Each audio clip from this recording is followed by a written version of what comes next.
Hello.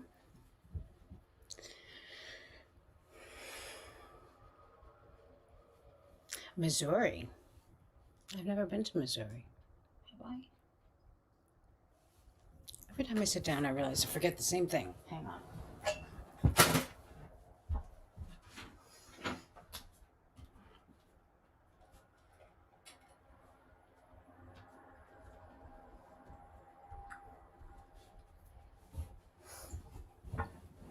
Okay. Hi, guys. We have a nice small little group here. Hi, Twisted Stitches. Hi, just me. Oh, I'm not on. Don't forget all messages. So obviously, this goes without saying. Thank you, just me. Hey, Tabby. Hey, Elizy. Can you guys hear me? Hey, Lisa. First, I'll find out if you can hear me, and then I'll give you all the disclaimers about all of the technical difficulties I'm expecting. Hi, Billie Jean.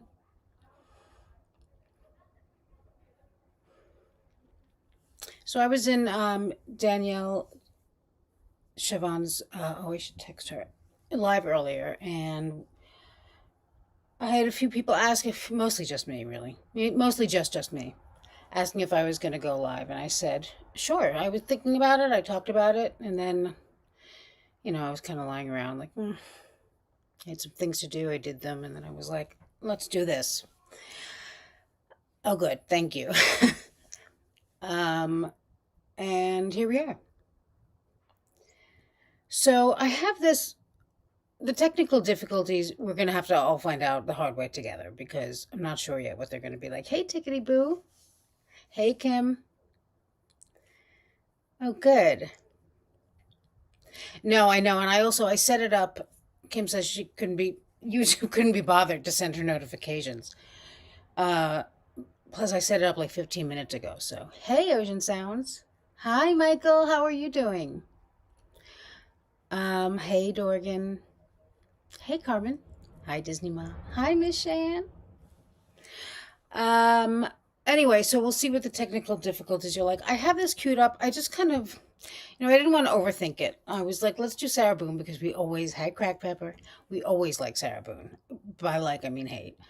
And hey, Kevin Brady, I haven't seen you in a minute. I don't think Hear Me Out is joining me, but because I don't have that kind of technology really. We tried it once and, it's called a learning curve. That's right. We are straight A students after all. And unlike some straight A students, we know we are also very sexy. So it's a lot to take care of. Hey, Nomi. Hey, Jade. So I just kind of picked something. I was thinking of doing the body cams, and then I don't know. I wasn't in the mood to hear that body cam sound that keeps coming in your face. So I decided just to kind of like do a blind pick. And the first thing that came up was this Miss Harper, this Dr. Harper in the trial. And I thought, well, hey, Scripsy, this is pretty horrible. So let's watch this. Now, the only concern is if I can get the sound synced with the thing. And I had things pretty much down, but then something messed it all up. Let's see. Harper, do you recognize Sarah Boone at the defense table with Tony Henderson? I do. To do. When did you first get involved? A comprehensive psychological evaluation of Ms. Boone. Of 2020. Did you do that? That was the first I heard of her case. I did. What were you asked to do? Were you given materials to review? A comprehensive psychological evaluation of Yes. Oh, I know Kevin Brady. I'm sorry that you went to work. You want me to write them a note? Collateral. Hey, were you given materials evidence to review? or material I that was. Is that standard Also operating procedure? consider? Yes. Can you tell the jury about Hi, that? Pizza. Assess the client Yes. So individually, in forensic work, there are a collateral variety of documents that are usually available in assessing a defendant in this case for criminal court, you would see things like witness statements. There might be body cam footage or just more information about the offense itself. Sometimes there's an interrogation video, so you would get kind of the legal description of the offense and the things that have occurred. I also will often get educational records of a person, mental health records, hospital records, things of that nature that would describe their biopsychosocial history to me. Also, Will often get educational records Hey, of a boss lady. person, You were given mental materials health as it records, relates to hospital Sarah records, Boone things to of that review? nature. Yes, that I would have it. describe their biopsychosocial How many times did you meet history with Sarah to me. Boone? So And you were given 9 materials times. as it relates to Sarah Boone to review? you want to know? yes, I Okay. have it. Can you tell the jury what you did How Uh, many as part times of your did you meet with uh, evaluation of Sarah Sarah Boone? Echo? Well, we had clinical forensic interview in which I reviewed her background history, so her early childhood. I also assessed her with assessments, meaning I administered 3 psychological tests to her. I reviewed her prior mental health records, her interrogation video, some prior information about her legal history. So she had been previously arrested. I reviewed that as well. We had an opportunity to review the transcript of her interrogation video. So there were a variety of things that would be considered what I did with her. So you considered some medical records? Yes. And did you also consider some records from George Torres? Considered what I did with her. I did see his hospital records. So you considered some medical records? Yes. And did you also consider some records from George Torres' Is that better? records? I did see his hospital records. Now, do you consider, in doing an assessment and forming any opinions, an individual like Miss Boone's upbringing in terms of where they grew up and what their family environment was like? Yes, that's part of gathering their background history, so biopsychosocial information.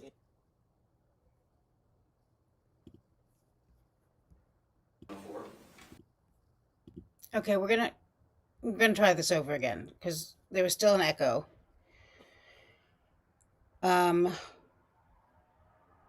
Hey Rita. Anne, I've been looking into that case that you told me about, and it's really interesting. And I'm gonna do. Oh, can you hear me? Or no? Hey, Grampy.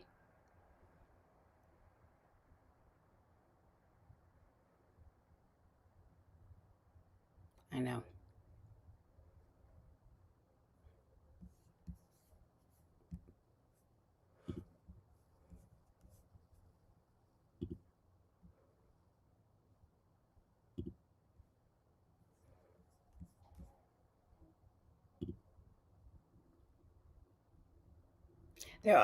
I guess there are 2 videos playing, but I don't know. I didn't do anything differently than I usually do. And here we are.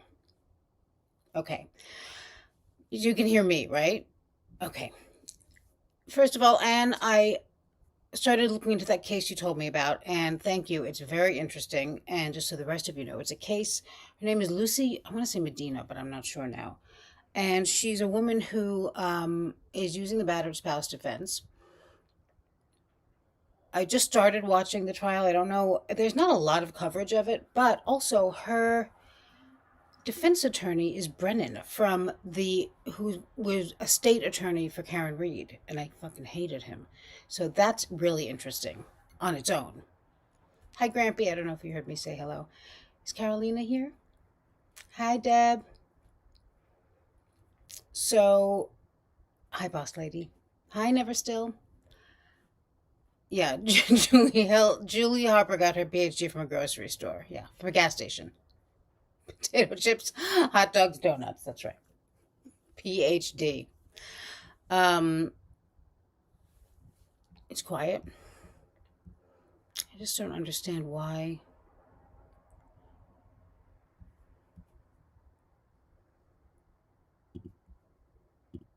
that better, or you can't hear me at all?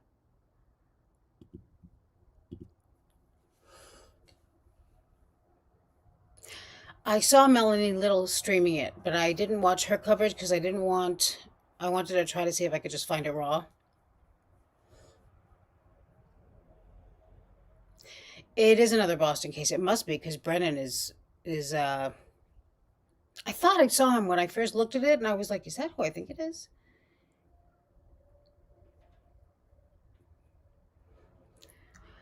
Kim Calder, we were on or much earlier. Danielle Siobhan was on had a live, but Anne told me about this, I think on Hear Me Out the other night. Grampy, how's Sharon? How you doing? Hi, Deborah.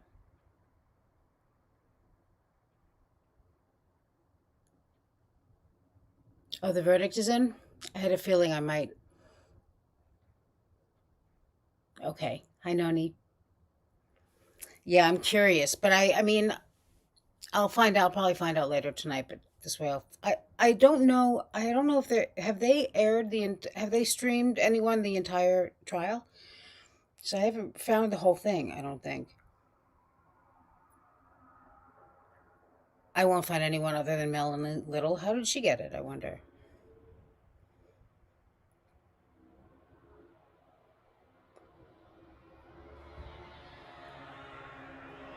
In what trial? The Billie Jean and the new one I'm talking about, or this? This we know. Hey, Beth. Yeah, we're sexier. We're just gonna get sexier and sexier. That's how I set the membership up. Oh, nice, Grampy. That's cute. She's lucky. Melanie Little is the only one who has it, right? Okay. What's a subtle sandwich? I don't know, friggin' Pope. What's a subtle sandwich?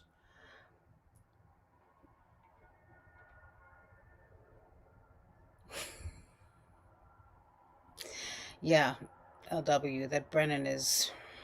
But he's much different in this. It's almost concerning. She might be in Massachusetts. I thought it was. Yeah, she's got to be in Massachusetts, right?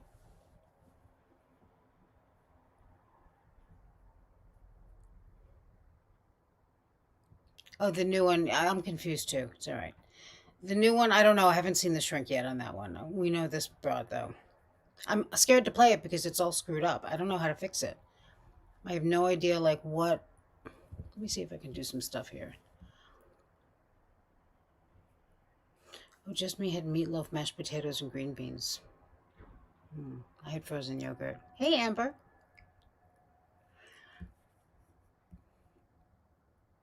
The whole thing isn't available. Thank you, Anne. I couldn't find it, so I figured either I'm missing something or it's not available. Hey, honey. Yeah, I have a feeling it's easy to play this broad like a fiddle, as long as there's money involved. Hi, Kathleen. Not much is cracking. I'm trying to sync the video here, and it's not going well for me. Yeah, you better go, because I can feel the side eye from here. Vampy. Enjoy your dinner.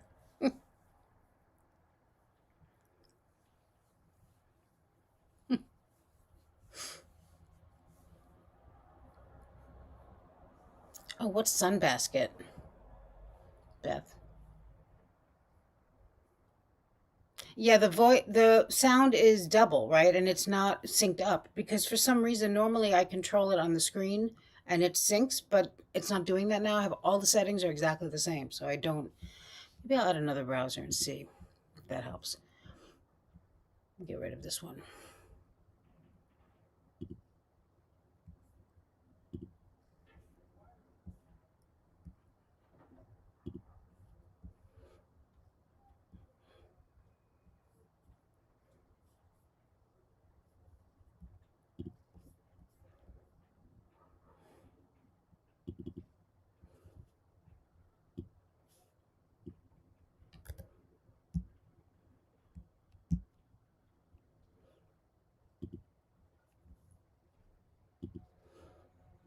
Harper, do you recognize Sarah Boone at the defense table with Tony Henderson? I do.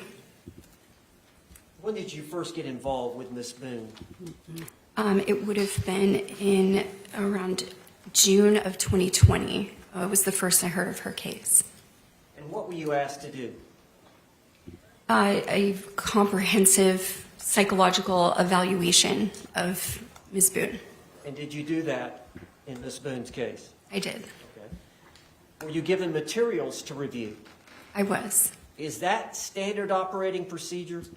Yes. You assess the client individually, one-on-one, and then there are collateral evidence or material that you also consider? Yes. Can you tell the jury about that? Yes. So in forensic work, there are a variety of documents that are usually available in assessing a defendant. In this case, for criminal court, you would see things like witness statements. There might be body cam footage or just more information about the we're gonna have the offense same problem, but itself. let's see. Sometimes there's an interrogation video. So you would get kind of the legal description of the offense and the things that have occurred. I also will often get educational records of a person, mental health records, hospital records, things of that nature that would describe their biopsychosocial You're right. history to me. You're right. Thank you. And you were given Although- materials as it relates to Sarah Boone to review? Yes, I have it. How many times did you meet with Sarah Boone? So I don't hear it, do you? 9 times. All right. Can you tell the jury what you did as part of your evaluation of Sarah Boone? Well, we had clinical forensic interview in which I reviewed her background history, so her early childhood. I also assessed her with assessments, meaning I administered. Harper, do you recognize Sarah Boone at the defense table with Tony Henderson? I do. Thank you. Hi, Carolina. When did you first get involved You're with what? Miss Boone? It would have been in around Now to hear June it? of Is it normal? 2020. It was the first I heard of her case. And what were you asked to do? A comprehensive psychological evaluation of Ms. Boone. And did you do that in Miss Boone's case? I did. Okay. Were you given materials to review? I was. Is that standard operating procedure? Yes.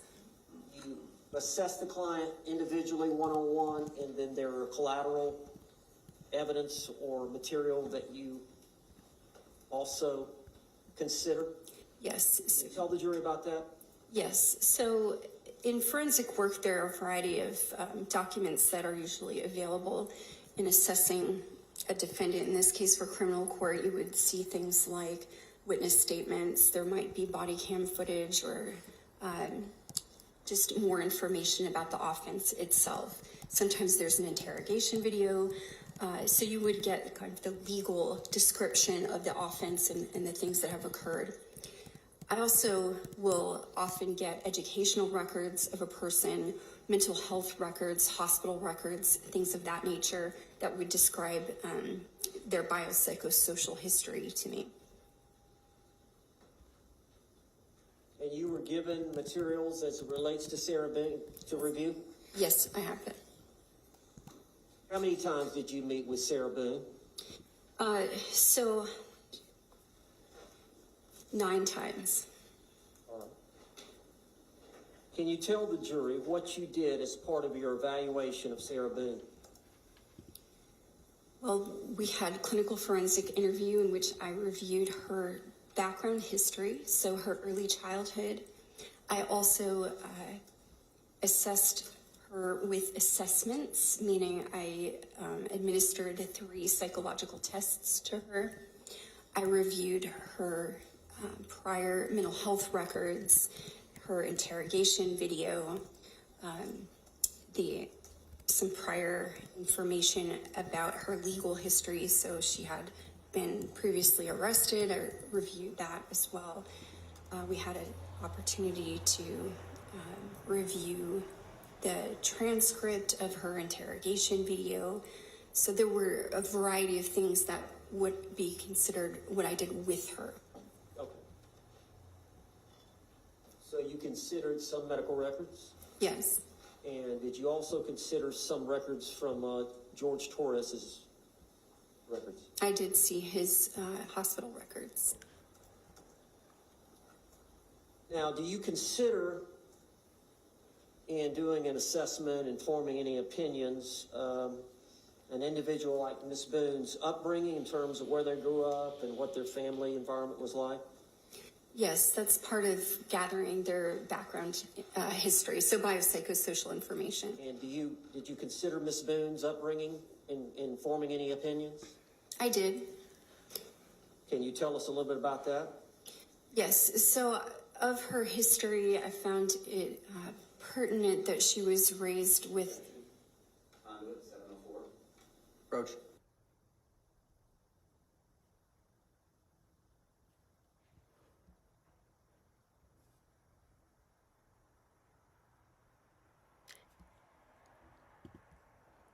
Hi, Kel. Yeah. Yeah, this one. I just picked her out of a hat, basically.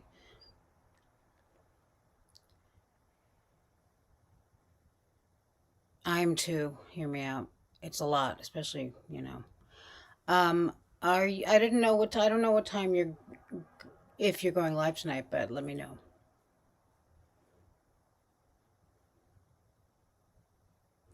I think she was paid a lot, just me. I hate her. I hate her voice. I hate her face. I hate her complete lack of scruples.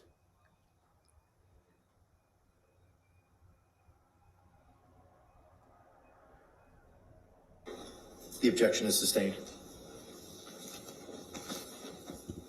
Would you have considered, as part of her family background, whether or not some of her family members had passed away early in her life? Sustained. Do you consider the entire family background and history without going into the details of what she said or what you learned from looking at records? I'm sorry? Yes, And did you consider her relationship with her mother as part of her psychological development? yes,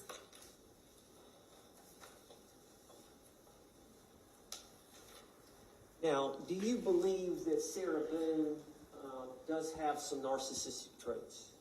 I do. She doesn't qualify or meet the criteria for that diagnosis, does she? I did not diagnose her with that. Can you elaborate on or explain how you feel that Sarah Boone does have some narcissistic traits? Well, in meeting with her as part of the evaluation, the narcissistic traits that I identified would have to do with, as she described, being a straight A student. She reiterated about her abilities, and I felt that that was evidence that she had low self-esteem, and her coping mechanism was to identify what made her stand out, and that would be consistent with a narcissistic trait. Now, I know there's been reference in this case to a manual that all psychologists, all psychiatrists refer to. Do you have that manual with you? I do. And what is the name of that manual? It is the Diagnostic and Statistical Manual of Mental Disorders, the text revision. So it's the DSM-5 text revision. Now, Dr. Brannon testified earlier today, and there was some evidence relating to when you suffer from narcissism, there's a sense of grandiosity. But is that from this manual and your studies and your experience, where they require excessive admiration and whatnot, there's a reason for that? If I'm understanding your question, there's a criterion in narcissistic personality disorder related to that. What I'm getting to is many times you may have these narcissistic traits, but really, you suffer from very low self-esteem. That's the underpinning of that criterion. Would you explain that to me? If I'm allowed to reference the DSM, then I can explain it best. Just don't read from it, just, All if you right. need to review, if you need to read a paragraph and then explain it to the jury.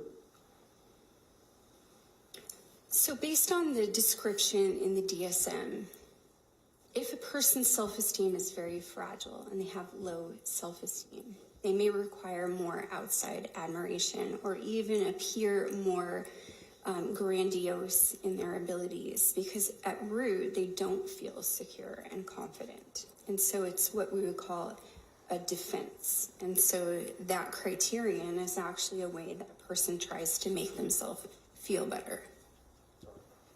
Anything else you want to say about that issue?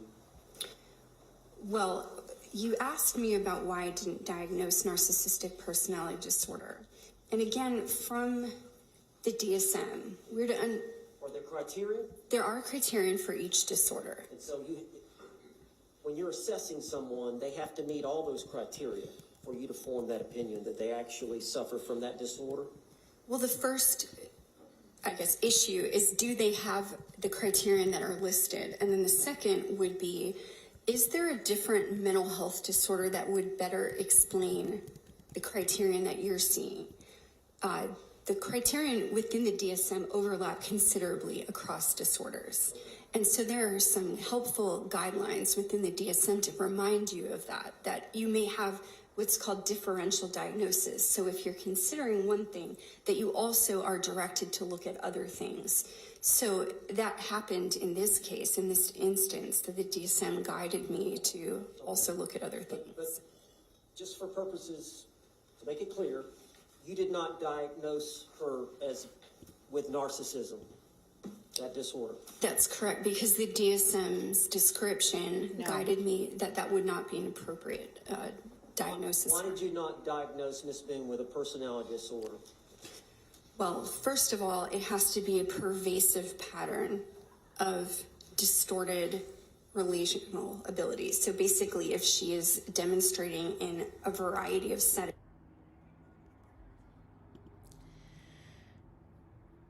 Because she's a liar. Because there's nobody who watches Sarah Boone for 5 minutes and doesn't know that she's a narcissist. I mean, look at her face. Even she's embarrassed.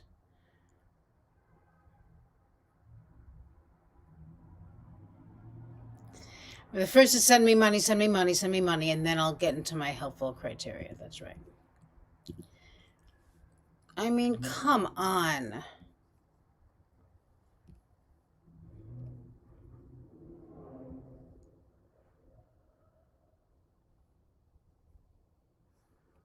It's fucking ridiculous. Yeah, Danielle Siobhan is in the house.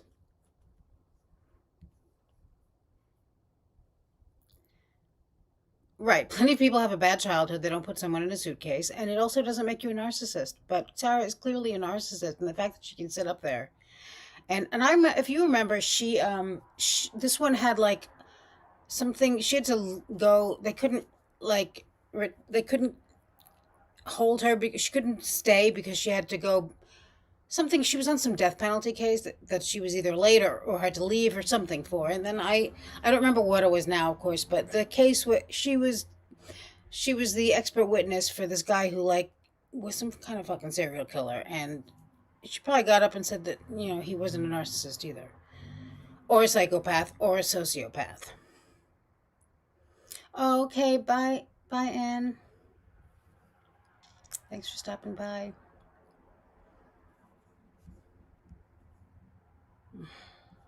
Embarrassing. You are a disgrace to the uniform, lady. Thank you, LW, for helping me figure that she has these symptoms. And then secondarily, the diagnosis of post-traumatic stress disorder is listed when you're considering personality disorders. The DSM guides you that if there are personality changes that are associated with the exposure to a trauma, then you should consider post-traumatic stress disorder and not a personality disorder. Have you diagnosed her with anything, and we'll elaborate on that, but through your assessment, have you diagnosed her with anything? Yes, so she has a diagnosis of post-traumatic stress disorder. She has symptoms of anxiety that would be consistent with post-traumatic stress disorder. So that is an anxiety disorder. And you feel like she suffers from post-traumatic stress? I do. I feel like she doesn't. Now, at the time of this incident, this event, we're talking February 23rd of 2020, you were aware that she did not have much family support. Yes.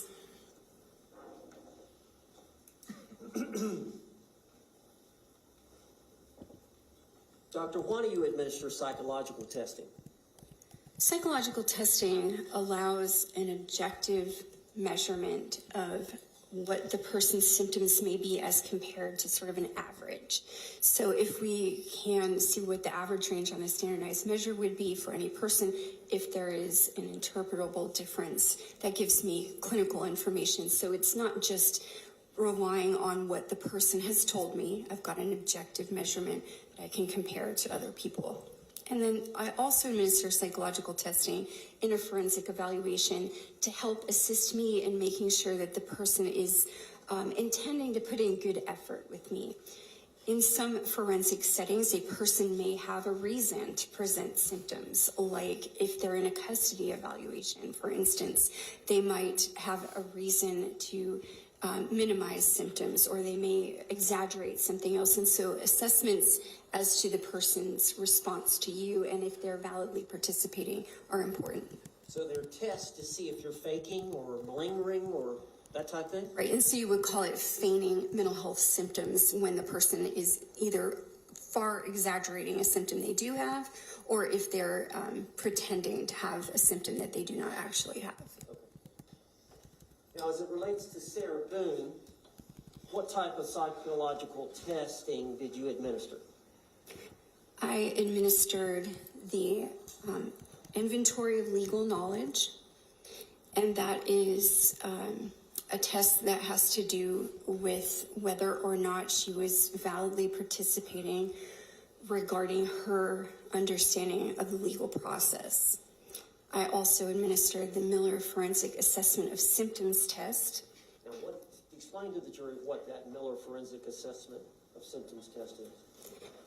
So that is also a test of feigning to identify if she's validly participating in the evaluation. So if she had endorsed psychological symptoms or psychiatric symptoms that would be unusual or not typical of a valid psychiatric patient.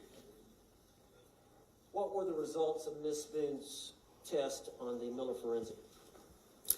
She validly participated. There was no indication of any feigning or malingering. And as far as the inventory of legal knowledge case, what were the results? Again, she was validly participating, and she did not even come close to the cutoff that would put her in the range of feigning. Can you tell the jury what the purpose of the clinician-administered post-traumatic stress disorder scale is? Yes, so that would be considered a very useful assessment of post-traumatic stress disorder. It allows me to interview a person about exposure to a traumatic incident and then identify if there's a change in behavior that has occurred as a result of that exposure to trauma.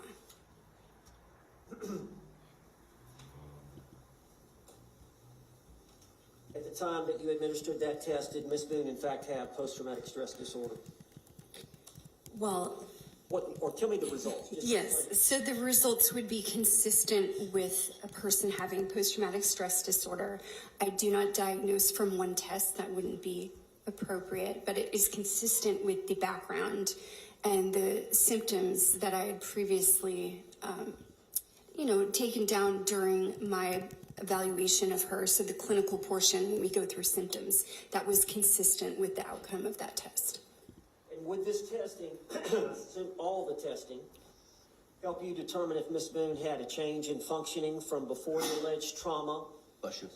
to after the alleged trauma? And I'm referring to the trauma. We're going to talk about what the trauma was, but the trauma was the intimate partner violence? That's correct. Okay. But would that testing help to determine if she had a change in functioning from that trauma of the intimate partner violence? Absolutely.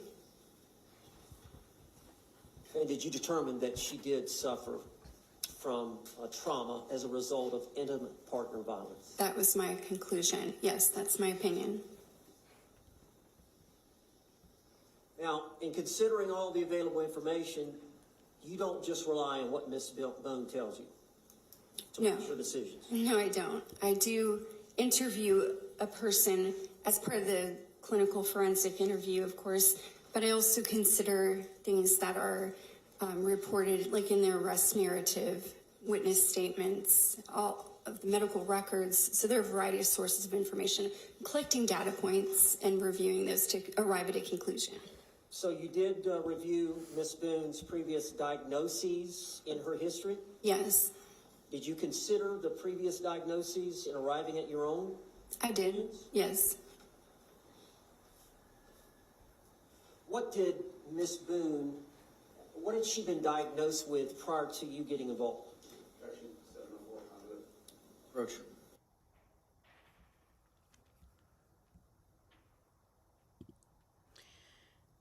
I think it's interesting that they don't want her to say that she's a narcissist, as if every narcissist The objection is is. sustained. I mean, it doesn't make sense to me, really. But you would agree, and I think this is a fair question, you would consider prior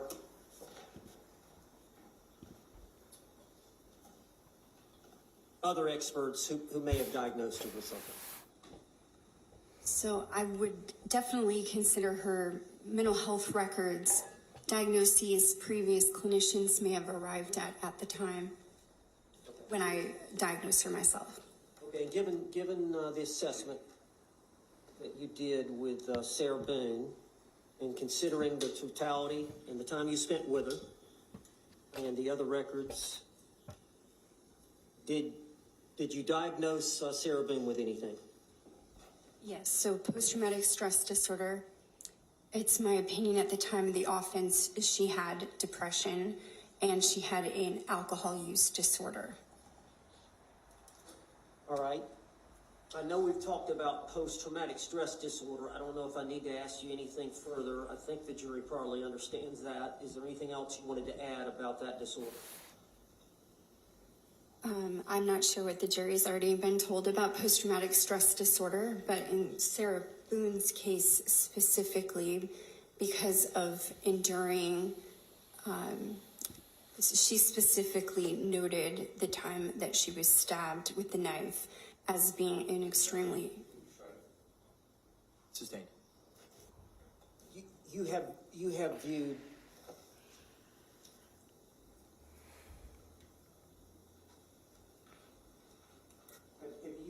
some exhibits involving her being stabbed? I think that we have had exhibits in common. I'm not sure what was admitted. Have you seen the physical scar from Sarah Boone being stabbed in the back of the leg? Yes, I've seen her scar. Overruled. Just generally, without getting specific, I think I've explained post-traumatic stress, but if there's something else the jury you believe the jury needs to know, but it's a sort of trauma that occurs as a result of one or more events. Post-traumatic stress disorder is the psychological after effect of being exposed to a very significant stressor or cumulative stressors that make the person's behavior, thinking, and mood change. And so the change can include things like the person becomes hypervigilant, is easily startled, has trouble thinking, has trouble sleeping, so their body is in a state of agitation. It can also include changes in mood that would include irritability, difficulty relating to others, and that they might be resistant to trust easily. So those are all They have features. trouble sleeping sometimes. Yes. Sleep deprivation is a real issue. It's associated with things like nightmares and having trouble settling. Now, you mentioned that you had diagnosed her with depression. Can you just give us a general understanding for the jury of depression? So the persistent sad mood, including feelings of hopelessness, helplessness, having difficulty concentrating, sleep problems, changes in appetite, those would be typical of depression. And Sarah Boone suffered from that? Near the time of the offense, yes. All right, can you explain to the jury alcohol use?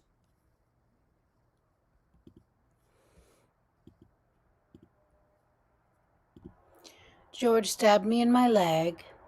Oh, thank you, Kay Evermore. Wendy Blue Eyes is sexy now. Not that she wasn't, so is... Let me see what we got here. I like it when the people who are here get the...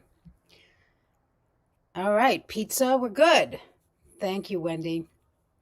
I don't think this bitch ever lost a night of sleep. Ever. No, exactly, Joe Kate. She does not have trouble sleeping. She was not stabbed in the leg. She did not almost bleed to death. And we don't care.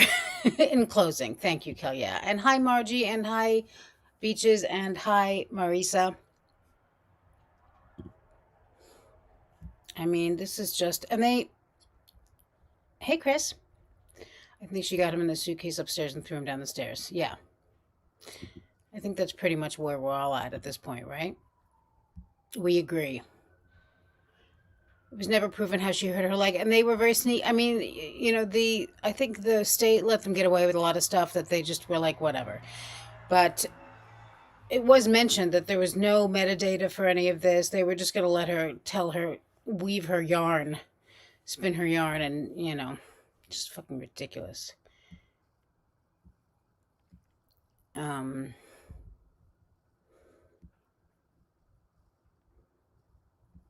Right, you have to be, Barry says, you have to be honest and consistent about your wounds and scars and injuries.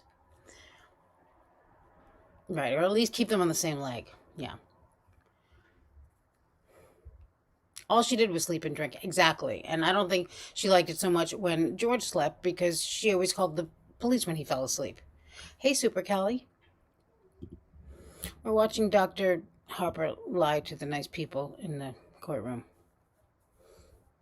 Yeah, she pushed him down the stairs, fell asleep on the couch, and my only thing is I don't know when she found him and took him out of the suitcase, because, you know, we're not sure about, like, if rigor mortis, if she would have even been able to in the morning, and what her morning was, and when she woke up, and...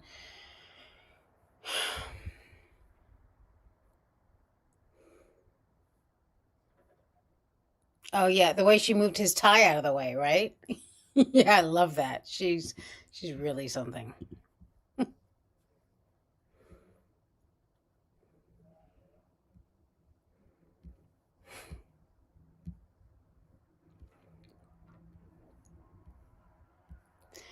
Where's Beth of a salesman? Hang on.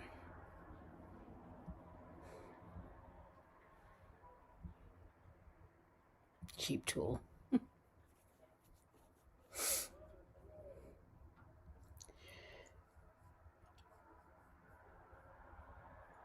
Yeah, he doesn't like it when she sleeps. He kicked the door in 4 times. And explain that to me.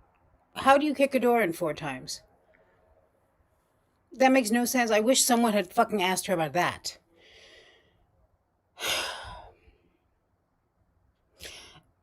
Jade, I agree with the cigarette, but, you know, my feeling is that there was never any booze left over in that house. She didn't go to sleep until all of the wine was gone.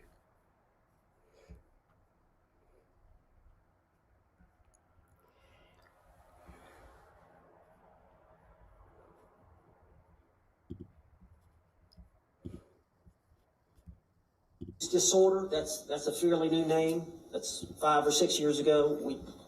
The manual came up with a different name. It did, right. And so that would be, you know, in layman's terms, you might call that alcoholism. It's a tendency to drink too much and then have some kind of consequence in your life as a result of your substance use. And alcoholism can be depending on how much you drink and then how often you drink, That's right. all that is something that you would consider in diagnosing? Yes. The many people who suffer from alcohol use disorder, I don't know how to put this, are they in denial? I would say that that is one of the stages of alcohol use disorder and amenability to treatment. So in denial, it's because you do not want to acknowledge that there are consequences from your use, because in doing that, you might have to reduce how much you're using. So to deny means that you feel that you can continue your use without having to change that. So you want to maintain the access to the substance. You don't have a problem. That's right.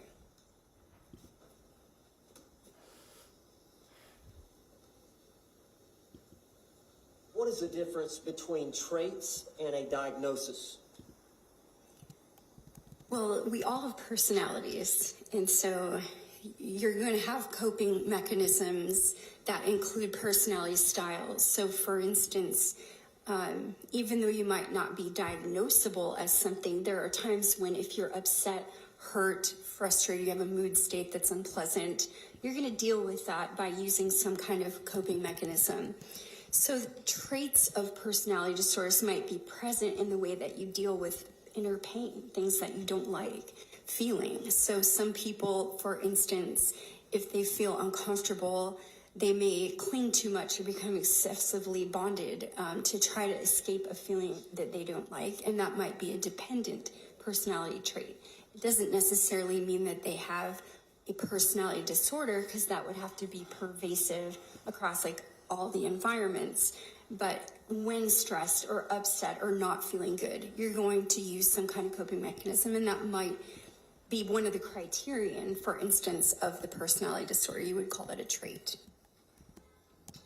And is it your understanding that this trauma that one suffers from repeat domestic violence can cause one to be considered suffering from the syndrome, we call it battered spouse or battered woman syndrome? Yes, so the diagnosable condition would be PTSD or post-traumatic stress disorder. That's how a clinician would label the response to trauma. The pattern between partners, the person's coping mechanism because of that trauma, that would be what's considered battered spouse or battered partner syndrome. And you're aware that that concept of being traumatized by the battered spouse syndrome or the post-traumatic stress is relevant to a self-defense case? Yes. In a criminal context. Yes, I understand that. Could you tell us a little bit about that? Well, under the battered spouse syndrome, the person would experience a trauma or a situation in which they feared harm. And based on that fear of harm, they would react in a certain way that might not be understandable to other people. So their fear is based on the pattern of behavior between them and their partner. That might not be the case for another set of people. Now, I know that Dr. Lenore Walker is the one who first uncovered this syndrome back in the 70s. Her research study generated the term. She was interested in why battered women specifically at first, that was what was studied, didn't leave their partner because, of course, they're experiencing traumatic events, risks to their life, but then they didn't leave. So she undertook the original research study on that. And just briefly touch on, because I know Dr. Brandon has this, there was a 3 stages that Dr. Walker developed for that syndrome.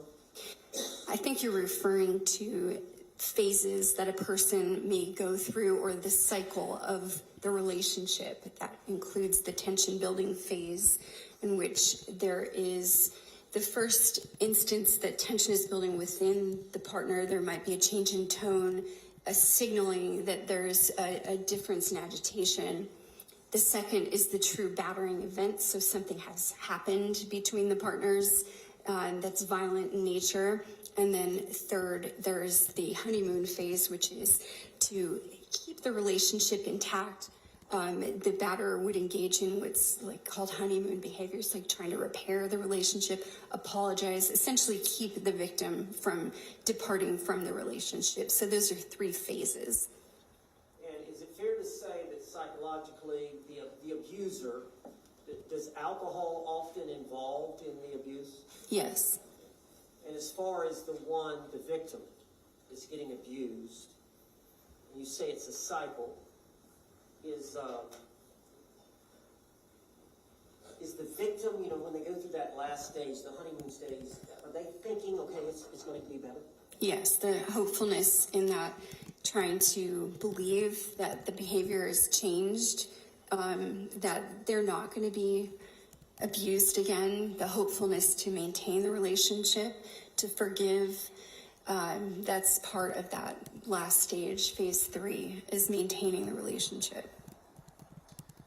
I don't think I've asked this. Why would someone who has been exposed to intimate partner violence perceive the likelihood of a new violent event about to appear? Why would they perceive the likelihood of that violence differently than, say, a normal person?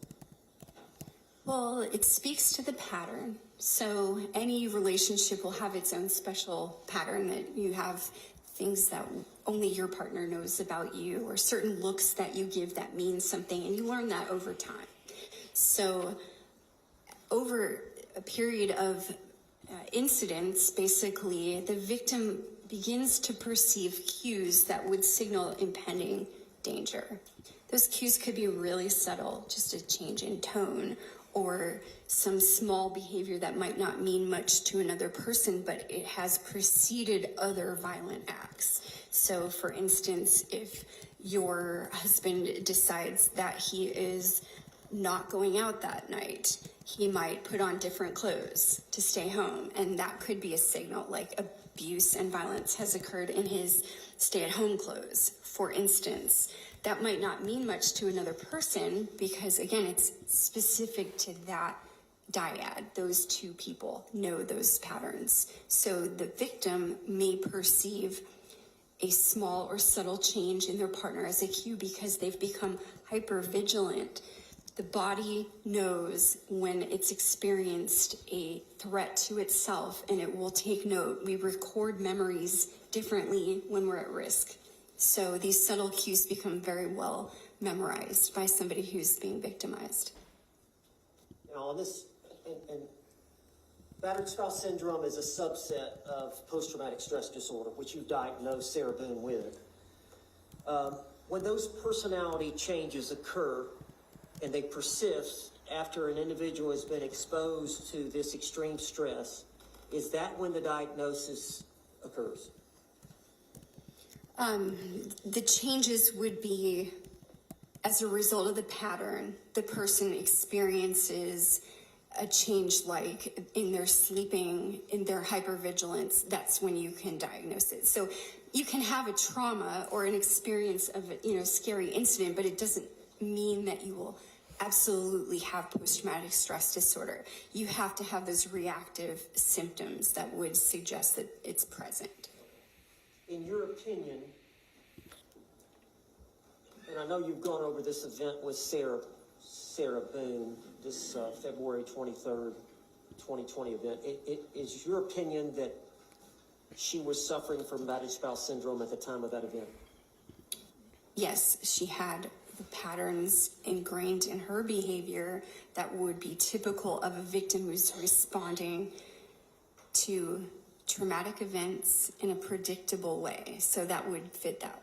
And it's fair to say that because of the intimate partner and the prior violence, that you would have a heightened sense of when danger was about to occur. Yes. When a threat was about to occur. Yes. A threat of danger. That's right.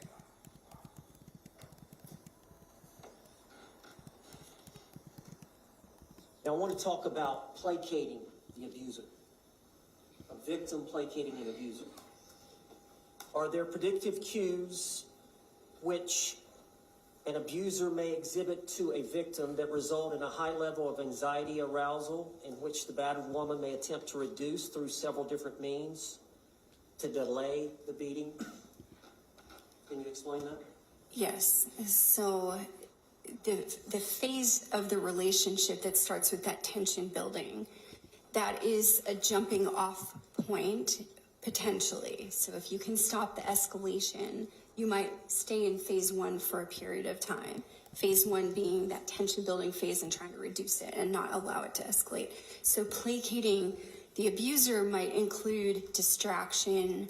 It could include substance use. It could include a change of scenery. There are a lot of things that a partner will learn to do so that they don't have the escalation into an abusive event, if possible. It doesn't always stop it.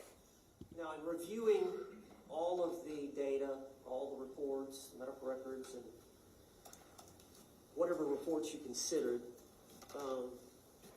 videotape that you may have watched, as it relates specifically to Sarah Boone, are her words her power? Her words, I would say, are the weapon that she has. Explain that to the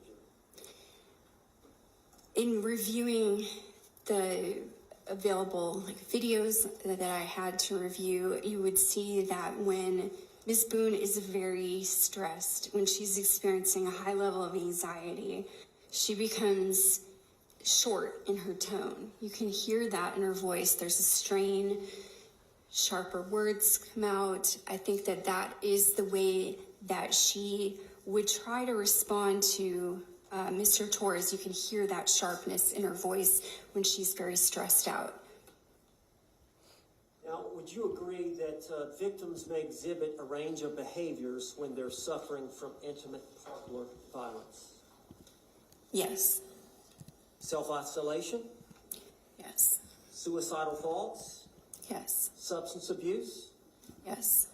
and there are often physical signs of injury such as bruising, That's correct. chronic fatigue, Yes. learned helplessness. Yes. Can you tell I know Dr. Brandon spoke on it, but could you tell us a little bit about that?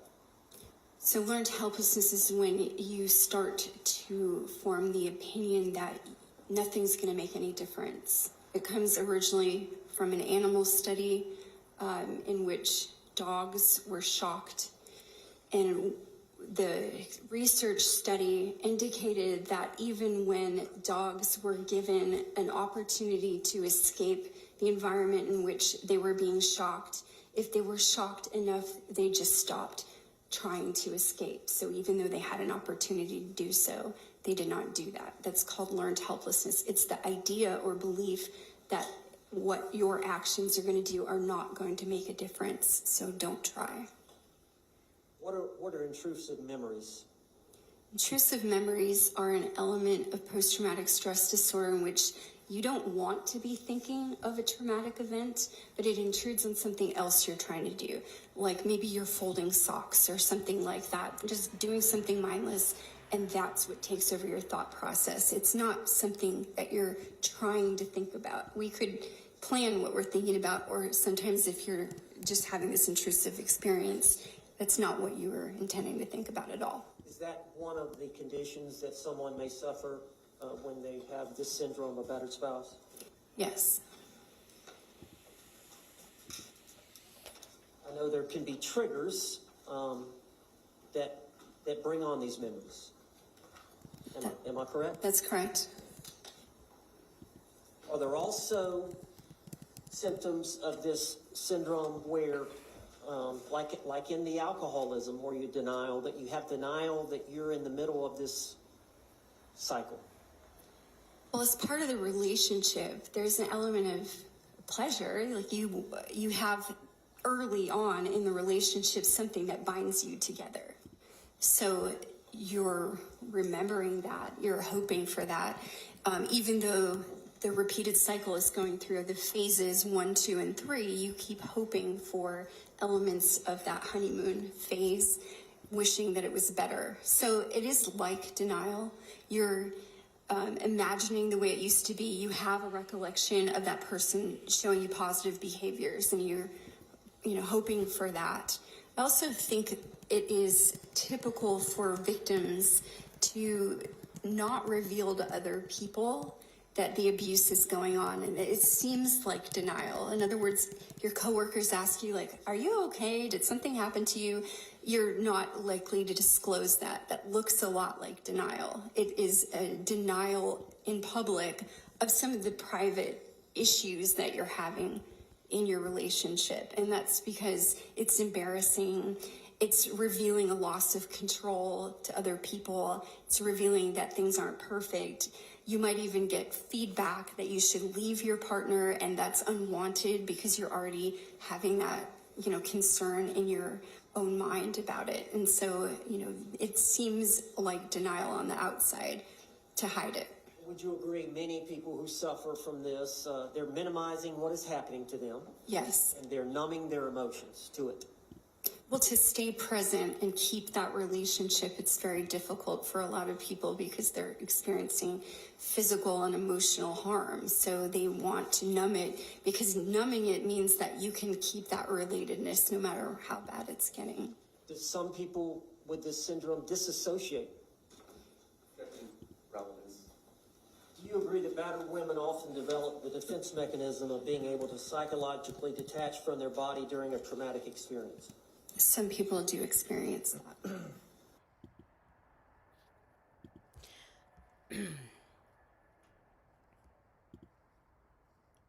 So the cause of death, which I put on the death certificate, is positional asphyxia with environmental suffocation. And the manner of death was...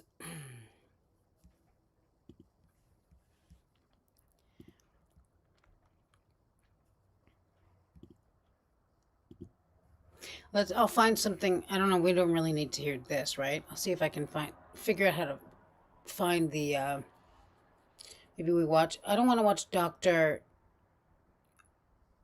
want to see the cross of Harper, right? Hi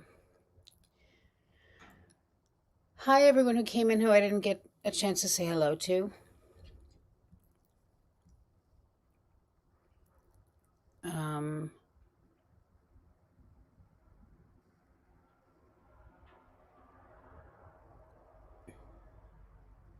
Somebody said she wouldn't admit you as an alcoholic because the clause in the parenting plan.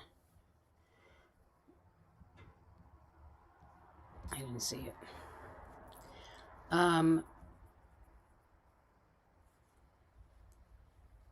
Yeah, George couldn't leave because he was locked in a suitcase. Basically, I agree. Tabby, thank you. Thank you so much. You're just filling the world with more sexy people.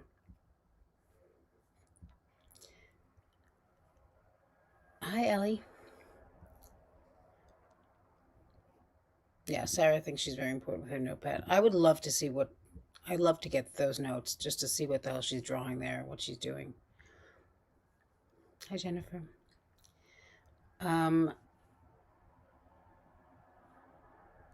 Yeah, it's so ridiculous that she's such a victim. It's so embarrassing. Let me see if I can get figure out how to do this here.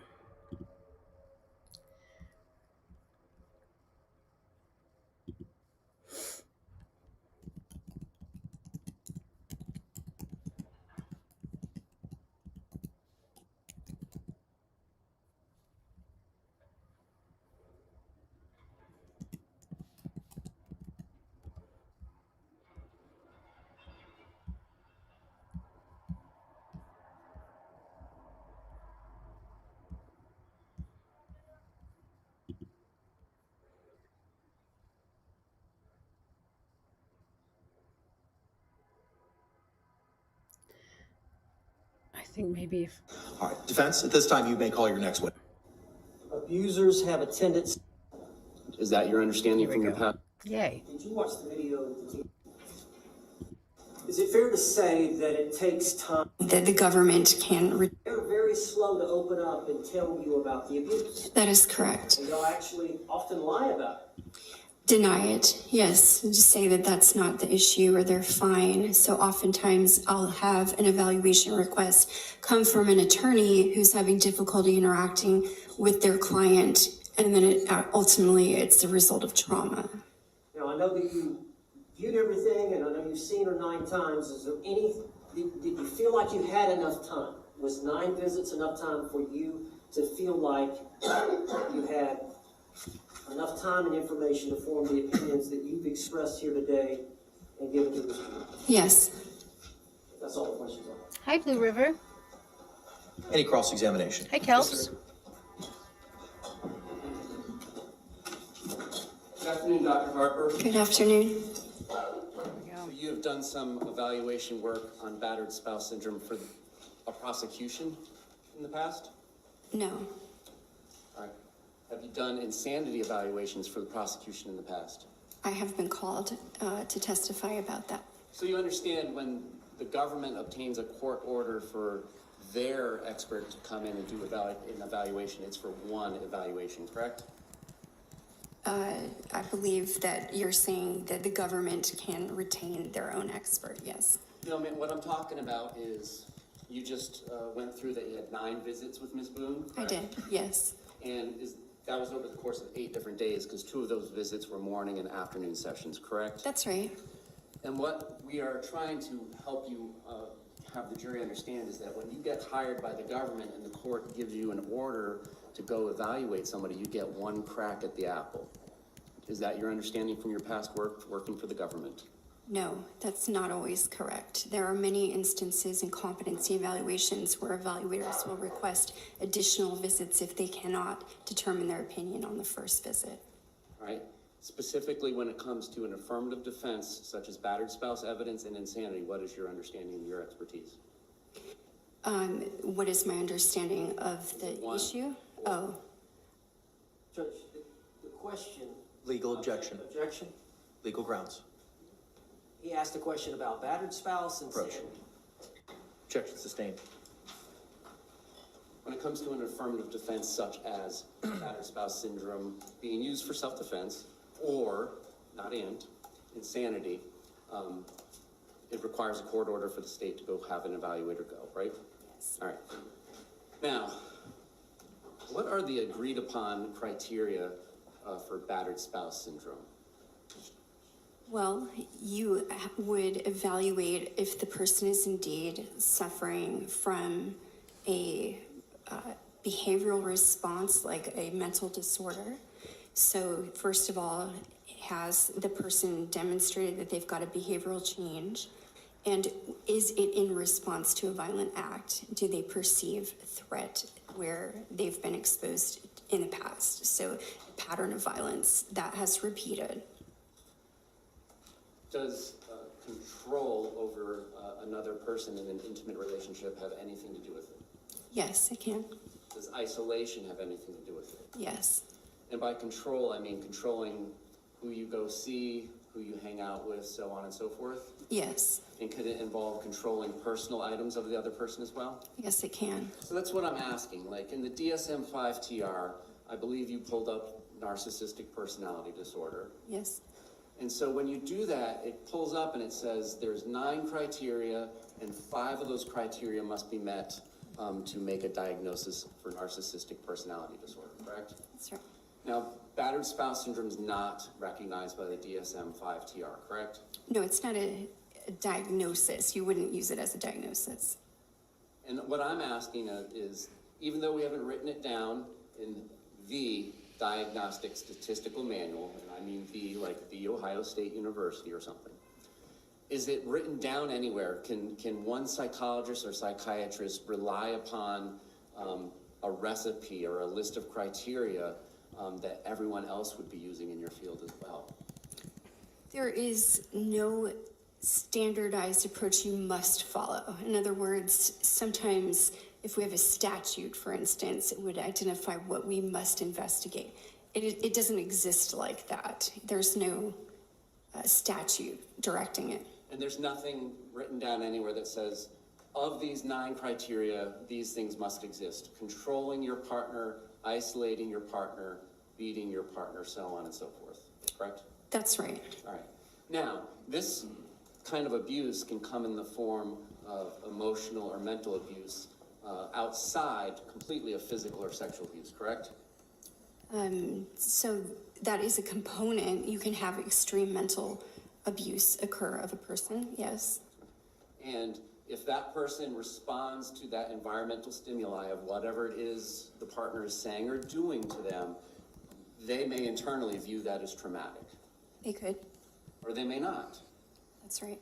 It's entirely possible for two people to be in a 3.5-year relationship that has physical violence and neither one of them feel traumatized by that. Is that correct? That's right. If they have enough supportive or positive experiences that would negate that ratio, so of positive to negative, they may feel okay. And a man can be subjected to this sort of trauma, whether it be physical, emotional, or sexual by an intimate partner as well, correct? That's right. And it's basically it's unique to each relationship, right? That is right. But trauma is in the eye of the beholder. Is that fair? Whether a negative experience traumatizes somebody is going to be in the eye of the person who experienced that stimuli, correct? I only partially agree with you. It's a complicated answer because some of the manifestations of trauma are behavioral. So for instance, when I evaluate veterans who have returned and they may not know that they've been traumatized, their bodily responses that include like difficulty concentrating, they can't sleep, they're hypervigilant. The PTSD diagnosis encompasses outward manifestations. So even though they don't acknowledge trauma, you can still identify it as a clinician. But still, somebody like a homicide detective or a homicide prosecutor can go to scenes where there are dead bodies, go to autopsies where there are dead bodies, and not walk away with any trauma, correct? Whereas somebody else might. Right, the environmental, I guess, cues for that person, and also working with law enforcement, they become seasoned to micro traumas. So almost every police officer can remember the first dead body they've seen. So it's in their memory. And then they become accustomed to seeing gruesome scenes that have an increased tolerance over time because it's part of their job. It may not be part of their intimate relationship that they have with someone else. Now, you brought up veterans. Is something common with PTSD with veterans, something like firecrackers may set them off because it reminds them of acts of war? That's right. You're not suggesting to the jury today that if somebody who returns with PTSD from service and hears firecrackers is justified in going outside and just shooting bullets everywhere, correct? No, that's not what I said. I'm not saying you did. Okay. What this battered spouse syndrome evidence is helpful for is not that subjective mindset, but rather helping to explain the objective circumstances that are presented to somebody and how it might be different from somebody with those experiences. They may view something objectively different. I partially disagree with your question because I would say that there are incidents or actual events between partners that would be a factual thing, something has happened. And then the person subjectively experiences that as, intrusive or controlling or traumatic. So that is the person's felt or subjective experience. The objective part is what happened. But again, as a forensic psychologist, you're familiar with the justified use of force instruction, correct? I'm not a lawyer, though, so I'm aware of it, but I cannot debate fine points of that with you. I'm sorry. I'm just helping, I'm trying to understand what you said before, because there is a subjective component, whether or not a person believes subjectively that they need to use some sort of force, deadly or non-deadly. You agree with that, correct? I do. And then there's also a second component that it's objectively reasonable to the ordinary person to use force, correct?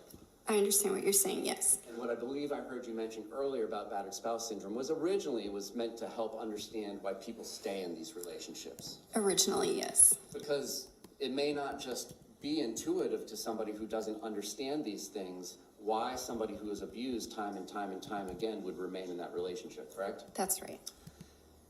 And again, and I know you're not a lawyer, but if the law has evolved about retreat and not having to retreat and so on and so forth, that kind of changes some of the lens of this, correct? Judge, I'm going to object. Approach. Question withdrawn. May proceed. All right.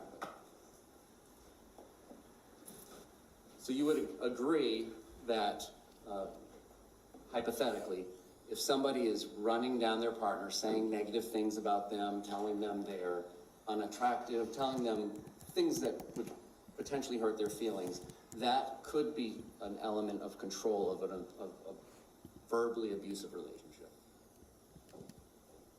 It could. Propping one up, hypothetically saying, I'm the best thing that has ever happened to you, you'll never do better than me.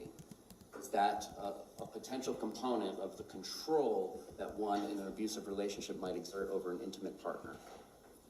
Yes, to try to not encourage their partner to leave them. Yeah. Considering gifts, hypothetically, that one partner has given to another partner, but considering it still to be your property because you gave it to them, is that a form of potential exertion of control over an intimate partner? When you give somebody hypothetically a bike, but still consider it your own bike? I mean, I don't think that's strong evidence of that. I think that it does happen in relationships and people do that in general, but I wouldn't say that's like really specific to this. How about hypothetically exerting control over your intimate partner's identification papers, such as a birth certificate? So that can happen. People will hide things that are required for work. For instance, like your driver's license or things like that. Now I'm asking yes or no questions. If Mr. Owens would like you to elaborate further, he's going to have that opportunity in a little bit. Okay. Hypothetically, if one partner destroys another partner's belongings, is that a potential example of exerting control in a relationship? Yes. Thank you. Hypothetically, is threatening to or actually using legal process as a threat against your intimate partner in a potential indicia of controlling your partner? For instance, X, Y, or Z, or I'm going to get you arrested. Yes, I would agree that happens. Now, I assume you would agree that this cycle of violence that we've described, the tension building, the blow up, and then the honeymoon phase, you would agree that just one of those cycles could be enough to give somebody a traumatic experience if they took it as a traumatic experience. Yes. The defendant described her first date with Mr. Torres to you, did she not? She did. And at the time of this first date, they had obviously just met that night at a bar, correct? Right. They were not financially intertwined, correct? That's right. They shared no children in common. That's right. They did not live together. Correct. And after this description that she provided you, which included him smashing her phone, correct? Yes. Hitting her, first time she'd ever been hit in her life, correct? Yes. And making her crouch in like a fetal position on the porch for several hours to the point where it hurt her back, correct? Yes. Threatened to sodomize her, Correct. and she described that she was all bruised up, correct? Yes. After that, this is the first time she had ever met him, correct? I believe so. Yes. There was a second date, correct? Yes. Despite not having any of that intertwinement that we went through prior to this description, correct? That's right. Now, it is possible, under what we've discussed, right? Just that quick one date can be that buildup of tension and blow up, correct? Yes. But it's different, hypothetically, than saying a spouse who is financially dependent on his or her other spouse in a 20-year marriage with a house full of kids than a first date, correct? You would agree in severity, in the intertwinement, there's a difference. There's a difference in intertwinement. The pattern can be exactly the same. Now, of course, there are many different reasons why somebody will stay in a relationship that, when perceived from the outside, others would say is abusive, correct? That's right. The defendant described that she felt like she was making Mr. Torres a better person, correct? That's right. A better father, correct? Right. A better ex-husband? With phone calls, yes. And she would tell him to call his children, That's right. make sure that he sent them Christmas gifts, Yes. and make sure he sent his ex-wife money when she asked, correct? Yes. So you would agree those are indicia, or indicators, sorry, Understand? I know you know, that perhaps she wasn't necessarily financially dependent on Mr. Torres, correct? I'm not saying conclusion, but those are indicators. If you're saying, please spend your money elsewhere, that I don't need your money, correct? No, because even if there was money that was needed by Ms. Boone, her tendency to put the needs of her partner before her would direct her to do exactly that. Like, make him better, make him have the availability to visit his children, send them presents, even if she's the one that needed the money. And in her perspective, Mr. Torres needed her to do this to make him a better person, correct? I believe that, yes.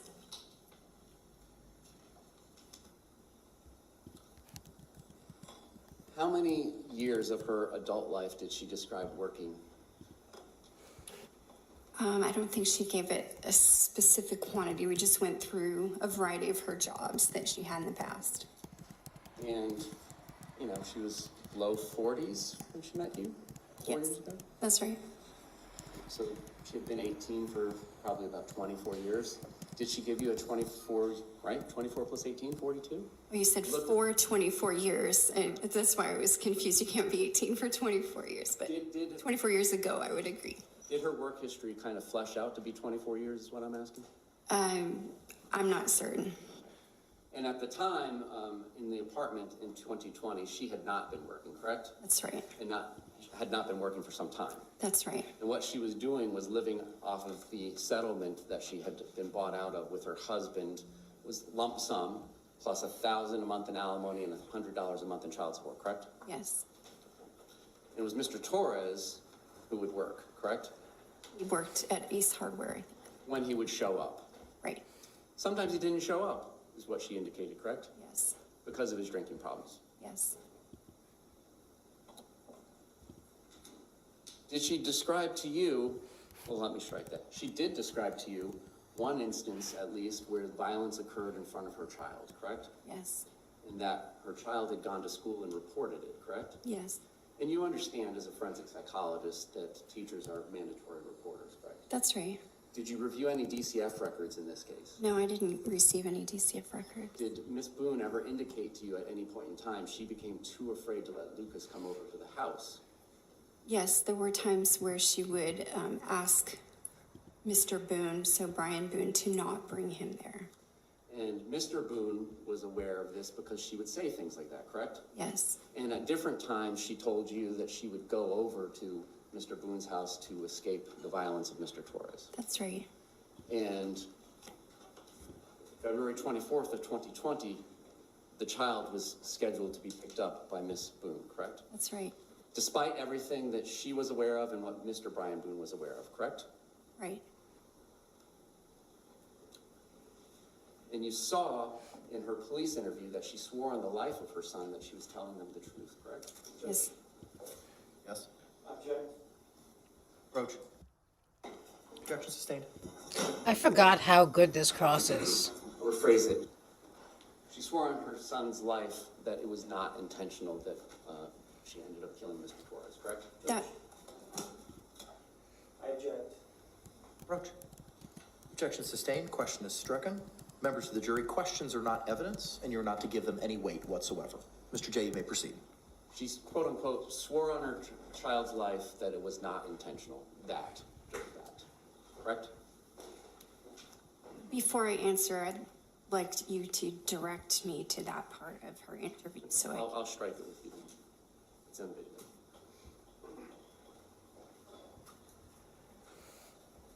Some of Miss Boone's diagnoses predated her relationship with Mr. Torres, correct? yes, And so when diagnoses predate a violent intimate partner relationship, there is an independent cause, even though they may then later contribute to the phenomenon we see, correct? well, I wouldn't say that all mental disorders have an independent cause. Sometimes they're spontaneous or biological in nature. Well, let's talk about hers. I mean, you're familiar with her prior diagnoses, and you went through her childhood, so on and so forth, correct? I did. So she was bringing some things with her prior to Mr. Torres' relationship, correct? She had these. Also, yes or no, ma'am? Yes, she did. Thank you.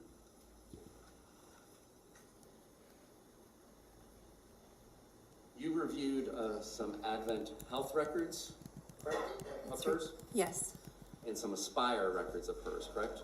yes, And you would agree that there are times in the Advent health records where she goes to the hospital and then leaves before getting treated, correct? yes, And there is a time when she goes to the hospital where she is described, their words, not mine, as having ETOH on board. yes. Do you understand what ETOH means?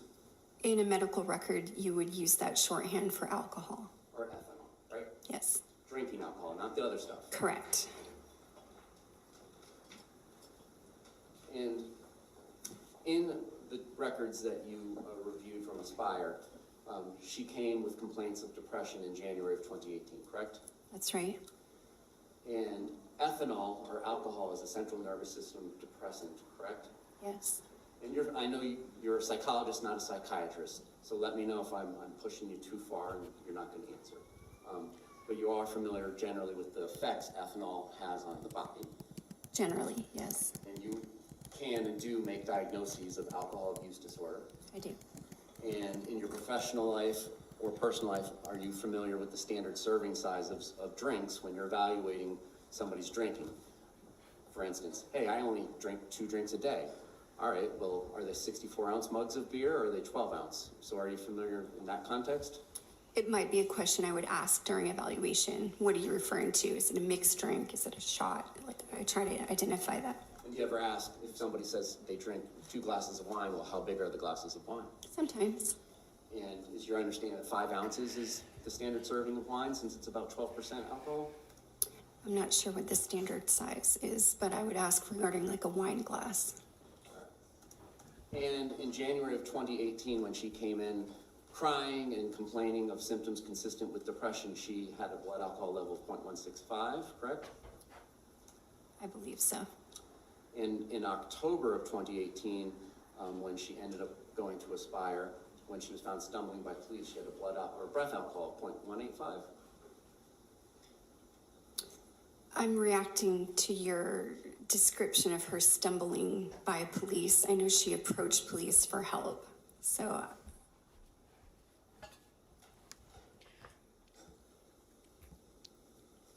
This is one of her Baker Acts that he's talking about.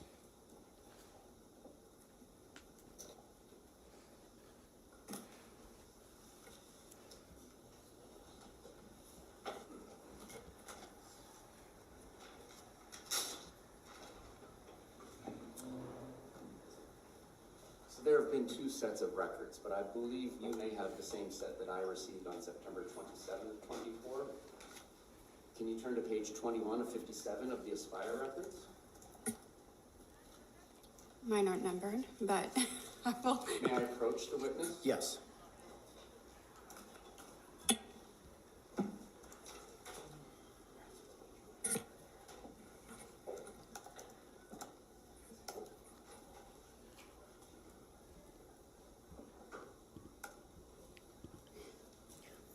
No, A to B, she would have been if she was the one who was killed.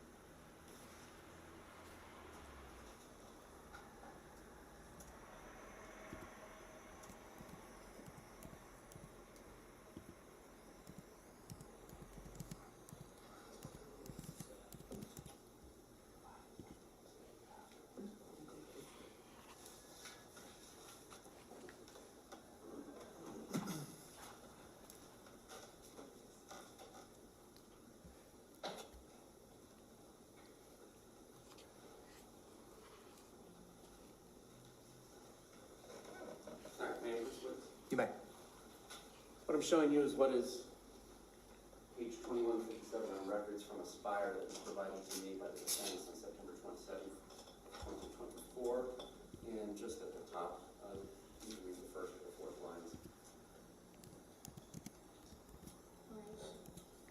Judge, I would ask that she be allowed to read that entire paragraph. Of the rule of completeness. Approach. You may proceed, Mr. J. Thank you. All right, October of 2018, or of 2018, there was a second visit to Aspire, and that was based upon her being found stumbling by law enforcement with a .185, correct? And that's She also walked yes or no? up, okay, so I'd have to say no, the way you phrased the question. Ma'am, Boone was stumbling due to her level of impairment, paren .185. Yes, I would agree. Is that part of the records you relied upon? Yes. Thank you.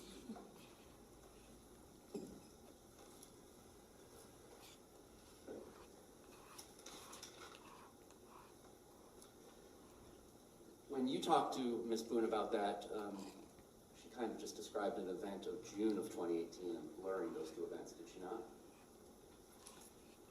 No, she told me she had two different Baker Acts. Did she describe it as being June of 2018? I'll have to reference my interview note to find that if you would like me to. No. I thought she had 3, but okay. Do you remember giving a deposition on October 1st at the state attorney's office downstairs? I do. And at that point in time, and I'll ask opposing party, you want me to show her prior statement before I ask for I that? think she's got a deposition. Do you have your transcript? I do. Just, So for the record, it's page 34 that I'm referring to. Line 16 and 17.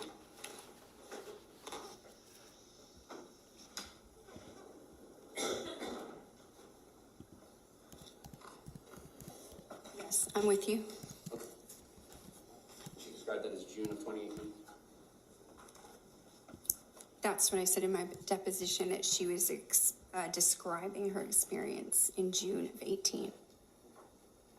And she described this experience as going to the hospital to find a pastor, correct? Yes, And ends up going to what we call Lakeside Den and Aspire now, right? yes,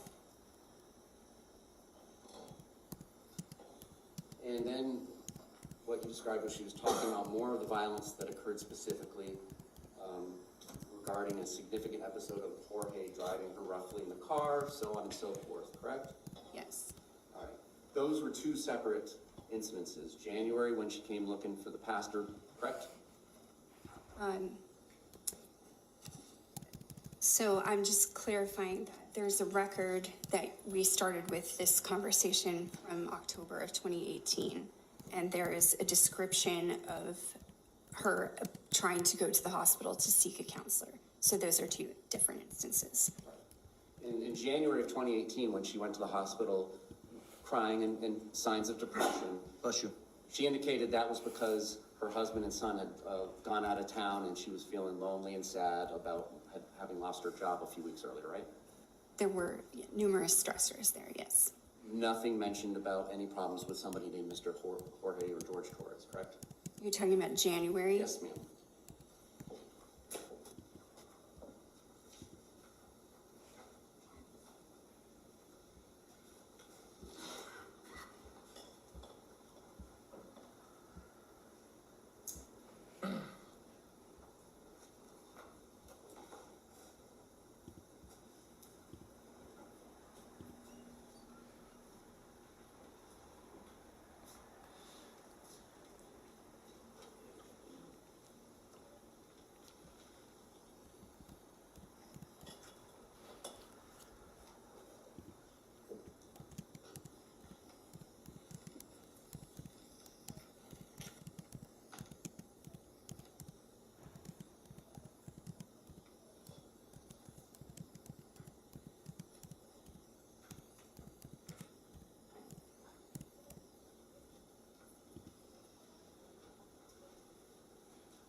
The hospital records are not referencing her relationship with George on the January date.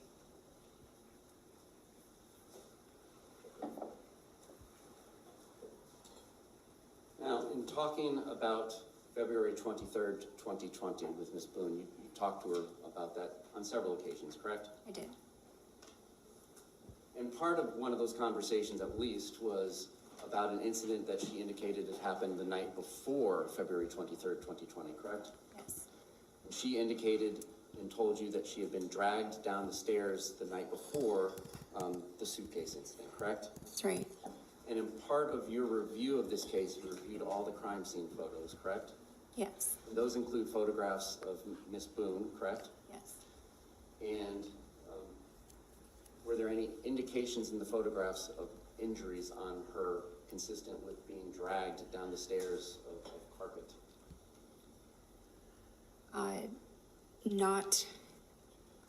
didn't see inside her scalp, so I didn't see photos of inside, her hair follicles and this area of her head.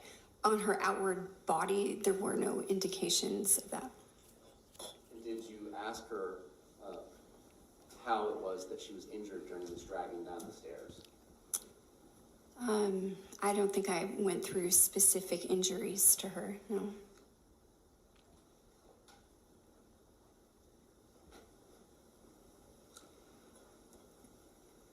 Do you agree that alcohol intoxication affects the credibility of a historian that's providing history to you, a patient or a client?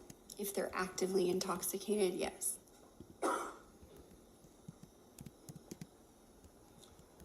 We had talked, you and Mr. Owens, had talked about narcissistic personality disorder earlier. Yes. And that is a recognized diagnosis in the DSM-5-TR. That's right. And there's 9 of those, correct? 9 traits?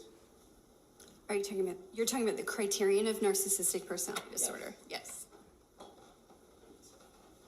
Like page 761 on your hard copy? Thank you.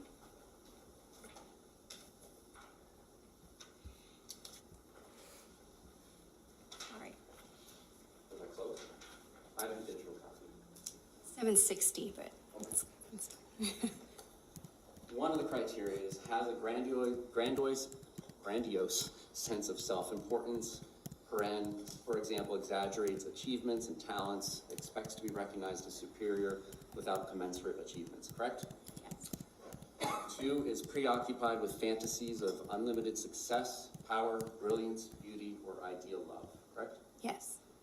3, belief that he or she is special and unique and can only be understood by or should associate with other special or high status people, or institutions, correct? So 3, just caveat, it says believes, not belief, but the rest of what you said I agree with is the criterion. 4, requires excessive admiration. Yes. 5, has a sense of entitlement, unreasonable expectations of especially favorable treatment or automatic compliance with his or her expectations, correct? Yes. 6, is interpersonally exploitive, takes advantage of others to achieve his or her own ends, correct? Is interpersonally exploitative. 7, lacks empathy, is unwilling to recognize or identify with the feelings and needs of others. Correct? Yes. 8, is often envious of others or believes that others are envious of him or her. Correct? Yes. 9, shows arrogant or haughty behaviors or attitudes. Yes. Now, you believe that she has traits of that disorder, correct? Yes.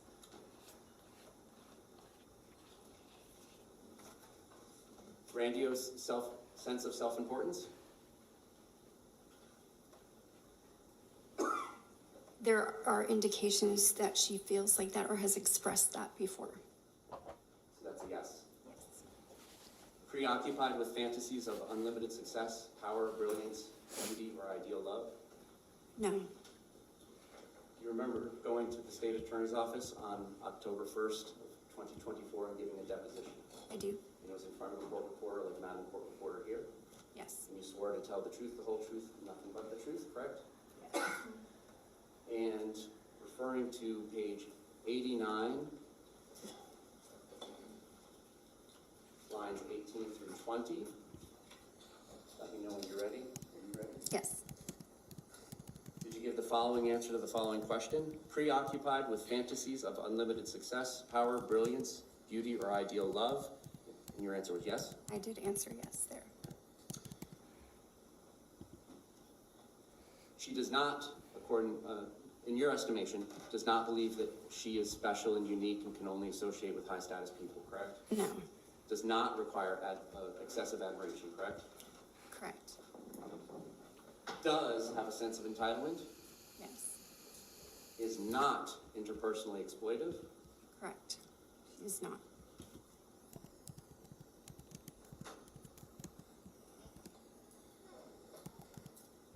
and when discussing whether or not she lacked empathy or was unwilling to recognize or identify with the feelings or needs of others, you indicated that that might be the case, but it's not intentional. In other words, she's not aware if she's inconveniencing others. So there was 3 of those traits, correct? Yes. Not 5, which would be required, correct? For a diagnosis of the personality disorder. If that were the correct diagnosis, you would need 5. All right. During your conversations with Ms. Boone, the defendant in this case, she explained to you that cheating to her means when Mr. Torres would look at pornography, correct? Correct. Not a real-life woman, correct? No, not that he was engaging in sexual intercourse with actual women. Part of the records that you did not review were the text messages that were part of the phone extraction of her phone device, correct? That's right.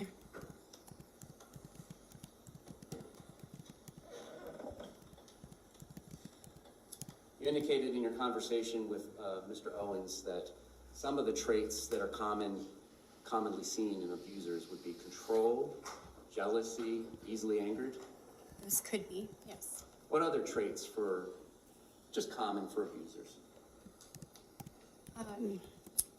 Being a person who segregates their victim away from other sources of support, somebody that exhibits coercive control, meaning that they would prevent the person from engaging in activities that would be independent, so restricting their ability to have independent life, job, money, things like that, that would be supportive of them being left, for instance.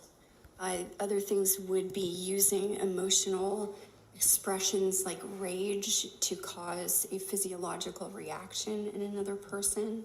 So those could be additional descriptions. Specifically, the materials you reviewed. I just want to make sure we're on the same page.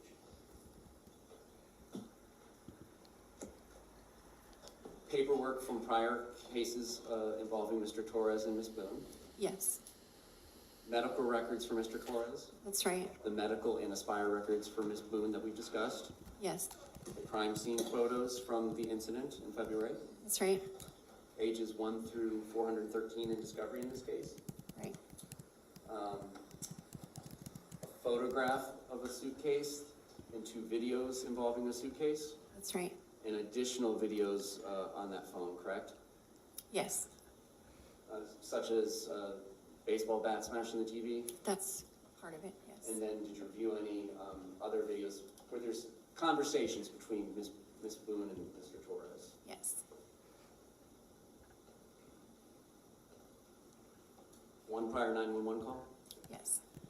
Now today you had indicated that you had reviewed the photographs from some prior incidents of violence, correct? Yes. When is it that you did that? Is that recently? No, there are photos included with the prior case packages? Case packages. Thank you. I'm not sure what to call it, so. That's fine. All right. All right, and did you review any body worn camera from those prior case packages? No, I did not. I didn't have that. Anything else that you reviewed that I've not covered?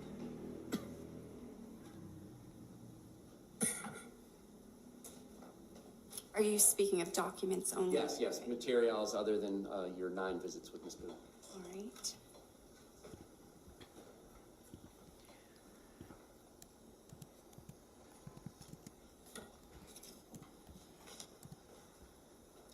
Just checking with the That's fine. folders I I prepared just for wanna make today.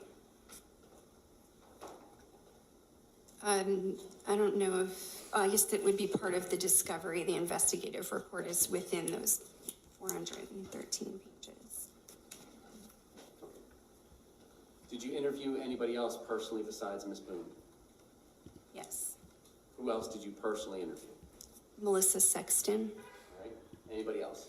No, You didn't interview Brian Boone, correct? I did not. You did not interview their child in common, correct? No, And you didn't review the phone text messages extracted from her device, correct? no, I didn't. Did you review any records from the jail? No, And She just spoke to Melissa, that's all. Yes. The objection is sustained in part and overruled in part. you testified earlier in the normal course of practice of forensic psychology and psychiatry, you all do rely upon the diagnoses of other experts, correct? you can inform my opinion, yes.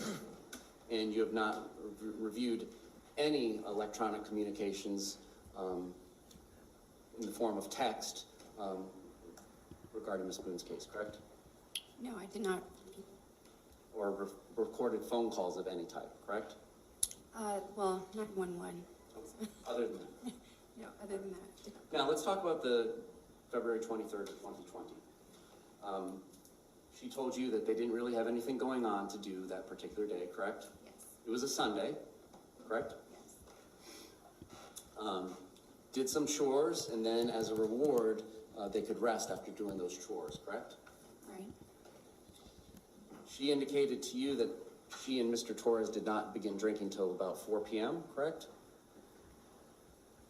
I'll have to reference. Page 36 of your deposition, if you care to use that. Great, thank you. 36? Yes, ma'am.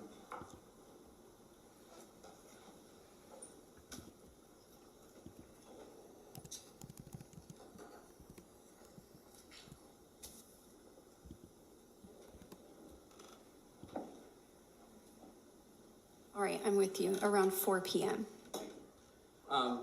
And you reviewed the crime scene photos of this case, correct? I did. That included receipts for some purchases that were made at Publix on February 22nd and 23rd, correct? That's right. And one of those receipts was a purchase for a 1.5 liter bottle of Woodbridge Chardonnay at 12:17 p.m. on February 23rd, correct? Yes. Did you question her about the inconsistency of them having purchased a bottle of wine at 12:17 that afternoon and not start drinking until 4 p.m.? No.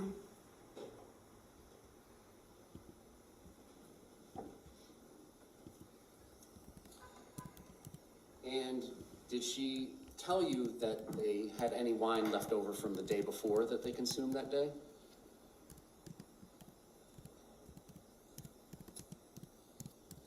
At some point, I'm not sure if it was the day that I was going through this line by line with you in my deposition, but I am aware, yes, that there was an unfinished bottle of wine from some other date.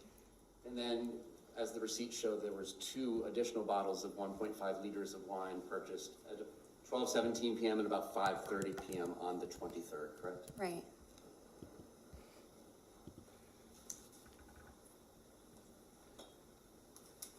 And were you aware of approximately how much Ms. Boone, the defendant, weighed at the time of this offense, February 23rd, 2020? Around 100 pounds. And in the first 413 pages of discovery, I believe, was the autopsy report, correct? Right. And so you're aware that Mr. Torres was 103 pounds at his death? Yes. Do you take into account this alcohol consumption when evaluating what Ms. Boone is telling you about the events of the day? Yes.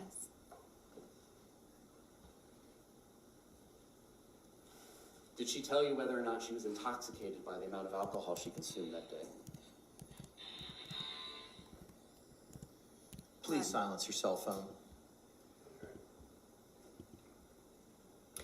You may proceed. So she did not. That cell phone that just went off ends up going off again, and Krennic kicks the woman out of the courtroom for good. And it was one of these like behavior specialist broads who I have never been fond of. So good. And who does that? She does it. That's who. Describe herself as intoxicated. Originally, when we discussed this, so So the answer is no. She did not describe herself as intoxicated. intoxicated. Right. Hypothetically, if she had told the jury that she was intoxicated at the time of the offense, would that affect your evaluation of her credibility of the history she provided you? No, because that was also my opinion. Did she indicate to you, in describing the events of February 23rd, 2020, that there was any point in time she just simply did not remember? Yes. And what points in time were those?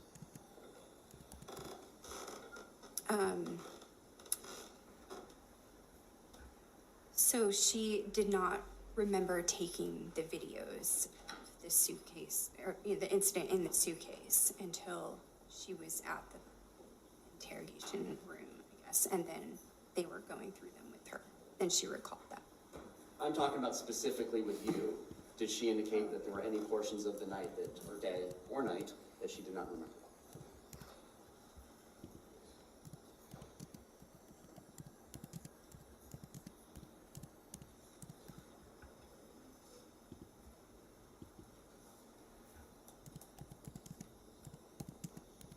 I can't recall anything specifically right now. Hypothetically, if she had indicated to the jury that she did not remember the 9 or 10 minutes immediately preceding the first video being taken, would that be inconsistent with what she told you then? No. Well, she didn't indicate to you that she forgot any part of the night, right? Right, she just didn't say that, so. Would it affect your evaluation of what she told you about the events of February 23rd, 2020, if she hypothetically has testified that she did not remember 10 minutes before the videos? Not really, no, because the event and the course of events that she narrated to me occurred over several hours. So when you interview somebody about circumstances of an offense, it's the usual for someone to not remember every single minute for hours at a time. I can't imagine that anybody's memory could hold that much unless they have like photographic memory or something. I'm not asking about hours and hours of, itemization of her day's events. We're talking about the 20 minutes of the offense. Does that affect the weight that you give her history she provided you? Just yes or no? No. Now, what she indicated to you was the day had been going well. It was fun and games, correct? Yes. Conflict-free? To her, she said it was a good day. So Okay. that's what she told me. She said it was a good day. Yes. And there comes a point in time where the activities turn toward hide and seek, correct? Yes. And she goes up to the shower, Right.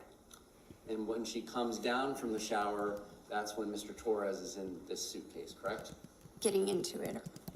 And she goes over to the suitcase and zips it, correct? Yes. And did she describe whether it was 100% zipped to you or just a certain percentage? She said that it wasn't zipped all the way. And still then, that was funny to the two of them at first, correct? That's right. And then there came a point in time where Mr. Torres was getting mad about being zipped in the suitcase. She told me that he was getting mad. And that, in turn, made her mad. That's right. What Mr. Torres was saying was, I can't breathe, correct? That is what's recorded on the video. Well, I'm asking you about what you reported her saying. Well, what made her mad was not that he was saying he couldn't breathe. It's what he was saying that was making her mad. Well, what else was he saying?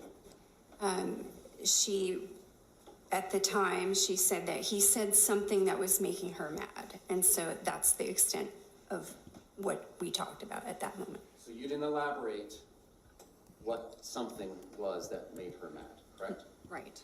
She said he said something that made her mad, and that started making her mad.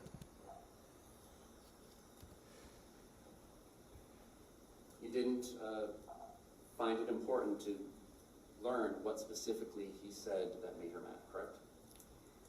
I don't agree that I didn't find it important Okay, then explain. Why wouldn't you ask that question? because as a person who is traumatized is describing their experience as a trained clinician, you will allow open-ended discussion of that experience. And so it's not an interrogation. You don't go asking confrontational questions at the time of their first narration. Well, you had 9 visits with her. Did you follow up on your 9th visit? I asked her different questions about Did you ever ask being her? confrontational. Did you ever ask her specifically in any of your 9 visits with her what it was that he said that made her mad? No. She never described him doing anything to make her mad, but it was words, correct? Right.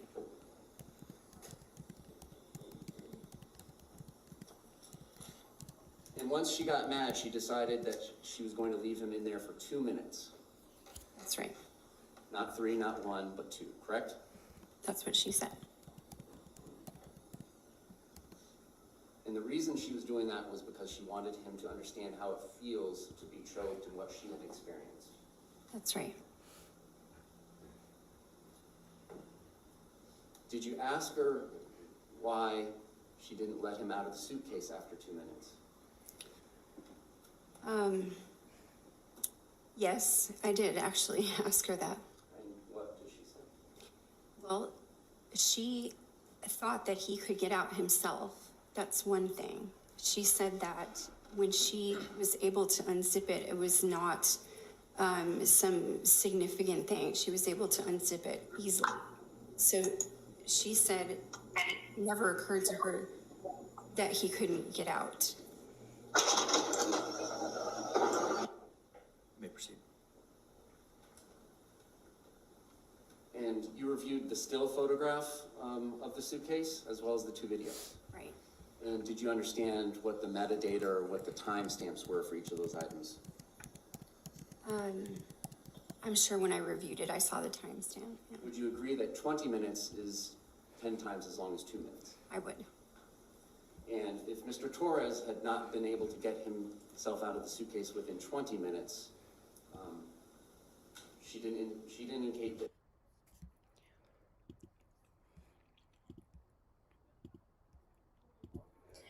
Okay. I'm going to go really low tech here, as usual, but this is the woman whose phone that was, whose phone goes off again, and she's eventually kicked out of the courtroom. You know what? And is that who you were thinking of? I still don't know her name. I'm not sure. It doesn't say, but she's on Court TV. You know, they have specialists that are like, where did you find these people?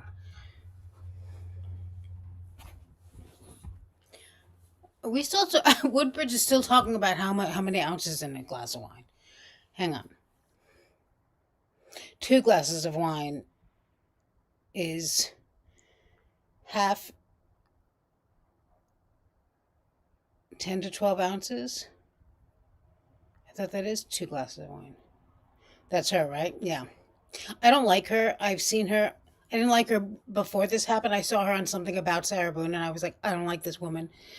And then that phone thing happened. That's why I remembered it. And And you didn't see her again after that. I mean, on the Sarah Boone thing, or in the courtroom, of course. Yeah, Doris. Hey, tell the truth. We've been here for 2 hours. It doesn't feel like 2 hours, though. That was her. Yes. Yeah. Not only did she not silence her phone, but it sounds like it's like I don't know what kind of fucking ringtone that is. It's like some kind of heavy metal something. Yeah, of course, Vinnie Politan loves her, but you know what? I don't love Vinnie so much anymore. Am I alone in that?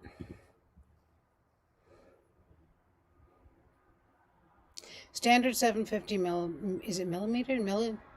Bottle of glass has 5 glasses of wine. Of wine has 5 glasses of wine, right? Yeah, Candace, seen that lady? Why would your phone go off twice? Yeah, apparently not. But it also didn't surprise me that it was her because you know, she's just kind of rude. Yeah, Cray Cray's never been a huge fan of his. I used to like him. Like Court TV had cornered the market for a long time, so we didn't know the difference. I didn't know the difference. Hey, Lalatube. But yeah, he changed, right? He's really, I feel like he might be one of these people who gets older and like his vanity gets the best of him. He seems so, I don't know, maybe he got full of himself or I don't know. Yeah. Thank you, Deborah Rockhill. And he is getting stranger as he ages. Yes, he is. And not strange in a good way. Like strange is a compliment, right, Tanika? It's like, I don't know. He's not the same. Okay, good. I feel better now.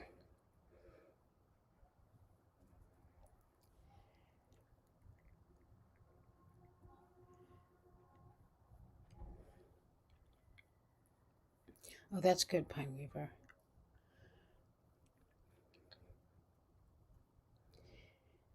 I don't know. I don't think a bottle of wine is such 5 generous glasses, but that's me. I used to love him too, but he seems egotistical now. That's exactly careful. I don't like the podcast with his buddies. Me neither. I mean, that's that's really what finished him off for me. I was already starting not to like him so much, but then when he started the podcast, I was like, no, we're done here. Hey, Kitten Pusher.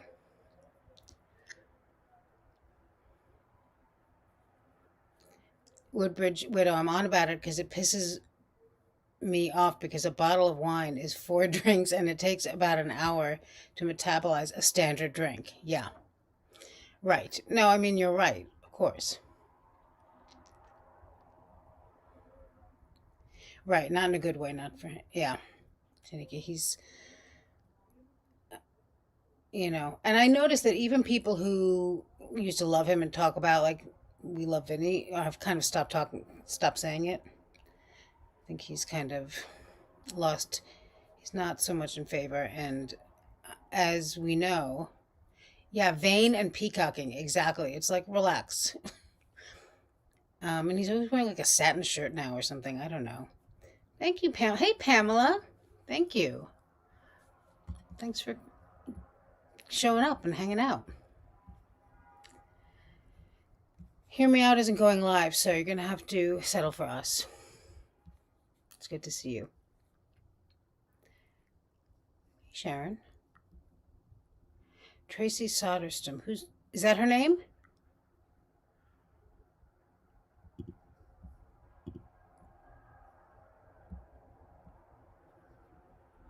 Yes. As she usually does, right, Cray?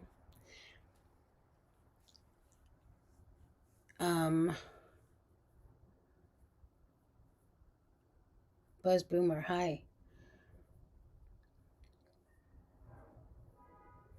I get 3 bottles from a bottle of. I get 3 glasses from a bottle of wine. Yeah, I get it probably 4, really. But I can drink a bottle of wine in an afternoon. I think. I usually don't, But certainly, of course, I have a bottle, and I have many times.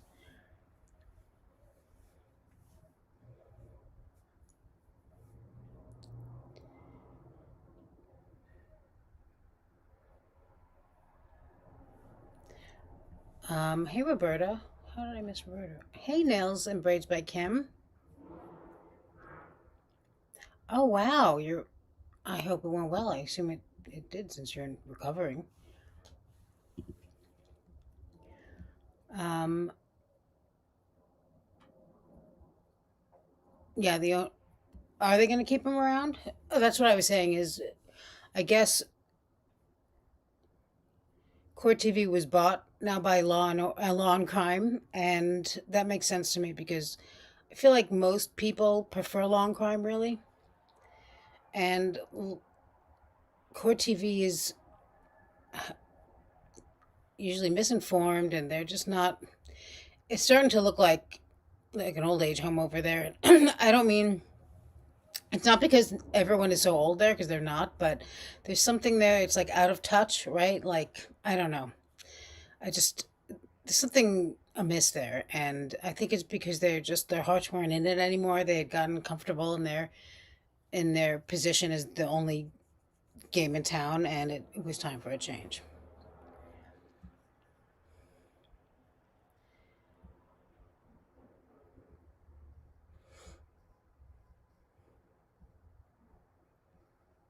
I'm just reading the rest of these, and then oh, you got your gallbladder removed. Wow, good. Who needs it?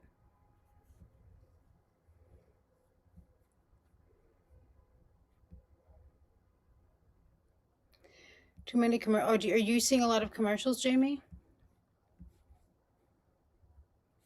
Because I have it on the lowest setting. I don't know.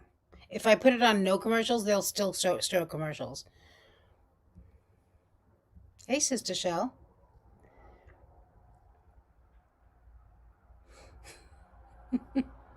Fine Weaver. It's not even that they're, you know what I mean. It's not that they're all old because they're not.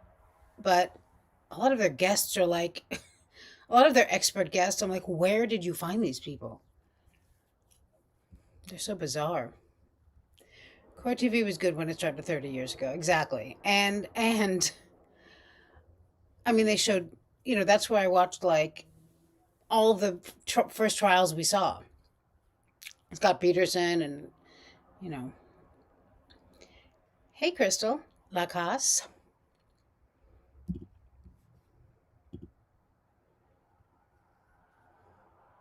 Oh, on Court TV. Yeah, and that's the other thing. Every 5 seconds is Morgan and Morgan. I mean, for real. Although that might be on Law and Crime too. I don't know. Oh, good. I thought you were just saying there's a lot of commercials in the feed, which I do like to know if they're like, I mean, not that I can really do anything about it, but yeah, Court TV has a lot of commercials. And I mean, I also think that they were really trying to compete with YouTube because now YouTube is kind of the thing for people who really care about crime and trials. And it showed, and that's also why Vinny got that podcast, I think. And I think they just had a weird, like, they couldn't quite make it cohesive and make it work. Me too, Sister Shell. Hi, Sister. A lot of us do, actually, I think. That lady's name is Susan Constantine. Yes, thank you, Tabby. What was the name of the woman that Anne was just talking about? Stoddardham or something? Right. Susan Constantine. Yes. She looks like a Susan. We love Morgan and Morgan. Well, you love Morgan and Morgan.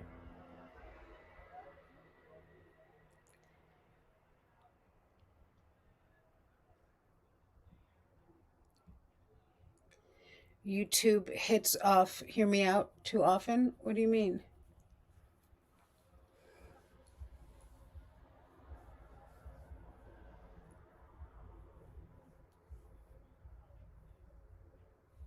Hey, Mamba.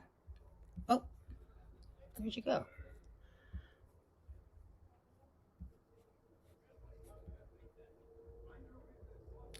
Law and crime was always copyright striking people. Oh, well, I don't think they are anymore because I play them all the time. I play their court coverage all the time. I didn't know that though.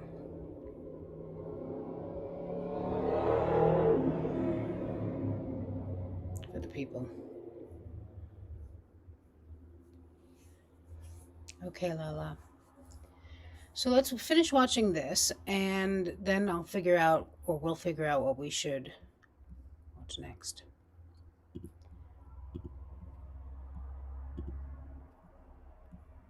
This is really good. It's better than I remembered She it. let him out, correct? She did not.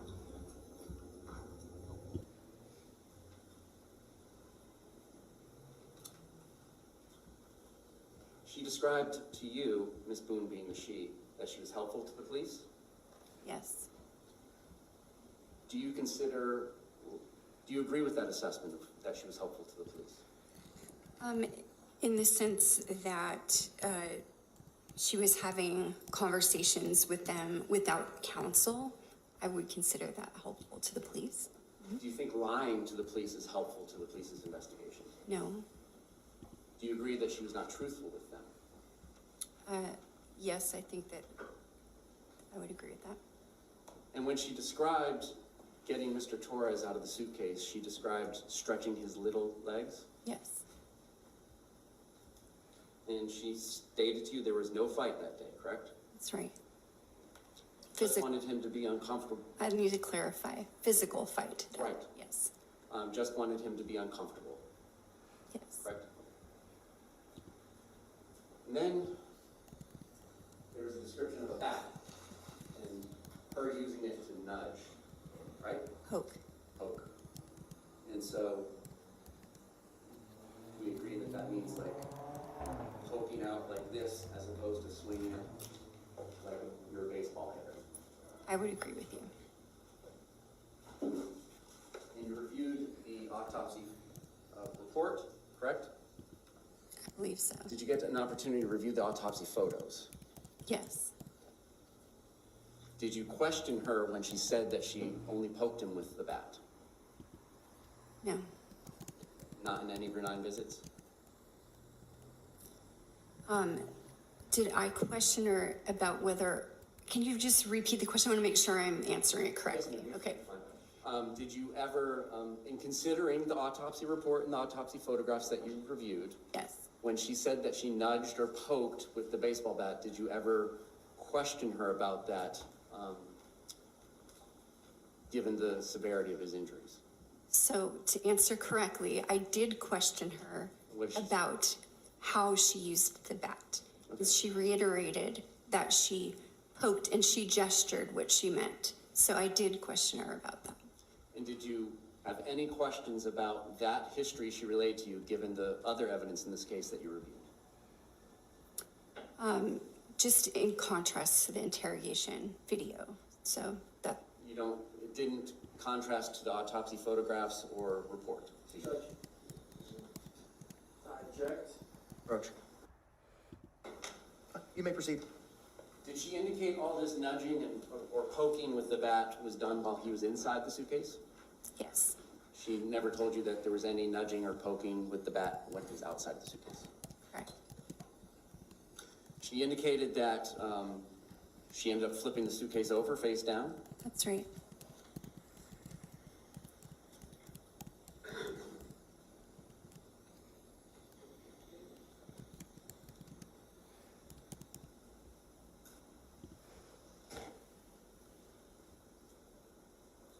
Did she tell you about Mr. Torres calling his brother earlier that evening?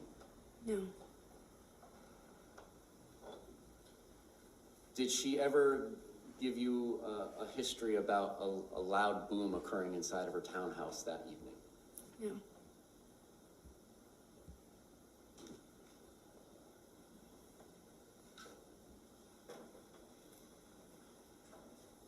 And you never had the opportunity, obviously, to interview Mr. Torres about these things, correct? of course not. No.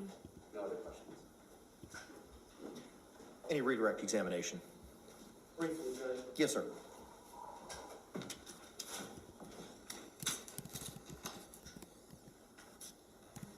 attorney talk to you about power and control, that an abusive partner will use power and control over the victim in a intimate partner violence situation? Yes.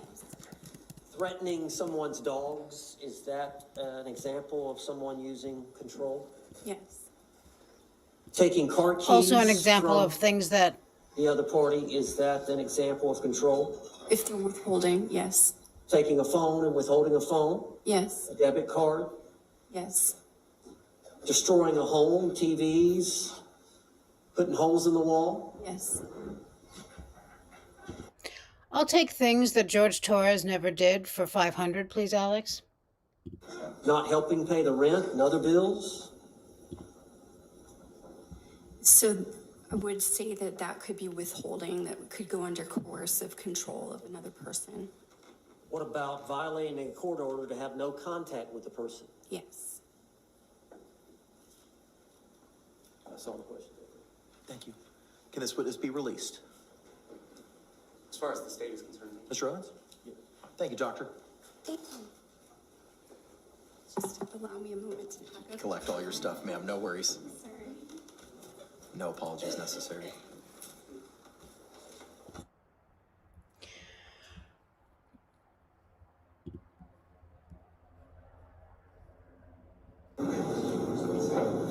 I don't know. He popped in for a second, Danny, and then he popped out. So I don't. Who knows what he's doing now? He's cheating on us with some other guys. Yeah, I hate how Owens twists things. I mean, what's he gonna do, right? Like, good to see you too, Sue. Yeah, people like this witness could, but I mean, there was no way Sarah wasn't going to be put away for as long as possible because of who she is.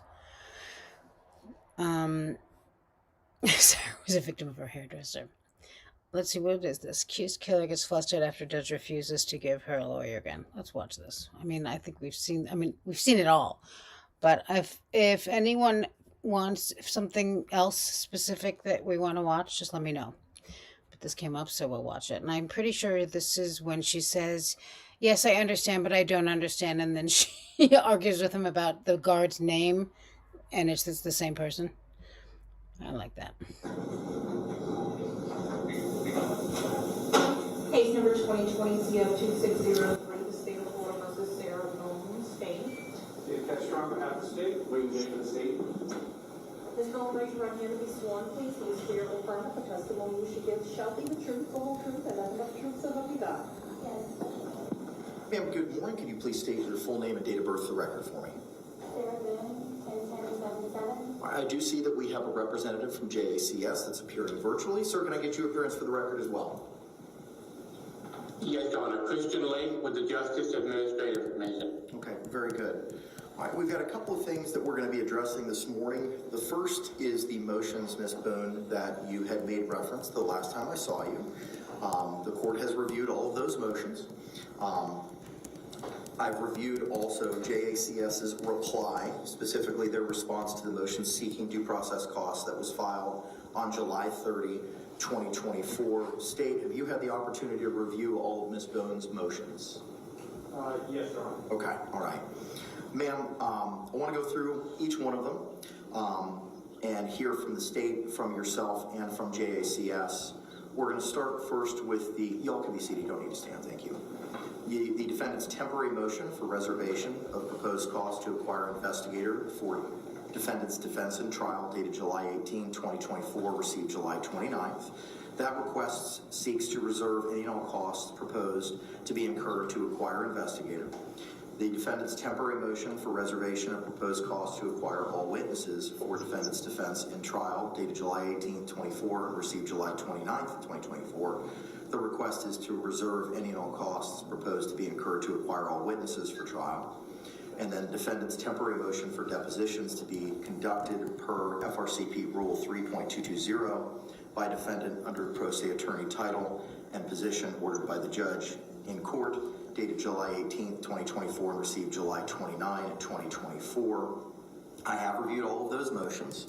All three motions reflect to be determined or TBD with regard to the investigator, witnesses, and deponents. The total amounts are to be determined. How to calculate is unknown. As for the depositions, the date are to be determined, and the amount of transcripts are unknown. Mr. Lake, I've reviewed your response. Do you have anything else to add, sir, with regard to those items, investigators, witnesses, or deponents? Not really, Your Honor. The only thing is if we can provide Ms. Boone a copy of our pro se packet that has information about including model motions. We would be happy to send her a copy or to send your JA a copy that you could send to give to her. That might help her for purposes of future motions. But as far as these are concerned, I think our response pretty much outlines what our position was to each of those requests. Okay, thank you, sir. If you would be so kind to send that to Ms. Barrios, we will ensure that Ms. Boone gets a copy of it. State, do you have any position with regard to those three motions that the court just identified? No, Your Honor. Okay. All right, ma'am. So previously, Prison Break Investigations was already appointed to be your investigator. The JAC has no objection to authorizing $5,000 in costs for Prison Break and for $500 for obtaining case-related documents and materials on your behalf. So seeing as there's no objection, even though you were asking for a reservation, I'm going to go ahead and permit that cost to be incurred. With regard to the costs for witnesses and the depositions, you are requesting, as I identified earlier, just to reserve those costs. And as I had said earlier, the motions do not identify who the witnesses are or what the deponents are. So I'm going to deny those motions with prejudice, but that means you can refile them and we can readdress them when you file motions in the future addressing any of those items for ensuring witnesses being subpoenaed or appearing for your defense at trial, or for any persons that you may seek to depose. Because as of right now, I don't know who it is that you're seeking to depose based on your own motions. Do you understand the court's ruling as to those three motions, and do you have any questions, or do you want to add anything? I would like to add, please. Sure.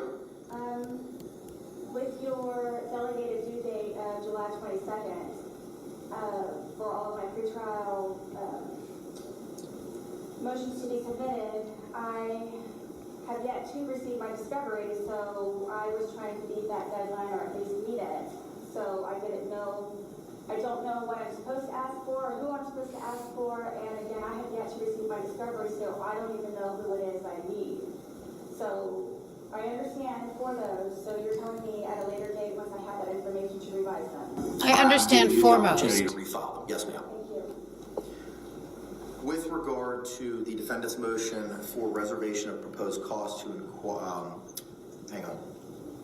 With regard to defendant's motion for reservation of proposed costs to acquire expert witnesses for the defendant's defense and trial dated July 18th, 2024 and received July 29th, 2024. Mr. Lake, anything else to add other than what is identified in your response?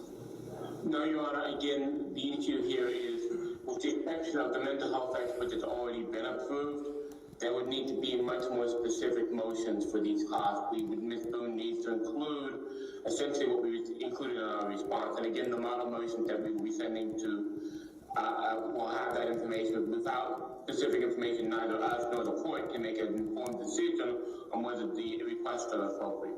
Okay. Ma'am, the motion fails to identify any specifics. It has to be determined for your expert witness or witnesses. It does not identify the type of the witnesses. It doesn't identify the amounts, and it's difficult for me to identify the particular showing of need, which is what's required for the appointment of that expert.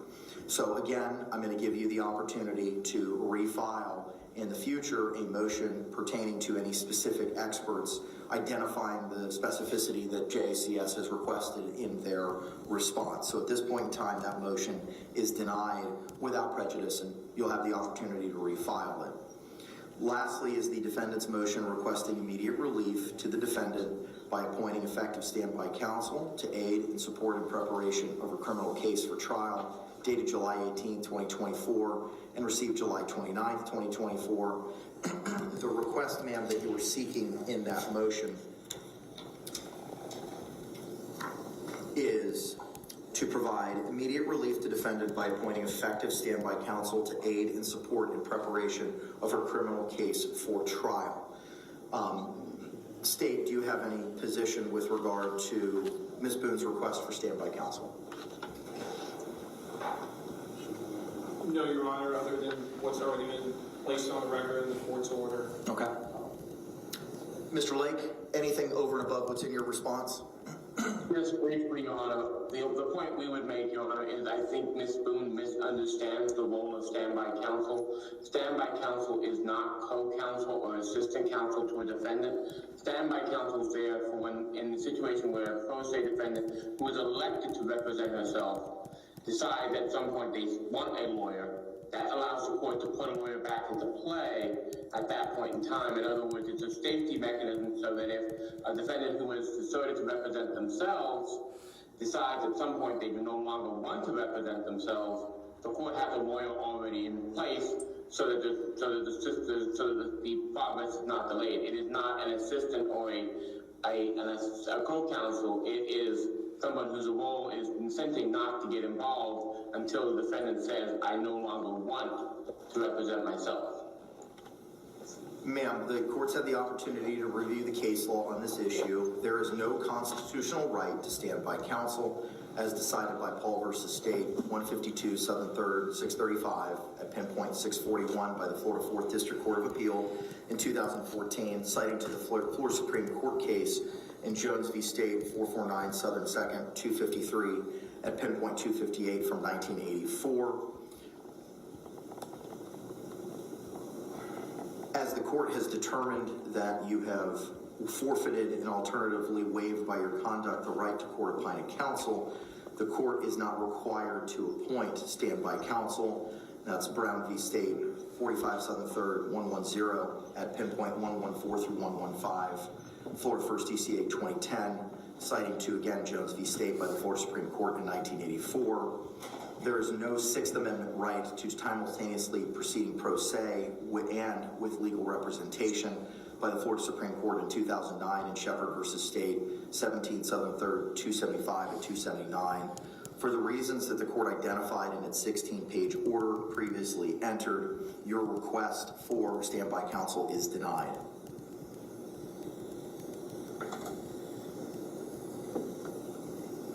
Do you have any other questions, ma'am, as to the court's rulings this morning?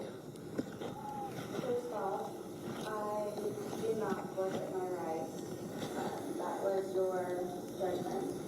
And also, I feel that I should have had some type of evidentiary hearing prior to your decision, so I could have better explained myself and you could have had a better understanding. So by you denying my standby counsel, which thank you to him for explaining to me what specifically it is, I don't want to be pro se any longer, so I didn't want to be pro se in the first place. And again, you, in my opinion, unlawfully denied me or didn't even suggest an evidentiary hearing in order for me to avoid or try to go about a solution or remedy so you would understand. So I don't know if it's me either wasting your time or anybody else's time, if it's even an opportunity, or if it's just something that is denied, period. It is denied, period. With regard to an evidentiary hearing, that seems to be in the realm of a Ferretta inquiry where a criminal defendant is seeking to represent themselves. And I would inquire of that person and have an evidentiary hearing as to the rights and remedies that you were forfeiting and the pros and cons of proceeding representing yourself and the benefits of being represented by counsel. Due to the Florida case law that was provided in the 16-page order, no such evidentiary hearing is required. My understanding was the hearing, the Ferretta hearing, is in regards to competency as opposed to having an understanding before you take someone's right away. Ferretta pertains to a criminal defendant's seeking to represent themselves. Ferretta was not applicable to your situation, and that's identified in the case law citations that were provided in the 16-page order. Yes, I understand. It was the day of that I was explained most of all of this, and as opposed to prior, so I would know what happen or could happen. So my understanding is one thing and then the explanation is another. So I'm just confused and feel that I should have had an opportunity prior to all of this to explain myself and to have a better understanding. So now my belief was that the the Ferretti hearing was simply competency.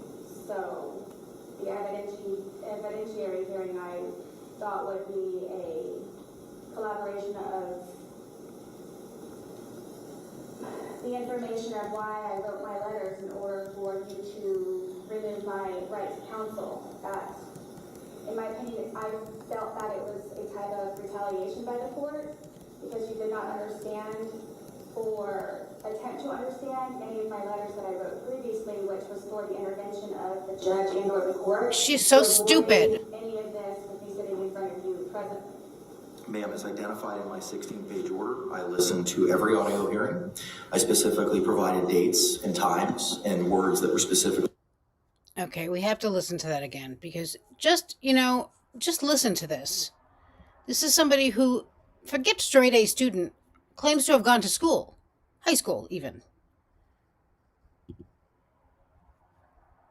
Listen to the way she puts, not that we all haven't listened to it, but it never ceases to amaze me. As to the rights and remedies that you were forfeiting and the pros and cons of proceeding representing yourself and the benefits of being...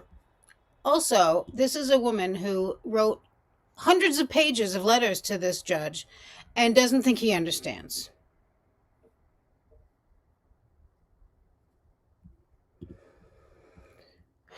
Represented by counsel due to the Florida case law that was provided in the 16-page order. No such evidentiary hearing is required. My understanding was Not one thing. Hearing the Beretta hearing is regards to competency as opposed to having an understanding before you take someone's rights away. Beretta pertains to a criminal defendants seeking to represent themselves. Ferretta was not applicable to your situation, and that's identified in the case law citations that were provided in the 16-page order.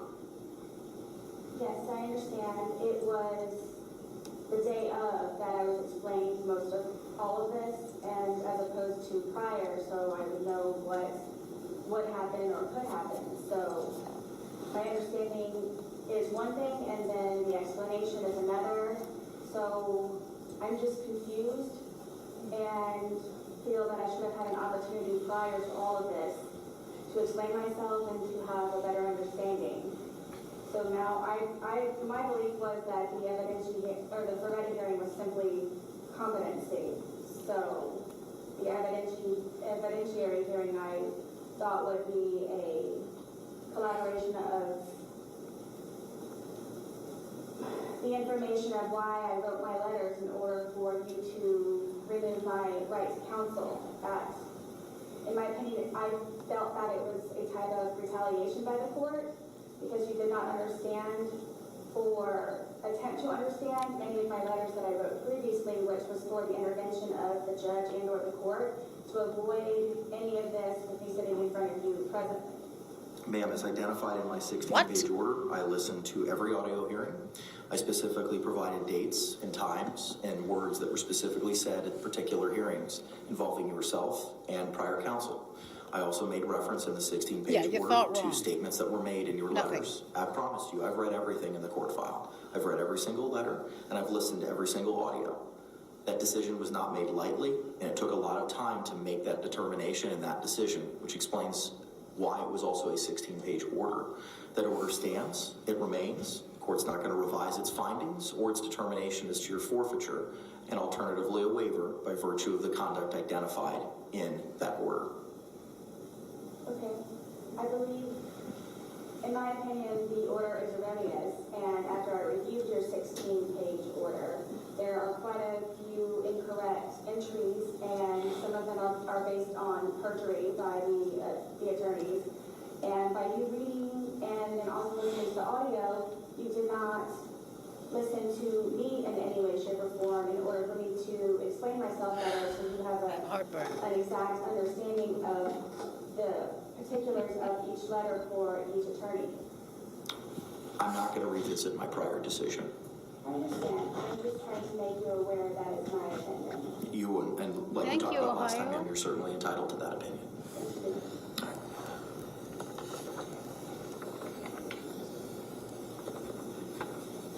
All right. My judicial assistant has been in contact with the representative from the Orange County Jail, Sergeant Donald Casey, who is on his way in order to facilitate the transfer of the USB drives from Prison Break Investigations. I do see that Mr. Lane is present. So as soon as he gets here, we'll be able to address that exchange. What we can do while we're waiting for that representative to appear is address some of the things that were identified in the notice of hearing for today, which is kind of a scheduling conference for when we might be setting up certain deadlines. As of right now, the trial is scheduled for October 7th. The trial will be extended from 2 weeks to 3 weeks. So the trial will take place on October 7th, October 14th, and the third week of October 21st. October 21st is not this division's normal trial week. However, the court has obtained coverage for that week so that should this trial proceed into a third week, we will not have to scramble in order to find coverage, and that we'll be able to efficiently proceed with any evidence or testimony on that third week on October 21. Pre-trial was scheduled for September 24th at 1:30. The court typically has its regular trial case managements on that Tuesday. Due to Ms. Boone representing herself and some of the complex issues that may be involved in this case, I'm inclined to change the date of the pretrial so that we might be able to have our own pretrial separate and apart from all the other cases that may be set for that same trial period. My thought would be to move it to, rather than the Tuesday the 24th, to Tuesday the 26th at 9 a.m. Is that a Thursday? Yes, sir. That's Thursday.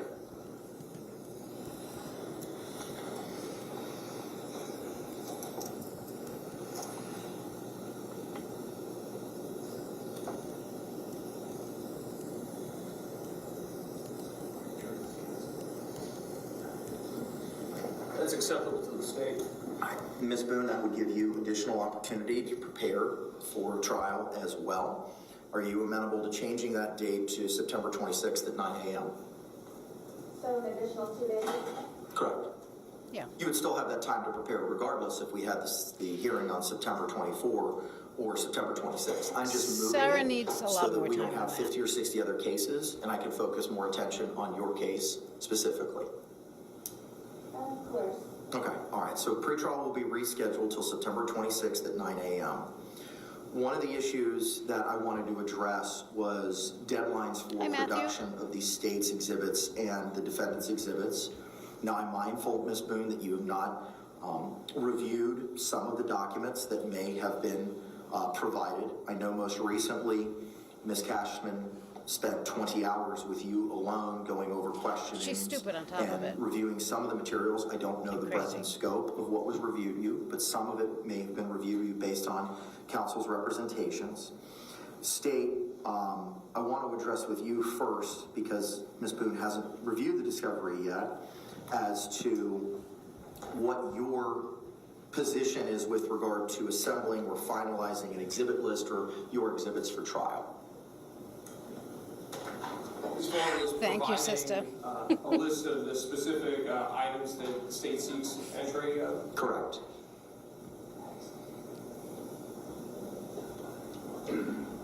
I do want it before pre-trial. So let me just kind of lay the map for what the court's thinking.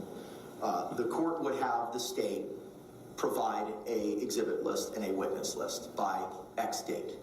Too low? Ms. Boone would have the opportunity to look at that list. We would then have a hearing where all of the exhibits would be shown to and the volume provided too low? to Ms. Boone. They would be provided on a USB thumb drive that could be utilized with a laptop at the jail.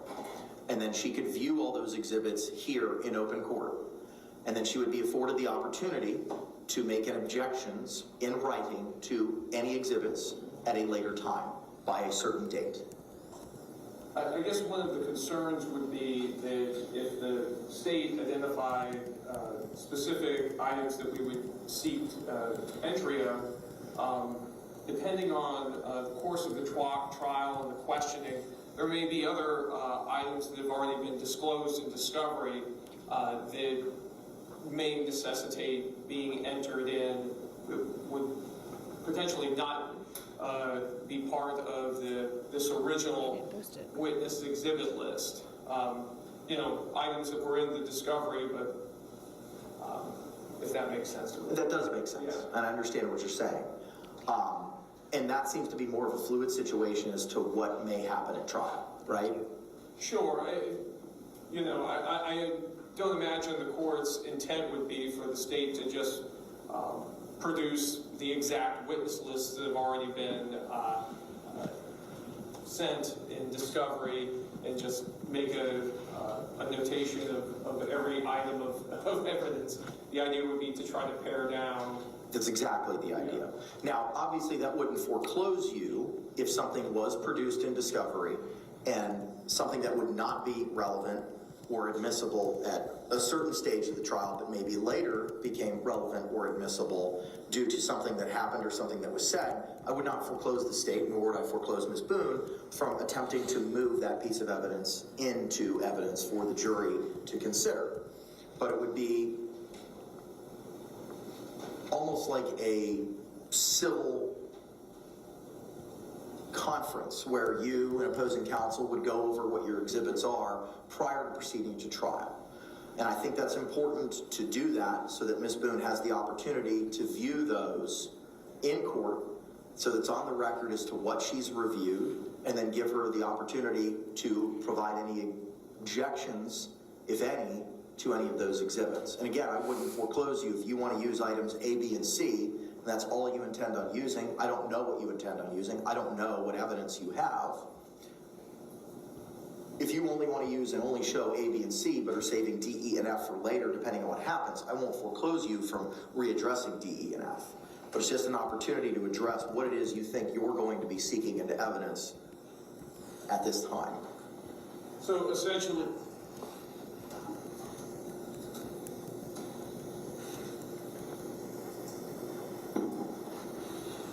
Go ahead, sir.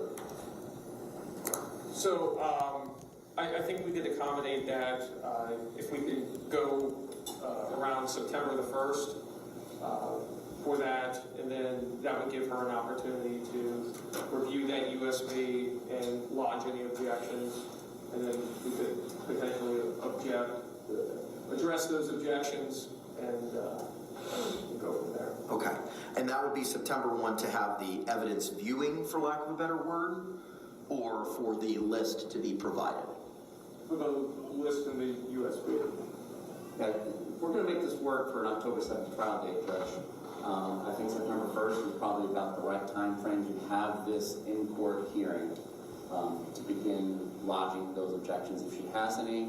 My next question is, are you expecting the physical evidence to be brought here into court by a CSI so that she can potentially open it? Or are we just talking about digital evidence and giving her a list of the physical items? If there's physical evidence that's sought, I want her to have the opportunity to review it. And we should be looking at the top of the month for September so that we can get this done. Okay, all right. Ma'am, do you understand that what it is that I'm discussing right now, so that you have the opportunity to review the evidence that the state may be seeking into evidence in your trial? Is it my understanding that they will supply me with a USB drive and then I am to review it while in court? No, ma'am. So it's kind of a two-step process. So anything that's digital, that's not forensics or CSI or something that's tangible, will be provided to you on a USB drive. We also will have a hearing where all of the evidence, including any digital, electronic evidence, or any tangible evidence, CSI materials, will be shown to you in court, played to you in court, so you have the opportunity to review it here as well. Anything else will also be given to you on a thumb drive for you to review at your leisure based on the hours of 8 to 4 by the laptop at the Orange County Jail. And then we will have a deadline after we have this evidence viewing for you to identify in writing any objections that you have to any of the evidence that's been provided by the state. So it's not a matter of any type of confidentiality? It is all done in the courtroom with everyone? It would be in the courtroom, correct? Are there going to be news cameras and photographers? That's something I need to address. I do not want, because our jury pool is going to be coming from Orange County, I have concerns about the media's presence in the evidentiary viewing. So I may have to enter an order which would prohibit media access for the purposes of that hearing due to the nature of what is being produced and reviewed, so as to further prevent intimate details of the case being released prior to trying the case. I understand that, Judge. Ms. Boone, not to turn the page completely, but I think it's pertinent to this discussion, has indicated through some counsel that had met with her recently that she wants to talk to the state out of the jail, and I was going to discuss that at the end, but perhaps to not waste the court's time, I don't know about bringing physical evidence out to the jail, but as far as the digital evidence, which will include autopsy photographs, which will include crime scene photographs, which will include videos, perhaps a different suggestion, especially since she has an investigator from Prison Break, is that we identify those files that we intend on introducing at trial so that they can review that digital evidence on their own in the jail, and we're not publishing all the digital evidence here in open court. That should allow her the opportunity to lodge any potential objections, such as duplicative or any other objections she may want to raise to autopsy photos, so on and so forth. Good night, nails, braids by Kim. Without exposing all Feel the good. digital media to the public. As far as the physical evidence, the state doesn't have any real concerns about the media covering that. She can open those exhibits, or somebody with scissors can open those exhibits for her if there are any exhibits she wishes opened in the witness box where it's concealed from the media's eyes. So those are my suggestions, and then later we can turn to her request and we can put on the record how we would go about going out to the jail and meeting her. The only concern that I have with that is I don't have a record as to what it is that she reviewed. My suggestion would be that because this is in the context of plea negotiations potentially, I would be out there, Mr. Cacciatore would be out there, and our investigator would be out there, and we would record it. The conversation that we have, of course, and that would all be protected because it would be in the spirit of plea negotiations under the evidence code. And then we can all file in writing, the state can file in writing, these are the videos that we are going to use. These are the particular photograph numbers from the crime scene and from the autopsy photographs that we're going to use.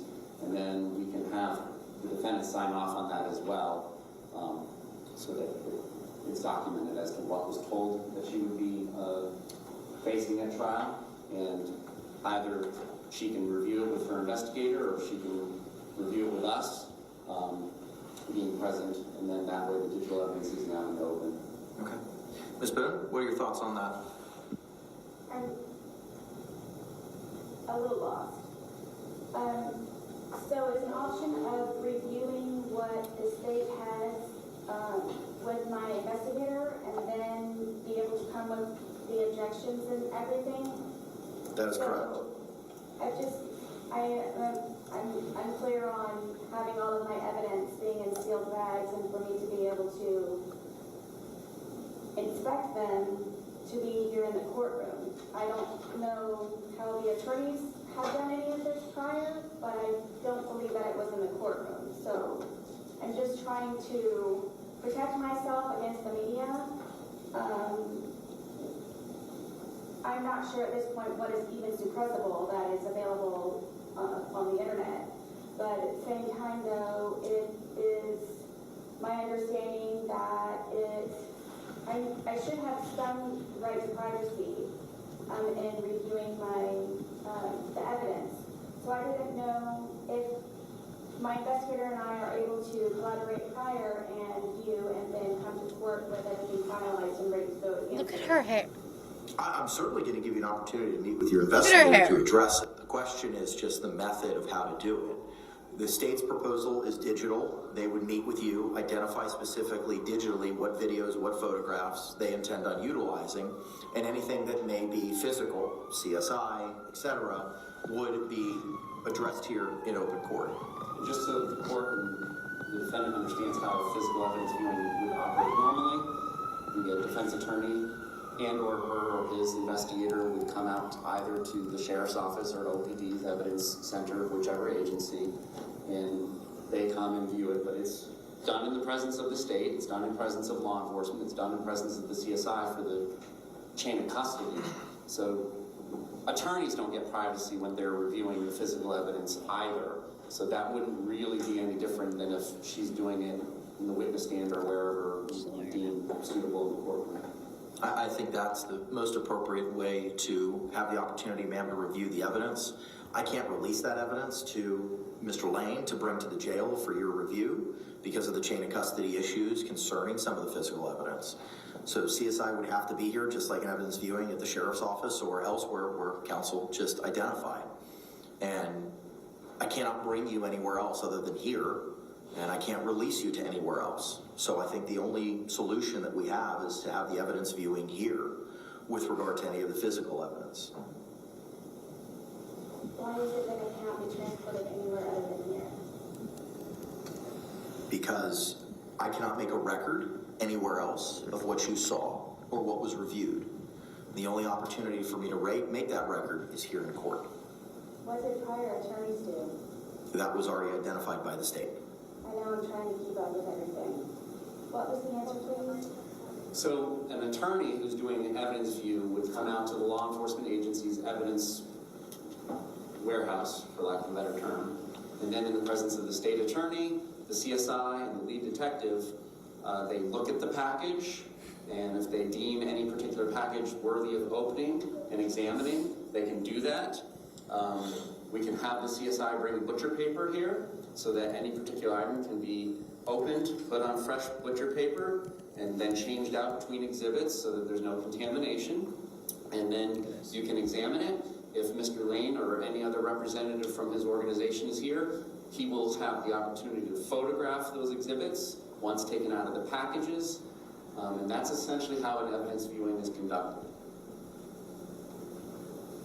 Thank you.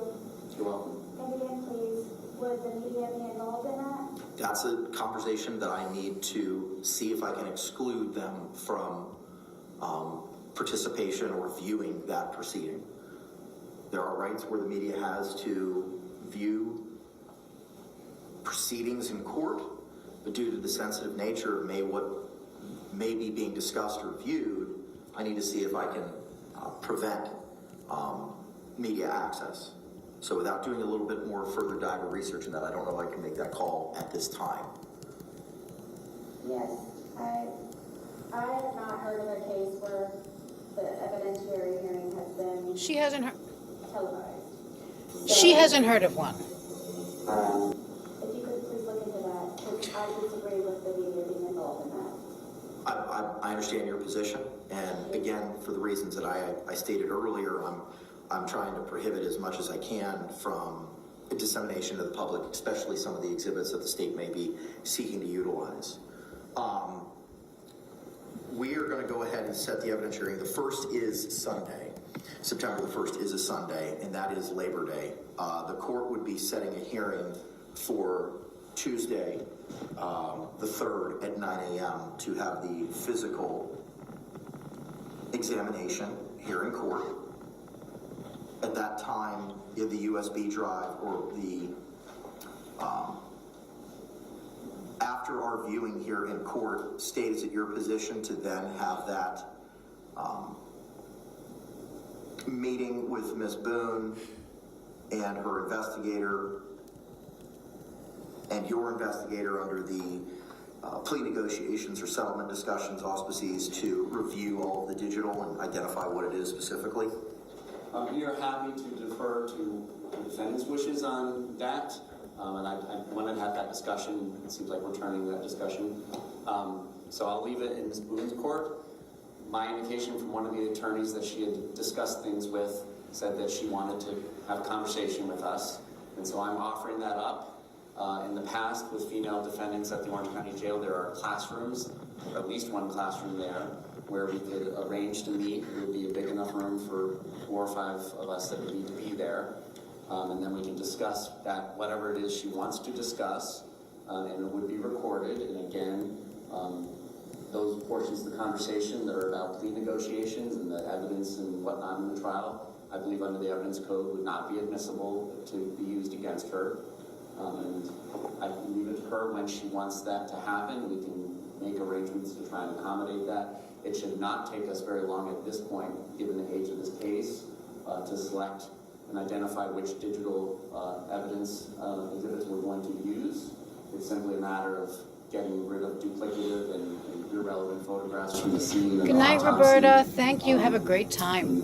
Happy birthday to all of them. It won't be too hard to decide which ones to use.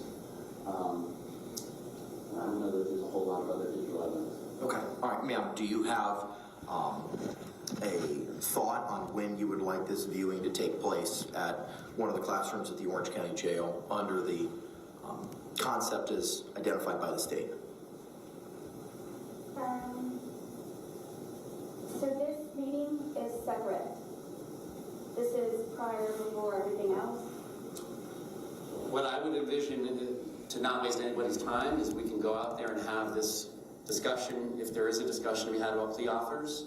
One of the other topics was other matters, so that's kind of ambiguous. I'm not sure what other matters are. And then also we can let her know, and probably provide the court in writing a list of the digital evidence that we seek to introduce. And then that way, if she wants us to review those digital evidence items together with her in the presence of everybody, we can do that. Or we can let her, with the list of the digital evidence that we plan on introducing, review that as many times as she wants by herself and or with Mr. Lane. I understand. So would I be leaving with the digital evidence today, or how soon may I receive that? So the state needs to assemble that. So my thought would be to have that meeting, ma'am, on the 3rd of September. So we would have a hearing at 9 o'clock in the morning where the physical evidence would be reviewed here in the courtroom.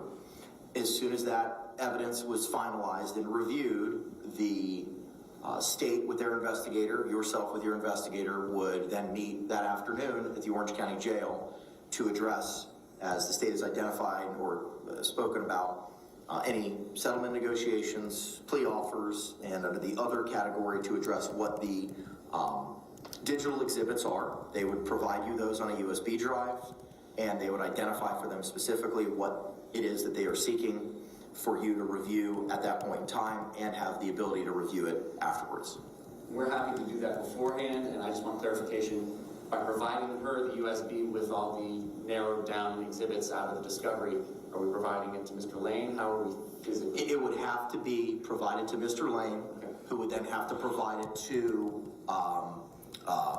a member of the staff at the jail, the names of which I have from the captain at the jail as to what persons are involved in the laptop process. And then once that's done, I would require Mr. Lane to identify with a filing in the court, probably in the form of an affidavit, as to when, where, and how the USB drive was received by him, and when, where, how, and to whom it was delivered. Thank you. Your Honor, I feel uncomfortable when you supplying my evidence to the jail. So I don't know if there's a way that, I don't know if you are aware, but my jail phone calls have been released, and there's a lot of things that have been released from the jail. So I don't know, I do not feel protected by you all handing it to the jail. I know that Mr. Lane and I previously have worked on the laptop with USB drives that he has furnished himself from bringing in from the outside. So I didn't know, and I would feel more comfortable if there was a process or a procedure. I don't know who your names are from the jail. I do know the captain, whom I spoke to the other day regarding my laptop. But I would very much... Who was that, ma'am? I'm sorry? Who was that? For which? The captain that you spoke to. Who was it? D. Giovanni. Okay. There's multiple sergeants involved, and I did meet the gentleman who was supposed to be here today to pick up the USB drives. So I don't feel comfortable, please, with providing the USB drive of my evidence with things that have been leaked or released from the jail. So if there's a possibility, please, I would like for my investigator to have that and bring in with me prior. If I understand the jail's protocol, which I read to you at our last hearing, the jail will keep custody of the USB drives and release them with the laptop as well. So I don't know how I can bypass that process that they've created, because the USB drives and the laptop, when it's checked out by you and when it's returned by you, is all going to be logged in their IMS system. Right, it's simply a laptop. It's a very basic laptop where anyone affiliated with my case has any type of digital evidence they bring in with them from the outside. It's simply a basic laptop that we are able to utilize at the Orange County Corrections Department. That's how we have done that prior. So I don't know what it is different, and I don't know the jail protocol because no one's included me. You were provided a copy of it through the court filing, and I read it to you at the last hearing. Your understanding is different than my understanding because my contacts from the jail are telling me something different. Who? What are their names? There's multiple sergeants. What are their names? I'd rather not get involved with fear of harassment or anything from other. Ma'am, I'm deferring to what the Orange County Jail and the captain that you identified specifically as to her memorandum to the court, which was read to you at our last hearing, which was sent a copy to you by a notice of service, and it was provided by U.S. mail. It was sent out last week. I have yet to receive anything such as... Don't worry, I have a copy to give to you this morning, just in case you have not received it. Yes, the last thing I have is your order that you provided me with the implementation of your new SD drive. Okay. Option. All right. So anything that you're speaking of in the meantime, I do not know, and it was served by process? It was served by U.S. mail. By U.S. mail? Yes. I actually have 3 motions, if I may, submit them to you. In a moment. Yes, in the process of, because the address that you are, I'm guessing, sending these to is incorrect. I received your letter addressing the address issue. That's been remedied. So the appropriate legal mail address will be utilized. It was simply a clerical error, and that has been remedied. But regardless, I did read to you at our last hearing the protocol for the USB drive in the jail. The court is inclined to follow the Orange County Jail's protocol with regard to the USB drives. So the evidence, digital evidence that the state seeks to admit at trial will be put on a USB drive, delivered to Mr. Lane. That will be delivered to a representative from the Orange County Jail, and Mr. Lane will thereafter file a filing with the court in the form of an affidavit identifying when he received it from the state and who he gave it to, when he gave it to, and what representative of the jail he gave it to. So it goes from the state to Mr. Lane to the jail. For the purposes of indexing it, for the purposes of their records, under the protocol, and then it will be available for your use. So if I want to see all of my evidence digitally, I need to contact someone at the jail. No, ma'am. The evidence that were in the 2 bankers box that Mr. Lane digitized for you is going to be provided to the jail. That's going to be provided with the laptop to you. And that's available to you from 8 a.m. to 4 p.m. every day in the protocol that I read to you at our last hearing. Yes, and I will speak to the captain just to be aware that everyone that it is in the process, because I do not feel comfortable with any of this, and I do not feel protected either by the courts or the jail system. So for right now, I don't know if it can be postponed or if it's something that I need to write another letter to. Everything takes longer in jail, so by me trying to get a hold of the captain nonetheless is going to be a feat in itself. So I want you to know, if anything, that I'm in the process of trying to reach out to the captain. I don't know if she'll be here today or if it'll be the contact person.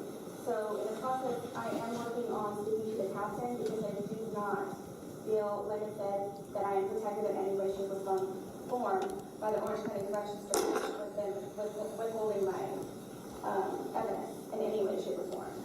Okay. The court's going to follow the procedure as I outlined at the last hearing.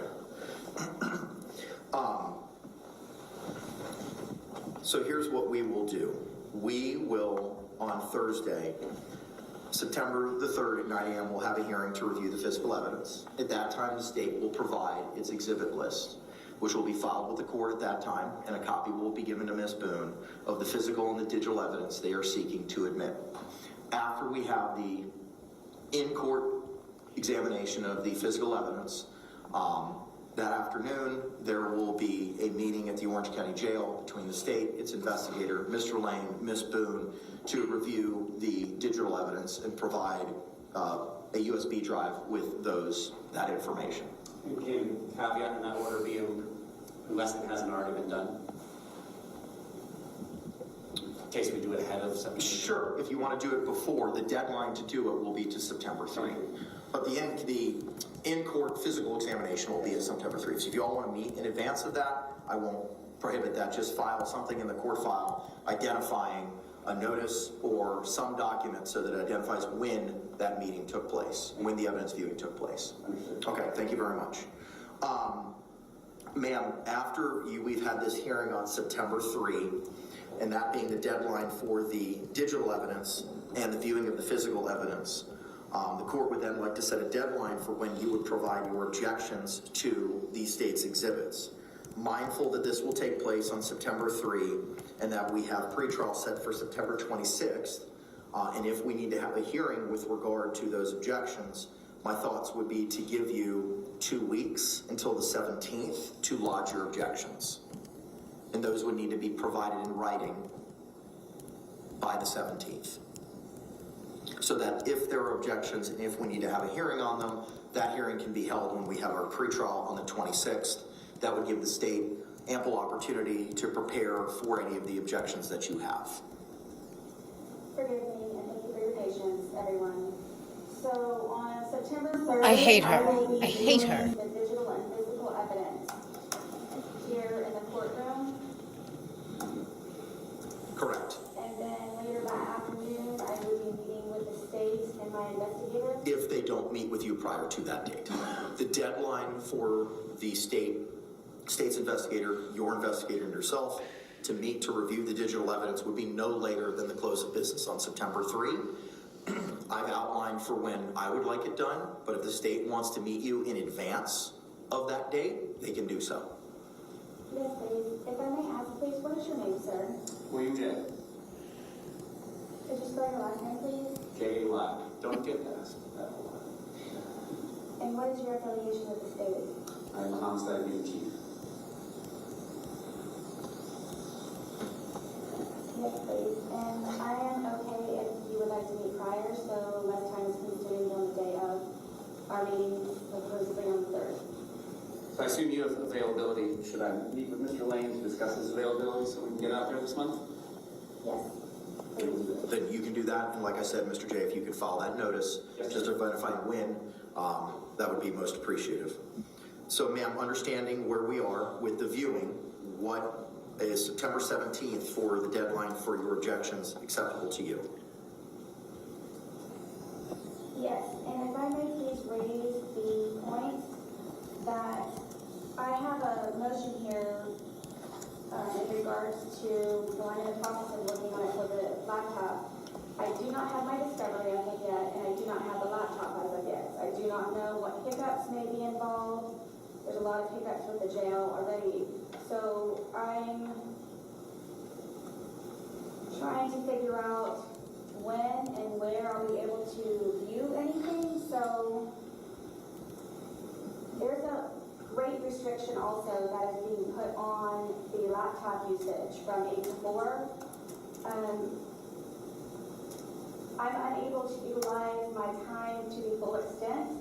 Also, I have a motion here to receive my hard copy evidence because when the laptops are enclosed, the laptop is closed for the day at 4 p.m., I can therefore pick up using the hard copy evidence. I haven't had the opportunity to review the motions that you're speaking of, neither has the state. We'll address them today. I don't have a problem doing that. I'm just not going to do it right this second because I haven't had the opportunity to review them yet. Yes, and I'm just explaining myself in the meantime, please, so you're aware of what I have already thought of and am trying to ease the pain of everyone with me trying to figure out how to do everything and when and do it appropriately. But I just wanted you to know that by reading that topic, I have that to also be looked over. Okay. Please. 9/17, if that has to be changed, then I am okay to do that. I'm trying to set deadlines now, ma'am. And that will give you 2 weeks to review the physical evidence. You'll be provided the digital evidence, it seems, in advance of that September 3rd deadline. And that may give you more than 2 weeks to review and lodge any objections. This is just for the evidence? Correct. This is only addressing any objections to the evidence that the state seeks to admit. The digital discovery, is any of that included in that? Yes. Okay. I am very weary to make these type of deadlines. Well, we're setting them today. I understand. So the 3rd is a what day? Thursday? Tuesday. So the 17th would be 2 weeks later. Tuesday the 17th. And that is me coming with my objection. That would be you filing your objections in writing with the court. And to the extent we would need to have a hearing on those objections, we would have them when the pretrial or trial case management conference is set at 9 a.m. the following Thursday, the 26th of September. I'm sorry, what is on the 26th? That's when we're having our pretrial or trial case management to address any last minute issues regarding trial.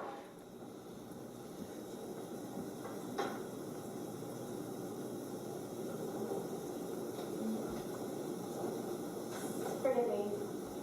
So today being August 5th, I'm supposed to expeditiously complete my case that in every way, shape, and form by September 26th in order to go to trial for October 7th. The dates are what the dates are. September 26th is the trial case management date, and October 7th is the trial date. So by me not even seeing my discovery yet 2 days, and only being restricted to a laptop from age 4 and not having my hard copy evidence.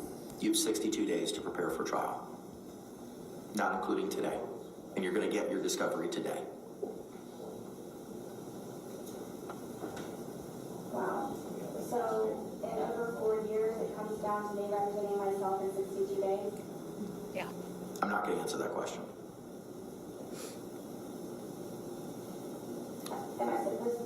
What now we're addressing, ma'am, is September 17th, Right. the deadline, which is 2 weeks after having the physical view of any of the physical evidence. It sounds like Mr. J is going to try to meet with you pretty promptly regarding the digital evidence. So you'll have plenty of time to review that in 2 weeks at a minimum, or 2 weeks at most rather, to lodge any objections to the physical evidence. I understand. I just don't understand how to file objections. I cannot One of answer my that favorite for you. lines. That would be me providing you legal advice, which I'm prohibited from doing. All I can tell you is that if you have objections to any of the exhibits that the state may seek to move into evidence, you will have to lodge those objections by the close of business on September 17th. And those objections will have to be in writing. If we have to have a hearing on those objections, that hearing will be held on September 26th. Okay. And if I may ask, are these being delegated or I'm being incorporated in this in order for me to be able to say yea or nay? I don't know what that means. What do you mean delegated? Are you delegating to me as you delegated everything else in regards to taking my counsel and all of your orders? You are representing yourself for the reasons that the court identified in its 16-page order. It is your responsibility, as you are representing yourself and proceeding pro se, to comply with the court's orders and deadlines. So if you have objections to any of the exhibits that the state may be seeking to offer into evidence, be it digital or physical, based on your review of those, the deadline to submit those in writing would be on September 17th. Okay, so you're making statements, so I don't have any say in it. I've asked you what your thoughts would be as to when. you've never provided me in a disagreement with regard to that date as of yet. You've asked questions about your motions that I haven't seen yet. Your desire to have hard copies, which we addressed at the last hearing, but I'll be glad to address it again today. You have yet to tell me that that date's unacceptable for you, and if so, why? I wouldn't necessarily say unacceptable, I'm just uncomfortable with agreeing to a date when I am pro se and have never been pro se before and do not know what I'm doing. So I just want to make sure that I do it correctly and have an understanding also if you are proposing that I go to trial within 62 days that I know what I'm going into and what I may expect. So I didn't know if this would just be easier on everyone else if they just delegated the dates and gave me a printed copy with your order and whatever information you have. I don't know. I don't know either if you all are just proposing that because I'm incarcerated, just the dates are what you tell me. I don't know what I'm doing. I do not know what I'm doing. So I'm trying to learn as I go. Always knows what to do and how to do it. But at the same time though, for me to accept this date and then not be able to meet it, what happens when that happens, if it should happen? I can't answer that question. Again, that would be me providing you legal advice as to what to do if something happens. I simply cannot answer that question. I'm not allowed to. Okay.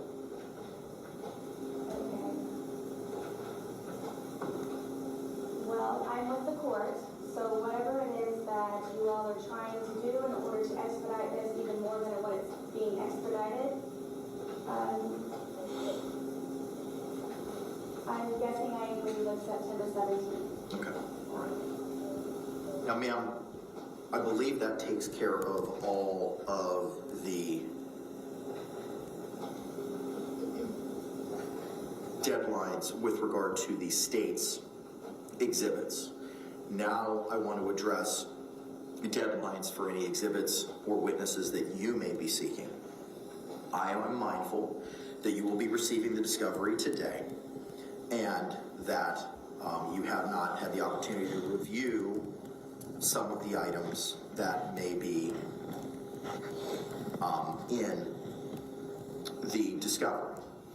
So how much time would you like to provide to the court the list of exhibits that you may be seeking to enter and the list of witnesses that you may be seeking to have testify in a defense should you choose to put one on?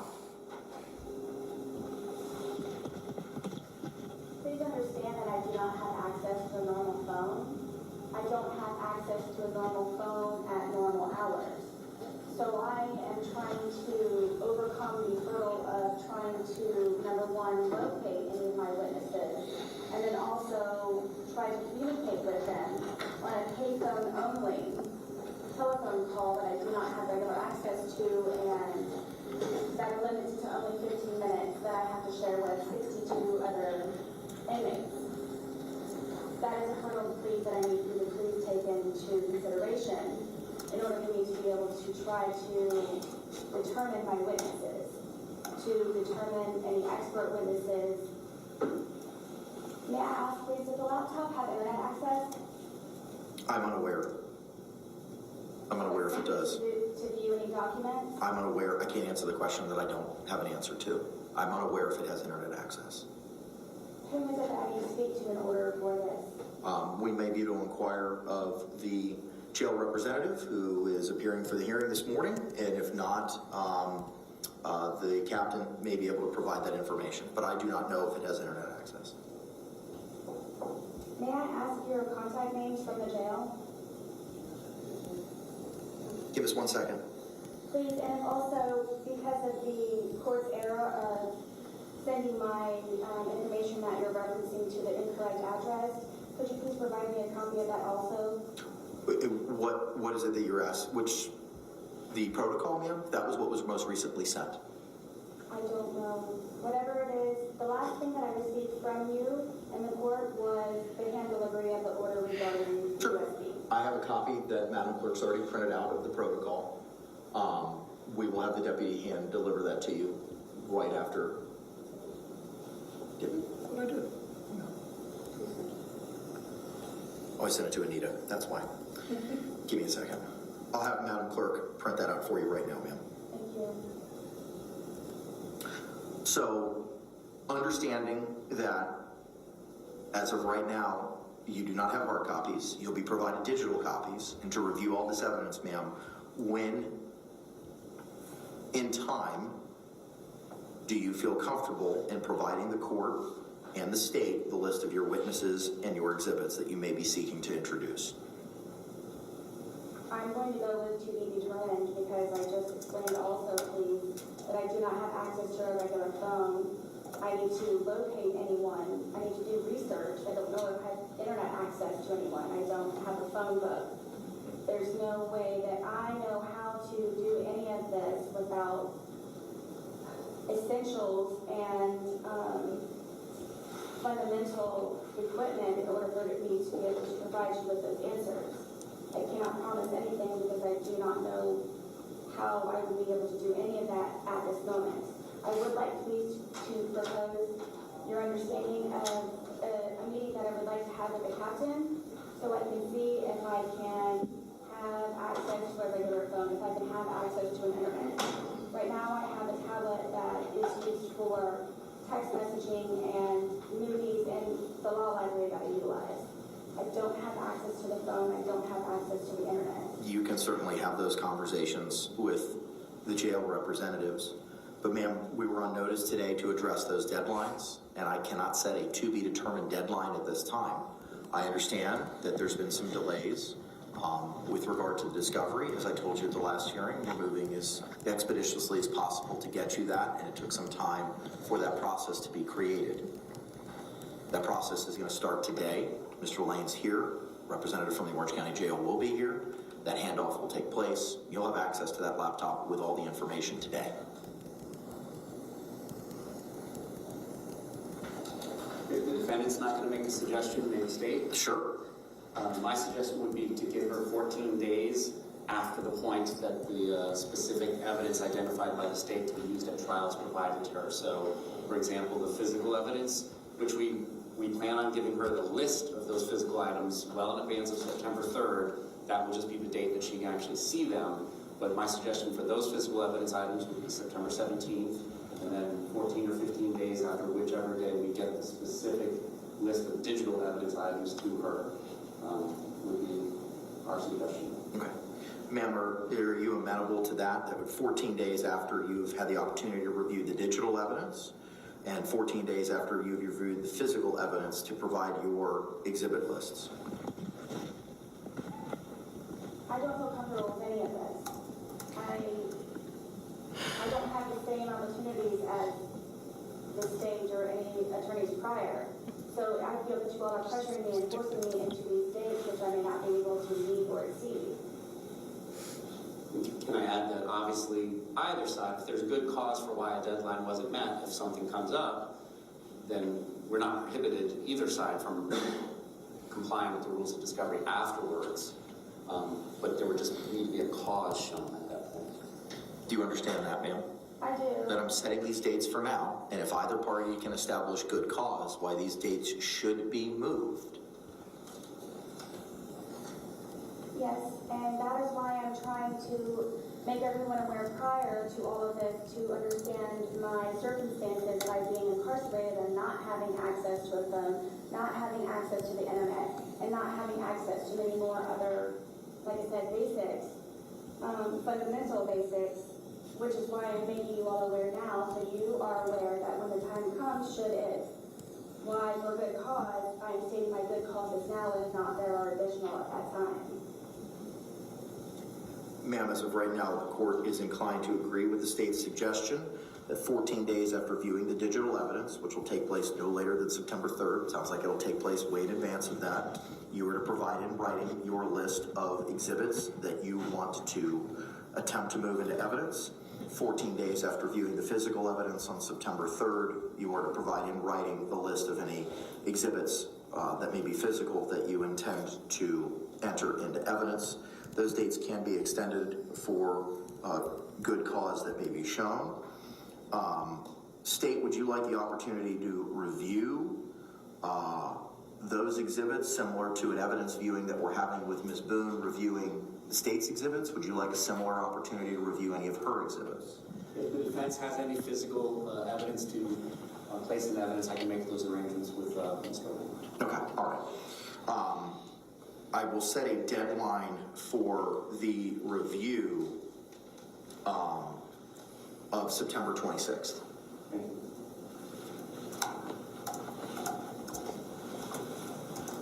Is the review that you're speaking of, please, for my exhibit and witness list? That is correct.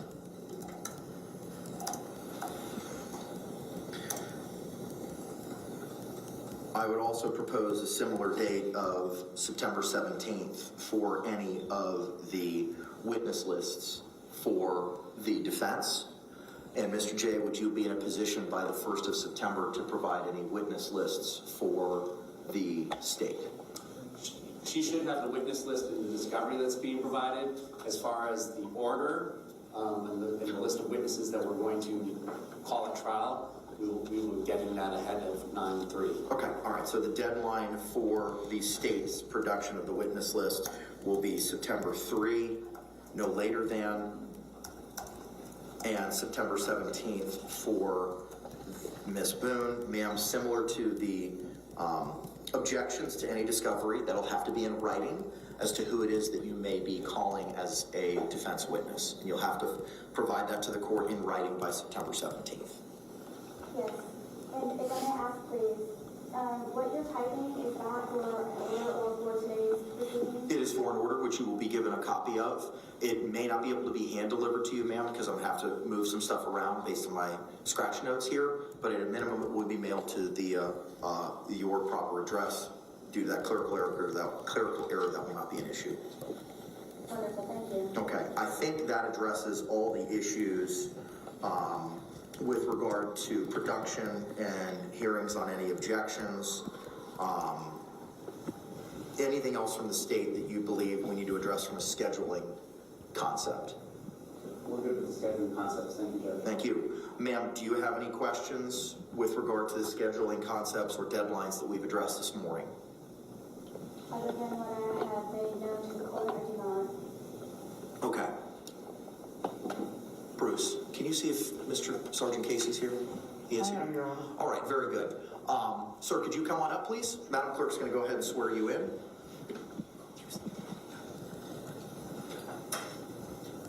You can stay to the podium, sir. No, just the podium, Sergeant. Oh, sorry. If you could raise your right hand, Madam Clerk's going to go ahead and swear you in. Swear or affirm that the testimony she gives shall be the truth, the whole truth, and nothing but the truth, so help you God. All right, sir, good morning. Could you state your name for the record? Sergeant Thomas Casey. And what's your position at the Orange County Jail? Sergeant. And what are your duties and responsibilities, sir?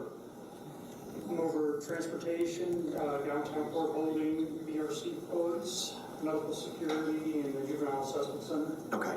Are you aware of the protocol that Captain DiGiovanni created with regard to Ms. Boone's use of the laptop? I am. Okay, all right. Have you had the opportunity to review that protocol? I have. Okay. Mr. Lane, can you come on up here, please, sir?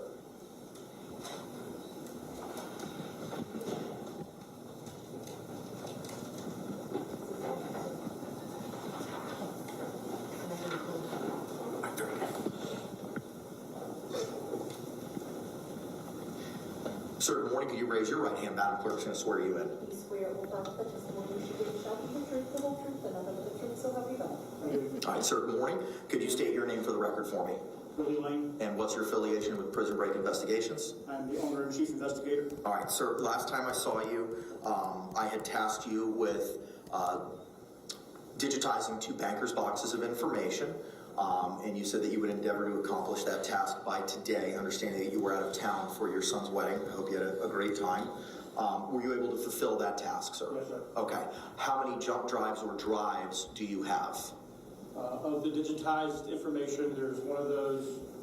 This drive here is a copy of all digital discovery that I have in my possession from Ms. Boone for the court's needs if they wish to facilitate that through the.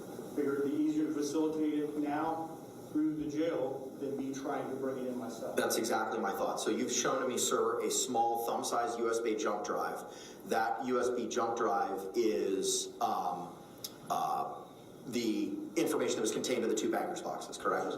And the other jump drive that was the larger of the two, that jump drive is any digital information that you had previously by virtue of being the investigator. Yes, sir. Okay, all right, the record's going to reflect that information is going to be hand-delivered by Mr. Lane to Sergeant Casey. So Sergeant Casey, if you can please take custody of those two thumb drives. And I'm going to ask you, sir, to comply with the terms of the protocol, to have those added to the laptop and be available for Ms. Boone's use today once she's returned to the Orange County Jail. Do you have any questions for Mr. Casey? No, Your Honor. Okay, sir, thank you very much. If you could proceed with that task, I appreciate you. Thank you. Mr. Lane, you took custody with you, sir, as well. Well, before you leave, Sergeant Casey, state, do you have any questions for him? No, Your Honor. All right, ma'am, do you have any questions for Sergeant Casey regarding his compliance with the protocols provided to be by the captain of the jail? Mr. Casey, could you please make note to Captain Giovanni that if she has time at some point, as soon as possible, to please sit down with me for about a half an hour to go over quite a few things that I need to have resolved? All the former. Please, in regards to the laptop. Okay. Thank you. Thank you very much, sir. Mr. Lane, when we were last here, you also had two bankers boxes. Did you bring those back with you, sir? Yes, sir. Okay, could you bring those back up?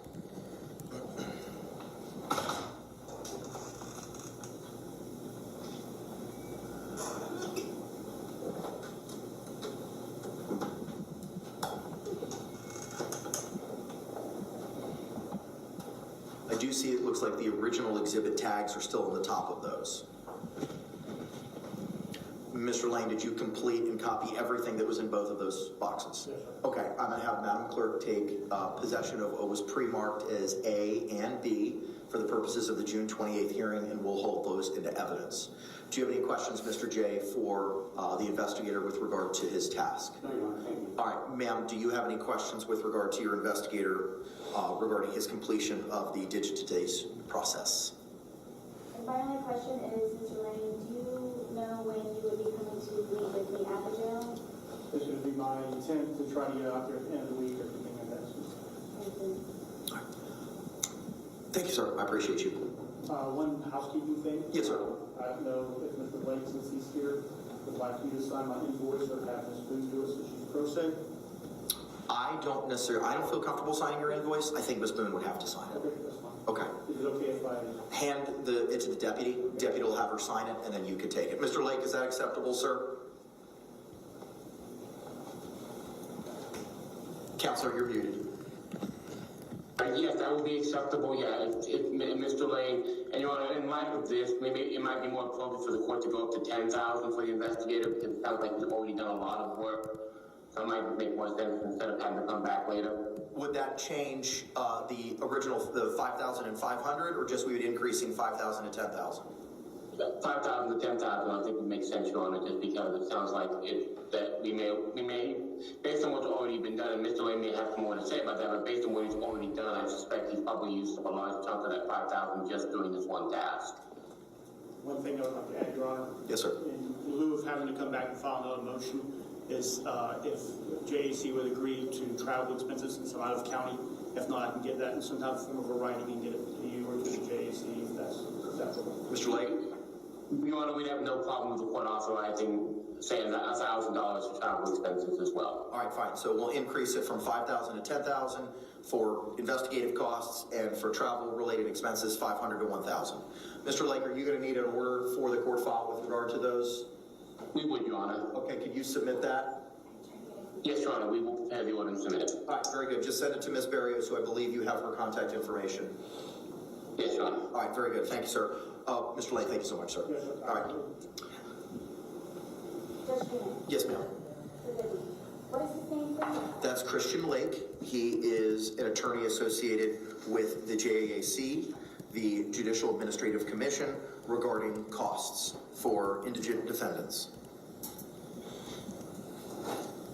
All right, state from a scheduling perspective or the protocol, which I know I filed a notice of filing of, I'm sure you've had the opportunity to review it.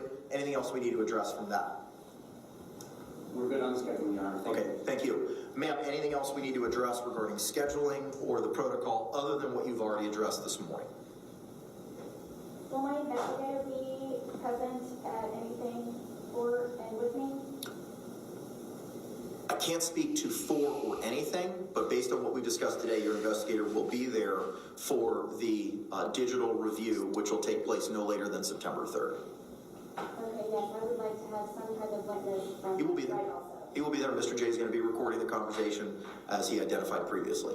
Thank you. Now, ma'am, you made reference to some motions that you may have brought with you this morning. Yes, please. All right, if you could hand those to the deputy.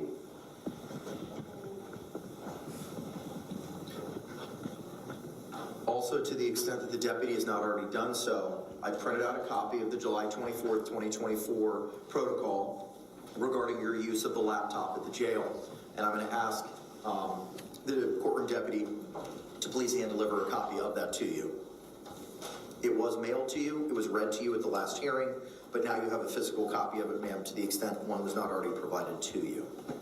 Oh, yes, I have not received this yet. Okay. And then also there was another printout that she was going to provide me with, which I believe was a memorandum for today's date. I haven't, is she being who, the captain?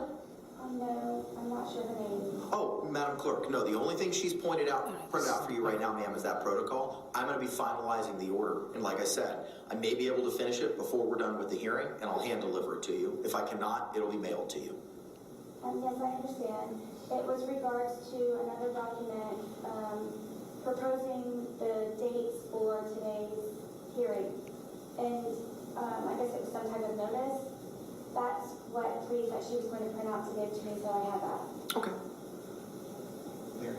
I did not receive that, nor did I receive this protocol list. As to everything that was being discussed, can you print out a copy of it for this as well? It should be in the court file. All right, ma'am, let me take a moment to review your motions. Give me a moment here. Thank you.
Ma'am, with regard to one of your motions, the motion for defendant's immediate address correction, as identified earlier, there was a clerical error using the general P.O. box as opposed to legal mail. That's been remedied. So I'm going to go ahead and grant that motion as that's already been remedied, but I don't have a problem granting your motion for the correct address for any legal mail.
Mr. J, if you want to approach, sir, to review the hand-delivered motions, it is the motions for defendant's reasonable freedom and movement by allowing her to be unshackled, unhandcuffed, to function equally and comfortably while utilizing the courtroom.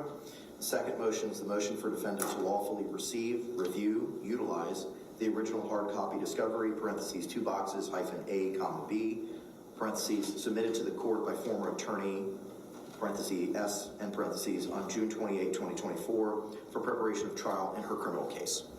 Just review those, Counselor, and just let me know when you're ready to address them. Your Honor, in regards to the first motion, we need to notice the Sheriff's Office, who is in charge of courtroom security, so we're not able to address that today unless they're allowed. I don't know if you're able to contact the person that's in charge of that today. Otherwise, we would need a separate day for that motion. Okay. As far as the second motion, it's completely up to the defendant. We have no standing to say anything about it. If she wants to have her documentary discovery in hard copy form, that's between whoever and whoever, but not the state of Florida. Okay, all right, I appreciate that, sir. Ma'am, with regard to your request for discovery, the hard copy discovery, you've advised me multiple times seeking to use a laptop. I've written correspondence from you asking for a laptop. That laptop is being provided. At the last hearing, you advised that you wanted hard copies. You've also advised me that you live in the female dormitory, you have limited to no privacy, and you have nowhere to store anything. You have a small drawer to keep personal effects, and that's it. There's nowhere, in my understanding, in communications with the captain, to place this information. There's nowhere to house it. There's nowhere to store it. You do not have, by your own admission, any place to place it. Is that your understanding now? Are you asking me? No, those are just statements that I know that are in the court file that you've made. You've written letters requesting a laptop. That's been provided to you. I've never... You have written letters, ma'am, specifically asking for a laptop. Do you know what the date of that is? Without me going through all the correspondence. But when we have our hearing on the issue of the your motion for freedom and movement, well, I'll notice the sheriff, and we'll try to set that up for this week so that it can be done expeditiously. Okay. We can address that at that time. But the jail has advised me they have no place to store this information, these hard copies. You've advised me you have no privacy and nowhere to place them. So I'm not saying no, but I don't know how I can facilitate this for you when you do not have a place to store it. The jail does not have a place to store it. We have an entire property department for all of the inmates on the entire compound. I've been given permission also by sergeants. Who? Corporal Ward, Sergeant Dunn, Sergeant DeJesus, have the understanding that I have been forced to represent myself as pro se and have temporarily given me a property bag where I can store additional case documents at my bunk. Help me understand, please, for future reference, so I know how to approach. By my statements that I have made to you, questions were not asked in order for you to come to the conclusion that you are coming to that I did not want my hard copy. I was never formally asked by you to see if I wanted my hard copy discovery. I would believe it was the court's understanding, the judge's understanding, that it should automatically be allowed to give to me. My understanding and trying to explain to you also, so you have an understanding, is my limited restricted access to the laptop is from 8 to 4. I, with 62 days left in order to defend myself in preparation for trial, would like to close that laptop at 4 p.m. and then pick up the discovery hard copy in the 2 boxes that I have. I haven't spoken to the captain yet. I just now received the protocol for the laptop. I know that you had mentioned it to me the last time that we met with one another. So I'm confused how everyone is confused by me coming to the court with solutions and ideas and suggestions, but are being misinterpreted and misconstrued like my letters from my attorneys, and you're coming to the wrong conclusion. I'm not coming to any conclusion. The process was created, and I'm just reciting what you've said to me at prior hearings, ma'am. That's all I'm doing. You've told me you have limited space. You've told me that you have no privacy, and that you have a small drawer for personal effects. This is the first time I've heard anything about you having a locker or some kind of bag, or property bag, that you now have access to. That wasn't addressed at our last hearing. This is the first time I'm hearing about it. So I'm not drawing any improper conclusions, as I identified for you with the process. The jail created this process. It was something that they put together. And as I told you, we worked diligently to move forward to get with the jail to have this done. There's no nefariousness here. There's no undermining. There's nothing along those lines. I want you to have this information. And as I addressed at the last hearing, I could not copy it. I can't look at it. I can't look at what's in those 2 bankers' boxes. Ms. Barrios cannot. No one associated with my office can look at it. We had to use your investigator to do that. And what the jail has advised me is that they were not in a position to take both those bankers' boxes because of space and potential hazards. Now, if something has changed and the captain advises me that you can have those documents, I don't have a problem with you having them. But what I've been advised, as identified in that protocol, is to how and when you can have access to the information. And unfortunately, it wasn't in physical form, it was in digital form. And that was the process that the jail created.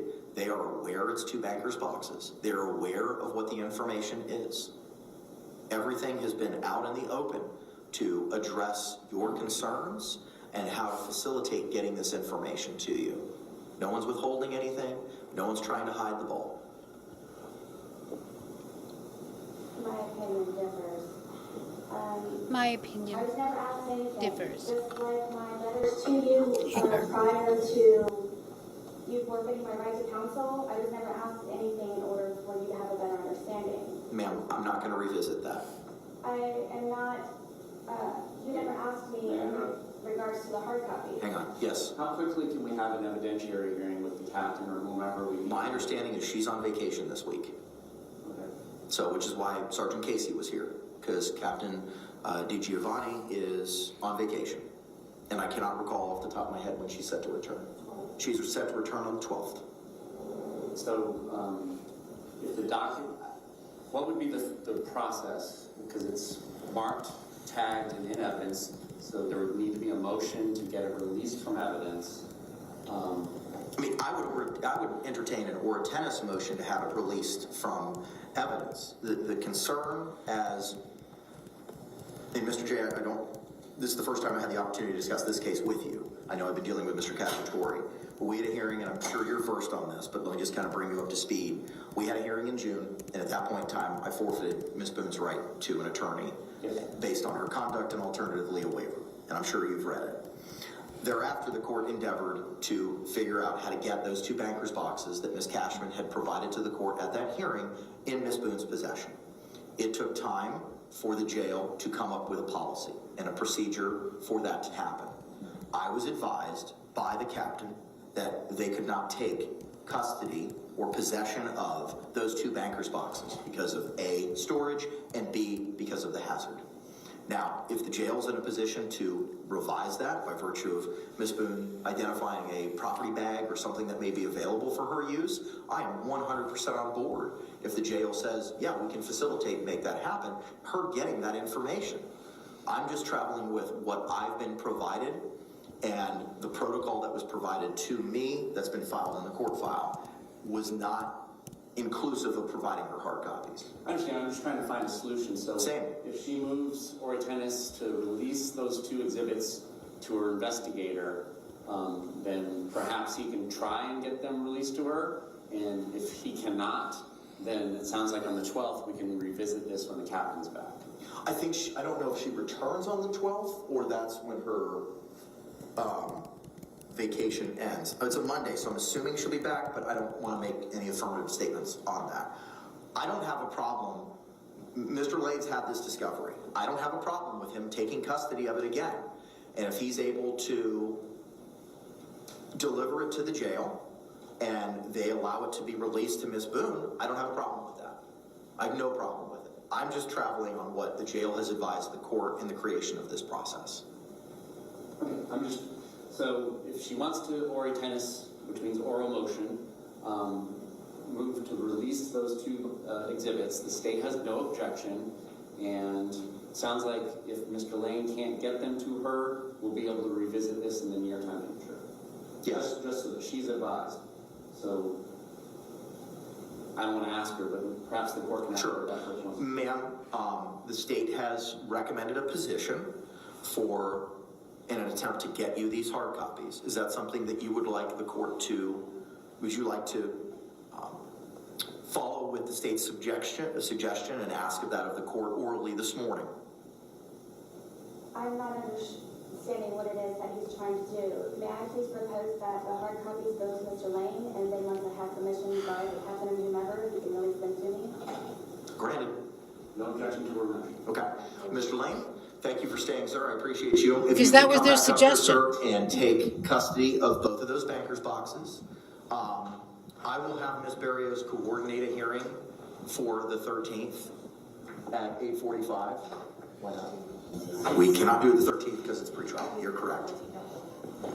We will have a hearing on August 14th. It's two bankers' boxes. Their was created, and I'm just reciting what you've said to me at prior hearings.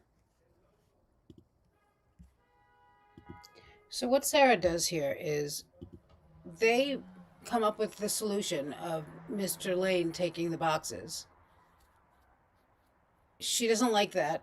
Then she comes up with that suggestion. And Koenig is like, granted. I rewound it a little bit. Areas, ma'am. That's all I'm doing. You've told me you have limited space. You've told me that you have no privacy, and that you have a small drawer for personal effects. This is the first time I've heard anything about you having a locker or some kind of bag, a property bag, that you now have access to. That wasn't addressed at our last hearing. This is the first time I'm hearing about it. So I'm not drawing any improper conclusions, as I identified for you with the process. The jail created this process. It was something that they put together. And as I told you, we worked diligently to move forward to get with the jail to have this done. There's no nefariousness here. There's no undermining. There's nothing along those lines. I want you to have this information. And as I addressed at the last hearing, I could not copy it. I can't look at it. I can't look at what's in those two bankers' boxes. Ms. Barrios cannot. No one associated with my office can look at it. We had to use your investigator to do that. And what the jail has advised me is that they were not in a position to take both those bankers' boxes because of space and potential hazards. Now, if something has changed and the captain advises me that you can have those documents, I don't have a problem with you having them. But what I've been advised, as identified in that protocol, is to how and when you can have access to the information. And unfortunately, it wasn't in physical form, it was in digital form. And that was the process that the jail created. They are aware it's two bankers' boxes. They're aware of what the information is. Everything has been out in the open to address your concerns and how to facilitate getting this information to you. No one's withholding anything. No one's trying to hide the ball. My opinion differs. I was never asked anything. Just like my letters to you prior to you forfeiting my right to counsel, I was never asked anything in order for you to have a better understanding. Ma'am, I'm not going to revisit that.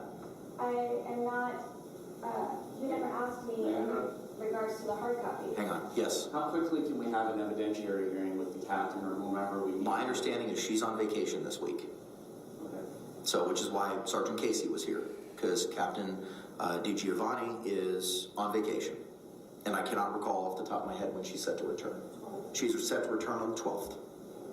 So, if the document, what would be the process? Because it's marked, tagged, and in evidence, so there would need to be a motion to get it released from evidence. I mean, I would entertain an or tennis motion to have it released from evidence. The concern as, and Mr. J, this is the first time I had the opportunity to discuss this case with you. I know I've been dealing with Mr. Cacciatore. We had a hearing, and I'm sure you're versed on this, but let me just kind of bring you up to speed. We had a hearing in June, and at that point in time, I forfeited Ms. Boone's right to an attorney based on her conduct and alternatively a waiver. And I'm sure you've read it. Thereafter, the court endeavored to figure out how to get those 2 banker's boxes that Ms. Cashman had provided to the court at that hearing in Ms. Boone's possession. It took time for the jail to come up with a policy and a procedure for that to happen. I was advised by the captain that they could not take custody or possession of those 2 banker's boxes because of A, storage, and B, because of the hazard. Now, if the jail's in a position to revise that by virtue of Ms. Boone identifying a property bag or something that may be available for her use, I am 100% on board. If the jail says, yeah, we can facilitate and make that happen, her getting that information. I'm just traveling with what I've been provided and the protocol that was provided to me that's been filed in the court file was not inclusive of providing her hard copies. I understand, I'm just trying to find a solution, so. Same. If she moves Ori Tennis to release those 2 exhibits to her investigator, then perhaps he can try and get them released to her, and if he cannot, then it sounds like on the 12th we can revisit this when the captain's back. I think I don't know if she returns on the 12th or that's when her vacation ends. It's a Monday, so I'm assuming she'll be back, but I don't want to make any affirmative statements on that. I don't have a problem. Mr. Lane's had this discovery. I don't have a problem with him taking custody of it again. And if he's able to deliver it to the jail and they allow it to be released to Ms. Boone, I don't have a problem with that. I have no problem with it. I'm just traveling on what the jail has advised the court in the creation of this process. So if she wants to Ori Tennis, which means oral motion, move to release those 2 exhibits, the state has no objection, and it sounds like if Mr. Lane can't get them to her, we'll be able to revisit this in the near time future. Yes. Just so that she's advised. So I don't want to ask her, but perhaps the court can ask her that first. Ma'am, the state has recommended a position for in an attempt to get you these hard copies. Is that something that you would like the court to, would you like to follow with the state's suggestion and ask of that of the court orally this morning? I'm not understanding what it is that he's trying to do. May I please propose that the hard copies go to Mr. Lane, and then once I have permission by the captain or whomever, he can release them to me? Granted. No objection to her motion. Okay. Mr. Lane, thank you for staying, sir. I appreciate you. If you could come back up here, sir, and take custody of both of those banker's boxes. I will have Ms. Barrios coordinate a hearing for the 13th at 8:45. Why not? We cannot do it the 13th because it's pre-trial. You're correct.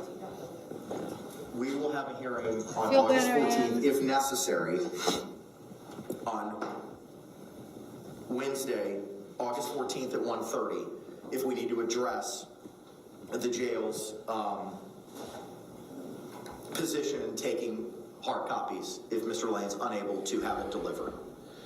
Mr. Lane, you had advised earlier when Ms. Boone had inquired of you as to when you might be able to go visit her. You said the end of this week or by next week. If when you go to visit her by the end of this week or next week, bring that with you and see if the jail would be in a position to take it. If they are, I'm going to ask you to file a similar notice, sir, that that information was provided to the jail on what date and to whom. Okay? All right, thank you. Your Honor? Yes, ma'am. What would the hearing be for on the 14th then, for the jail taking? The hearing on the 14th, ma'am, would be if Mr. Lane is unable to have the jail take physical custody of those 2 boxes for your review outside of the laptop, we would have a hearing to address what, if any, protocols the jail may be able to utilize in you having those documents. It may not be necessary. We're going to go ahead and set it if we need it. If we don't need it, we will not have a hearing. Thank you. And then so there would not be needing to be made an updated evidence control sheet right now. It has been passed to Mr. Lane. As of right now, the court minutes are going to reflect that what was pre-marked as A and B from the June 28th hearing is being provided to Mr. Lane. Thank you. Okay. With regard to your reasonable freedom motion, I'm going to set that for this Friday. Is the state available at 8:45 on Friday?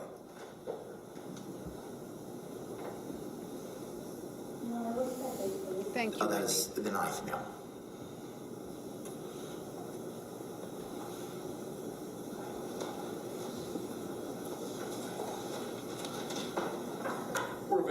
Okay, Ms. Barrios will coordinate with a representative from the Orange County Jail to address the reasonable freedom motion.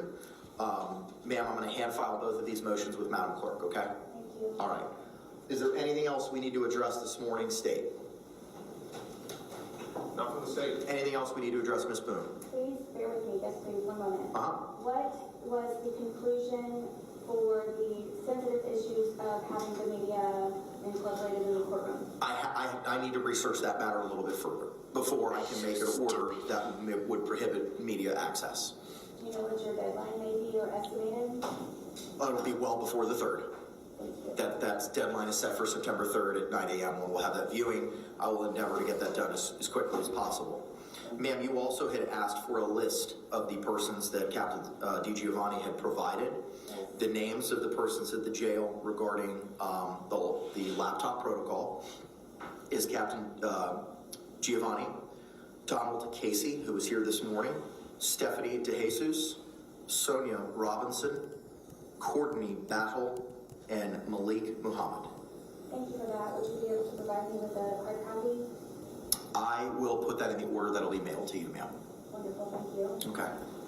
If I may, I don't know if I'm allowed to address the state directly. Yeah, you're representing yourself, absolutely. How do I go about getting a copy of my phone or utilizing my phone? Is that something that can be brought to the courtroom and during the evidentiary, the physical evidence, that I might be able to utilize that?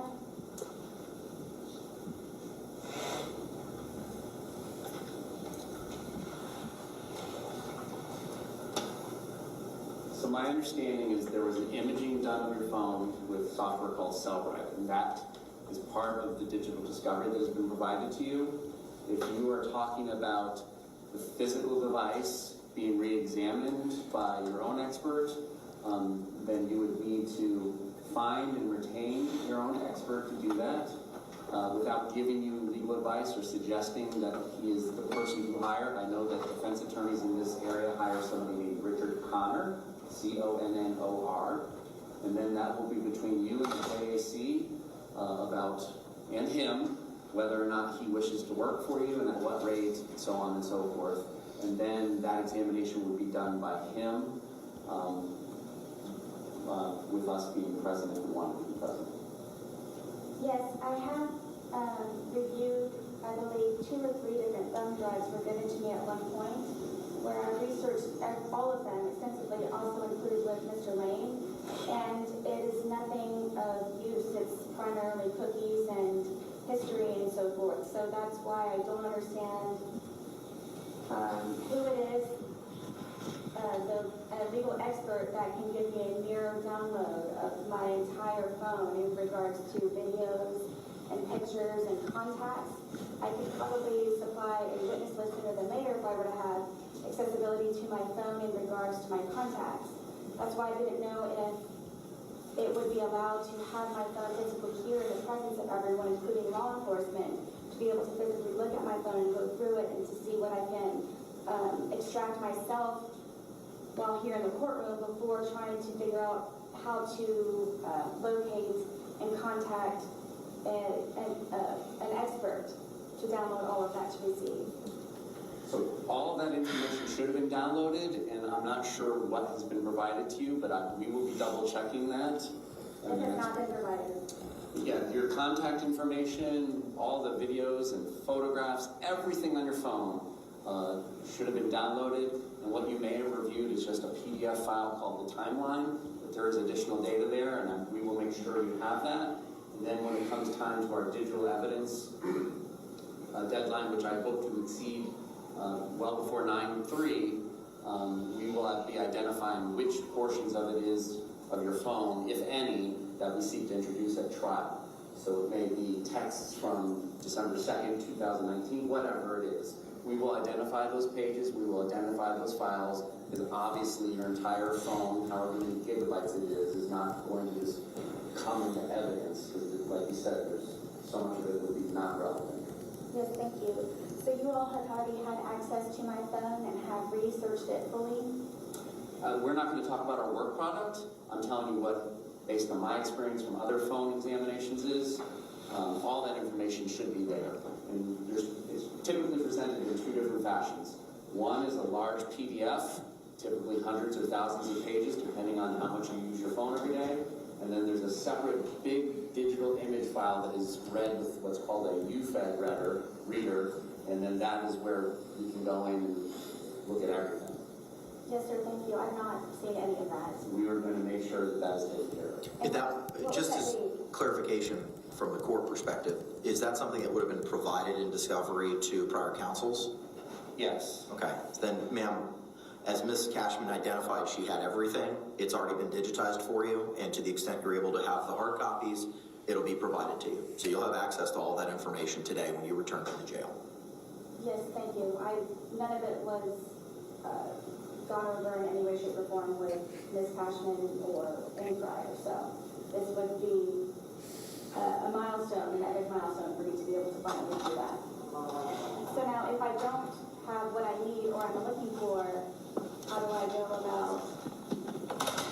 I know you all can't tell me because of legal matters, but do I need to write a motion? I don't know what I need to do in order to finally get a copy mirror download of my phone. If it could be taught to for physical, with the other physical.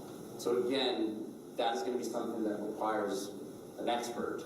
And then if you get a defense expert, and the JAC pays for it, then we make arrangements to meet with that expert. That expert will have the opportunity to image your entire phone just as we did, and you all can work with that image. And you're going to be, if you don't already, on those thumb drives that Mr. Lane has, if you don't already have the full extraction and not just the PDF timeline of your phone, you're going to make sure that that is provided. Okay, so that is not able to be included in the other physical evidence that you will supply? No, what I'm saying is there's two different ways that I see phone extractions. One is the PDF, which is what I think you're referring to as the timeline of this communication, so on and so forth. And then there is the actual ginormous file that is read with a UFED program, and all that should be provided to you. Hopefully your laptop can use it. It does take some specifications on the computer to open it. In fact, we're addressing those issues at our office with our own computers. And if it doesn't work, we will cross those bridges as we get there. And I've worked with Mr. Lane before. Just let him know. Mr. Lane knows how to find me. We will work this all out and get what you need. Absolutely, yes. I am grateful for your information. Just to clarify, please, during the physical evidence and me viewing that here in the courtroom, am I not able to physically open my phone and search through it? No, because it needs to be in a Faraday box where radio signals don't come and go, because anytime you turn on your phone, it changes the contents of its phone, of the phone. Thank you You're very welcome. much. Ma'am, do you have any other questions?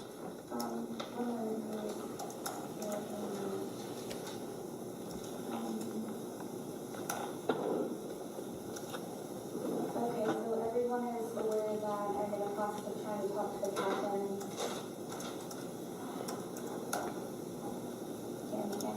Okay. Your Honor? Yes, ma'am. I believe I am okay for right now. You and I do not have a direct way of communication, and I didn't know. Another big hurdle is if the laptop has internet access where I don't know if emailing or messaging or whatever, however it is that you and I can communicate, rather than snail mail, I mean writing you a letter. I don't know when I write a letter how soon you receive it, because sometimes it's days or weeks that it is uploaded to the clerk's website. Do you have a general time frame of when you actually know of something? Because you already have my address correction, but I don't believe updated. Well, it's been updated now. Not on the clerk's website. I can't speak to what's on the clerk's website. I know for the purposes of my records and getting information to you, that clerical error has been remedied. Do you have any other suggestions? If I do not have internet, would my only possibility to correspond with you be via mail? That's my understanding. And you asked when I receive things. I get it as soon as I get it from in the mailbox. So we check the mailbox every day. As soon as I get it, it doesn't go to the clerk, it goes directly to me. And I review it. As you saw with the motions that you made reference to at our last hearing, that you had 5 of them, we set those for hearing immediately. and I intend on continuing to try to do that to facilitate prompt resolution to any concerns or issues or motions that you may have. Thank you. And if I do have internet access or am able to put on, if it's not already, am I able to correspond with you via email? You cannot correspond with me directly, but you can have conversations with my judicial assistant to the extent that you do have access to internet. I'll make sure to include her email address and telephone number in the order setting the deadlines that we addressed this morning. Yes, thank you. And for any, I'm not sure specifically which JA, but as soon as something is scheduled, could you all please make sure that I'm included in the certificate of service or portal or whatever it is that I might be attached to in order to receive notices to be properly prepared? Notices have been sent, ma'am. To the extent that there was a clerical issue, that's been remedied, but you have been copied on everything that's been filed with the court, including the JAC's response, the notice of the hearing that was set for today, and the notice of the filing of the protocol. With that, I will see you all this coming Friday at 8:45 to address the motion regarding reasonable freedom in movement. State, anything else? No, Your Honor. All right, we'll see you all Friday. Thank you very much. Thank you very much. We'll return Ms. Boone to the custody of the Orange County Jail. I'm grateful. Thank you. Yes, ma'am. Thank you. Really?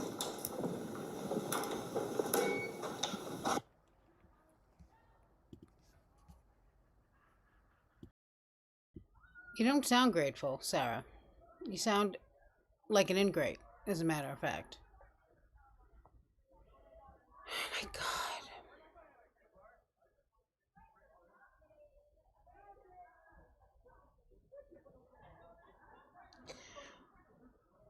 Kim Calder says, I respect Brian's wishes for privacy, but dang, I wish a reputable company would do a documentary from his perspective.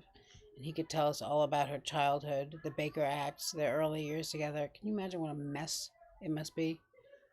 I feel like, I mean, I'm projecting here, but I think if I was Brian, I would have so much anger that has slowly built up as he realizes all the bullshit he put up with, you know, that he kind of like, I feel like it must have slowly crept up on him because she didn't start out exactly like this. Although, in retrospect, I'm sure she was pretty insufferable.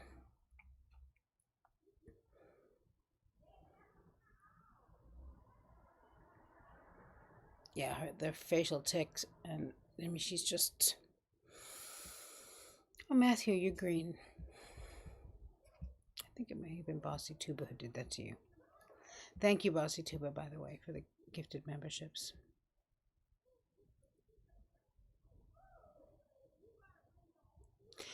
Bossy Tuba says she wanted the laptop so she could get online and see what people are saying about her. It's kind of a pity she couldn't. I know. I would love to. I would love to get her a phone with just her YouTube videos about her on it. You hear what's going on out here? People trying to enjoy themselves on my dime.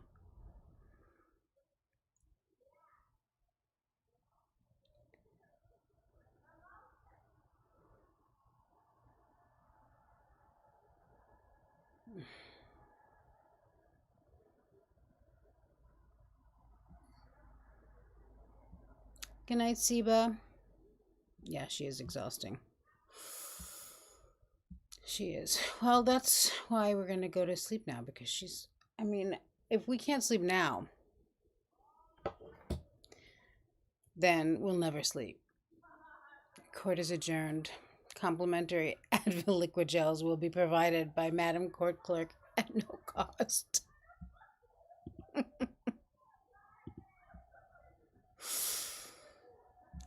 Yeah, she said Brian's family disliked her also. I mean, I'm sure once this happened, they certainly disliked her, but my guess would be they weren't crazy about her before either because, you know, of Muldoon's and all that, of her bucking up, bringing the drunkards home or having them just come over whenever. What's the video where, hi Galdi, where she does the super sad face? I'm not sure that's a real picture. I've never seen the video. I've never seen that.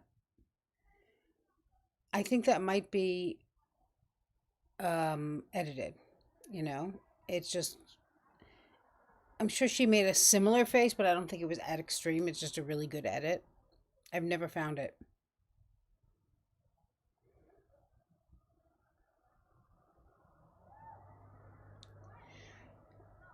Yes, Miyagi, I actually watched the video. I've seen it before, as it turns out. We watched it.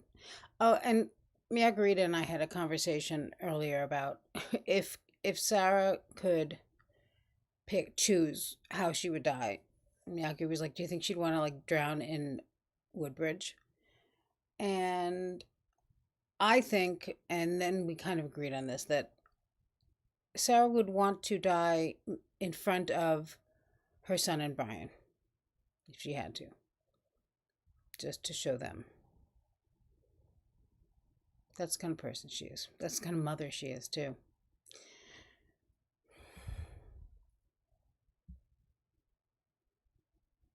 Sarah said Mom hated Brian and Brian waited for her to pass. That's why I think they actually got along well. Oh, Brian's mom hated him? Or I see. So her mother hated Brian. I mean, I don't believe anything she says.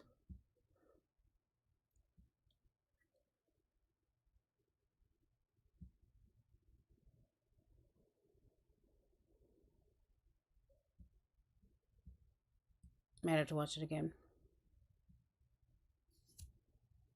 Thanks, Auntie. All right, guys, this was fun. I'm glad that I did this because I didn't know if Hear Me Out was going to go live, but it turns out he didn't. I mean, I would have just popped on over there and brought you people with me, whether or not you wanted to come. But this was really fun. And Sarah never disappoints. I hate to say it. Yeah, you'll be sorry when I'm gone and watch me die now.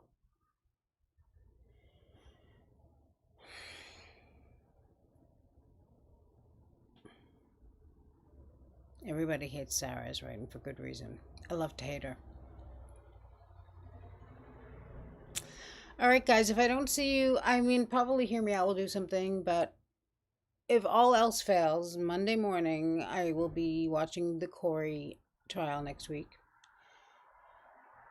Another pillar of the community. Thanks, Nomi. Thanks, guys. Thank you, everyone. Thank you, Maugie, Patrick, Patty, and Winter Lake, and Blue River, and A to B. All of you. Sub Rosa, Danny, Deborah, Compass, Fletcher, Cliff, if you're still here, Matthew. Good night, guys. See you soon.